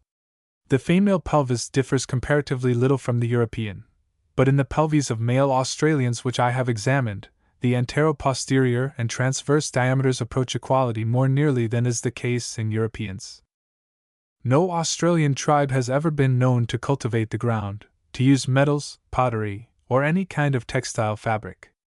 They rarely construct huts. Their means of navigation are limited to rafts or canoes, made of sheets of bark. Clothing, except skin cloaks for protection from cold, is a superfluity with which they dispense, and though they have some singular weapons, almost peculiar to themselves, they are wholly unacquainted with bows and arrows. It is but a step, as it were, across Bass's Straits to Tasmania. Neither climate nor the characteristic forms of vegetable or animal life change largely on the south side of the straits, but the early voyagers found man singularly different from him on the north side. The skin of the Tasmanian was dark, though he lived between parallels of latitude corresponding with those of Middle Europe in our own hemisphere. His jaws projected, his head was long and narrow. His civilization was about on a footing with that of the Australian, if not lower, for I cannot discover that the Tasmanian understood the use of the throwing stick. But he differed from the Australian in his woolly, negro-like hair, whence the name of Negrito, which has been applied to him and his congeners. Such Negritos, differing more or less from the Tasmanian, but agreeing with him in dark skin and woolly hair, occupying New Caledonia, the New Hebrides, the Louisiade archipelago, and stretching to the Papuan Islands, and for a doubtful extent beyond them to the north and west, form a sort of belt, or zone, of Negrito population, interposed between the Australians on the west and the inhabitants of the great majority of the Pacific Islands on the east. The cranial characters of the Negritos vary considerably more than those of their skin and hair, the most notable circumstance being the strong Australian aspect which distinguishes many Negrito skulls, while others tend rather towards forms common in the Polynesian Islands. In civilization, New Caledonia exhibits an advance upon Tasmania, and farther north, there is a still greater improvement. But the bows and arrows, the perched houses, the outrigger canoes, the habits of beetle chewing and of kawa drinking, which abound more or less among the northern Negritos, are probably to be regarded not as the products of an indigenous civilization, but merely as indications of the extent to which foreign influences have modified the primitive social state of these people. From Tasmania or New Caledonia to New Zealand or Tonga is again but a brief voyage, but it brings about a still more notable change in the aspect of the indigenous population than that effected by the passage of Bass's Straits. Instead of being chocolate-colored people, the Maoris and Tongans are light brown. Instead of woolly, they have straight, or wavy, black hair. And if from New Zealand, we travel some 5,000 miles east to Easter Island, and from Easter Island, for as great a distance northwest, to the Sandwich Islands, and thence 7,000 miles, westward and southward, to Sumatra, and even across the Indian Ocean, into the interior of Madagascar, we shall everywhere meet with people whose hair is straight or wavy, and whose skins exhibit various shades of brown. These are the Polynesians, Micronesians, Indonesians, whom Latham has grouped together under the common title of Amphinesians. The cranial characters of these people, as of the Negritos, are less constant than those of their skin and hair. The Maori has a long skull, the Sandwich Islander a broad skull. Some, like these, have strong brow ridges. Others, like the Dyaks and many Polynesians, have hardly any nasal indentation. It is only in the westernmost parts of their area that the Amphinesian nations know anything about bows and arrows as weapons, or are acquainted with the use of metals or with pottery. Everywhere they cultivate the ground, construct houses, and skillfully build and manage outrigger or double canoes, while, almost everywhere, they use some kind of fabric for clothing. Between Easter Island, or the Sandwich Islands, and any part of the American coast is a much wider interval than that between Tasmania and New Zealand, but the ethnological interval between the American and the Polynesian is less than that between either of the previously named stocks. The typical American has straight black hair and dark eyes, his skin exhibiting various shades of reddish or yellowish brown, sometimes inclining to olive. The face is broad and scantily bearded, the skull wide and high. Such people extend from Patagonia to Mexico, and much farther north along the west coast. In the main a race of hunters, they had nevertheless, at the time of the discovery of the Americas, attained a remarkable degree of civilization in some localities. They had domesticated ruminants, and not only practiced agriculture, but had learned the value of irrigation. They manufactured textile fabrics, were masters of the potter's art, and knew how to erect massive buildings of stone. They understood the working of the precious, though not of the useful, metals, and had even attained to a rude kind of hieroglyphic, or picture, writing. The Americans not only employed the bow and arrow, but like some Amphinesians, the blowpipe, as offensive weapons, but I am not aware that the outrigger canoe has ever been observed among them. I have reason to suspect that some of the Fuegian tribes differ cranially from the typical Americans, and the northern and eastern American tribes have longer skulls than their southern compatriots. But the Eskimo, who roam on the desolate and ice-bound coasts of Arctic America, certainly present us with a new stock. The Eskimo, among whom the Greenlanders are included, in fact, though they share the straight black hair of the proper Americans, are a duller complexioned, shorter, and more squat people, and they have still more prominent cheekbones. But the circumstance which most completely separates them from the typical Americans is the form of their skulls, which instead of being broad, high, and truncated behind, are eminently long, usually low, and prolonged backwards.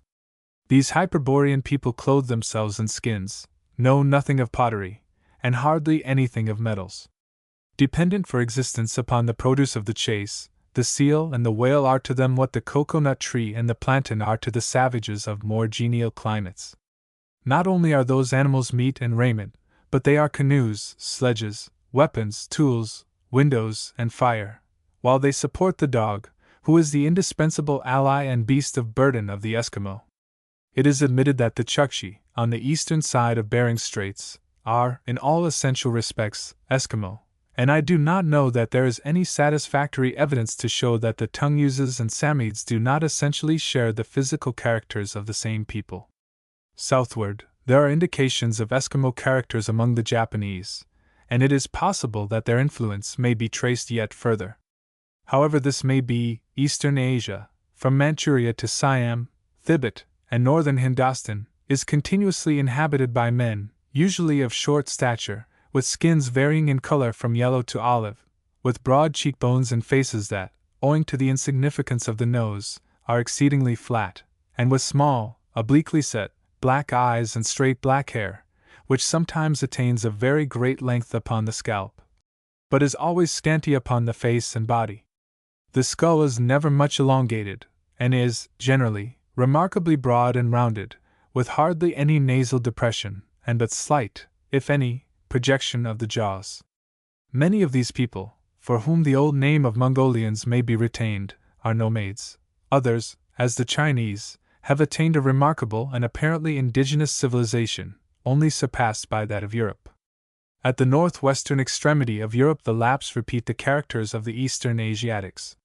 Between these extreme points, the Mongolian stock is not continuous, but is represented by a chain of more or less isolated tribes, who pass under the name of Kalmucks and Tartars, and form Mongolian islands, as it were, in the midst of an ocean of other people. The waves of this ocean are the nations for whom, in order to avoid the endless confusion produced by our present half-physical, half-philological classification, I shall use a new name, Xanthocrawi, indicating that they are yellow-haired and pale in complexion. The Chinese historians of the Han Dynasty, writing in the 3rd century before our era, describe, with much minuteness, certain numerous and powerful barbarians with yellow hair, green eyes, and prominent noses, who the black-haired, skew-eyed, and flat-nosed analysts remark in passing are just like the apes from whom they are descended. These people held, in force, the upper waters of the Yenisei, and thence under various names stretched southward to Thibet and Kashgar. Fair-haired and blue-eyed northern enemies were no less known to the ancient Hindus, to the Persians, and to the Egyptians, on the south of the great Central Asiatic area, while the testimony of all European antiquity is to the effect that, before and since the period in question, there lay beyond the Danube, the Rhine, and the Seine, a vast and dangerous yellow or red-haired, fair-skinned, blue-eyed population. Whether the disturbers of the marches of the Roman Empire were called Gauls or Germans, Goths, Alans, or Scythians, one thing seems certain, that until the invasion of the Huns, they were tall, fair, blue-eyed men. If any one should think fit to assume that in the year 100 BC there was one continuous Xanthocroic population from the Rhine to the Yenisei, and from the Ural Mountains to the Hindu Kush, I know not that any evidence exists by which that position could be upset, while the existing state of things is rather in its favor than otherwise. For the Scandinavians wholly, the Germans to a great extent, the Slavonian and the Finnish tribes, some of the inhabitants of Greece, many Turks, some Kyrgyz, and some Manchus, the Ossets in the Caucasus, the Syaposh, the Rohillas, are at the present day fair, yellow or red-haired, and blue-eyed, and the interpolation of tribes of Mongolian hair and complexion, as far west as the Caspian steppes and the Crimea, might justly be accounted for by those subsequent westward eruptions of the Mongolian stock, of which history furnishes abundant testimony. The furthermost limit of the Xanthocrae northwestward is Iceland and the British Isles. Southwestward, they are traceable at intervals through the Berber country, and end in the Canary Islands. The cranial characters of the Xanthocrae are not, at present, strictly definable. The Scandinavians are certainly long-headed, but many Germans, the Swiss so far as they are Germanized, the Slavonians, the Finns, and the Turks, are short-headed. What were the cranial characters of the ancient Usons and Tinglings of the valley of the Yenisei is unknown. West of the area occupied by the chief mass of the Xanthocrae, and north of the Sahara, is a broad belt of land, shaped like A=Y=. Between the forks of the =Y= lies the Mediterranean. The stem of it is Arabia. The stem is bathed by the Indian Ocean, the western ends of the forks by the Atlantic. The people inhabiting the area thus roughly sketched have, like the Xanthocrae, prominent noses, pale skins and wavy hair, with abundant beards. But unlike them, the hair is black or dark, and the eyes usually so. They may thence be called the Melanochroi. Such people are found in the British Islands, in western and southern Gaul, in Spain, in Italy south of the Po, in parts of Greece, in Syria and Arabia, stretching as far northward and eastward as the Caucasus and Persia. They are the chief inhabitants of Africa north of the Sahara, and like the Xanthocrae, they end in the Canary Islands. They are known as Celts, Iberians, Etruscans, Romans, Pelasgians, Berbers, Semites. The majority of them are long-headed, and of smaller stature than the Xanthocrae. It is needless to remark upon the civilization of these two great stocks. With them has originated everything that is highest in science, in art, in law, in politics, and in mechanical inventions. In their hands, at the present moment, lies the order of the social world, and to them its progress is committed. South of the Atlas, and of the great desert, Middle Africa exhibits a new type of humanity in the Negro, with his dark skin, woolly hair, projecting jaws, and thick lips. As a rule, the skull of the Negro is remarkably long. It rarely approaches the broad type, and never exhibits the roundness of the Mongolian. A cultivator of the ground, and dwelling in villages, a maker of pottery, and a worker in the useful as well as the ornamental metals, employing the bow and arrow as well as the spear, the typical Negro stands high in point of civilization above the Australian. Resembling the Negroes in cranial characters, the Bushmen of South Africa differ from them in their yellowish-brown skins, their tufted hair, their remarkably small stature, and their tendency to fatty and other integumentary outgrowths. Nor is the wonderful click with which their speech is interspersed to be overlooked in enumerating the physical characteristics of this strange people. The so-called Dravidian populations of southern Hindustan lead us back, physically as well as geographically, towards the Australians, while the diminutive Minkapis of the Andaman Islands lie midway between the Negro and Negrito races, and, as Mr. Busk has pointed out, occasionally present the rare combination of brachycephaly, or short-headedness, with woolly hair. In the preceding progress along the outskirts of the habitable world, 11 readily distinguishable stocks, or persistent modifications, of mankind, have been recognized. I have purposely omitted such people as the Abyssinians and the Hindus, who there is every reason to believe result from the intermixture of distinct stocks. Perhaps I ought, for like reasons, to have ignored the Minkapis. But I do not pretend that my enumeration is complete or, in any sense, perfect. It is enough for my purpose if it be admitted, and I think it cannot be denied, that those which I have mentioned exist, are well marked, and occupy the greater part of the habitable globe. In attempting to classify these persistent modifications after the manner of naturalists, the first circumstance that attracts one's attention is the broad contrast between the people with straight and wavy hair, and those with crisp, woolly, or tufted hair. Bory de St. Vincent, noting this fundamental distinction, divided mankind accordingly into the two primary groups of Lyotrichi and Eulotrichi, terms which are open to criticism, but which I adopt in the accompanying table, because they have been used. It is better for science to accept a faulty name which has the merit of existence, than to burthen it with a faultless newly invented one. Under each of these divisions are two columns, one for the brachycephaly, or short heads, and one for the dolichocephaly, one, or long heads.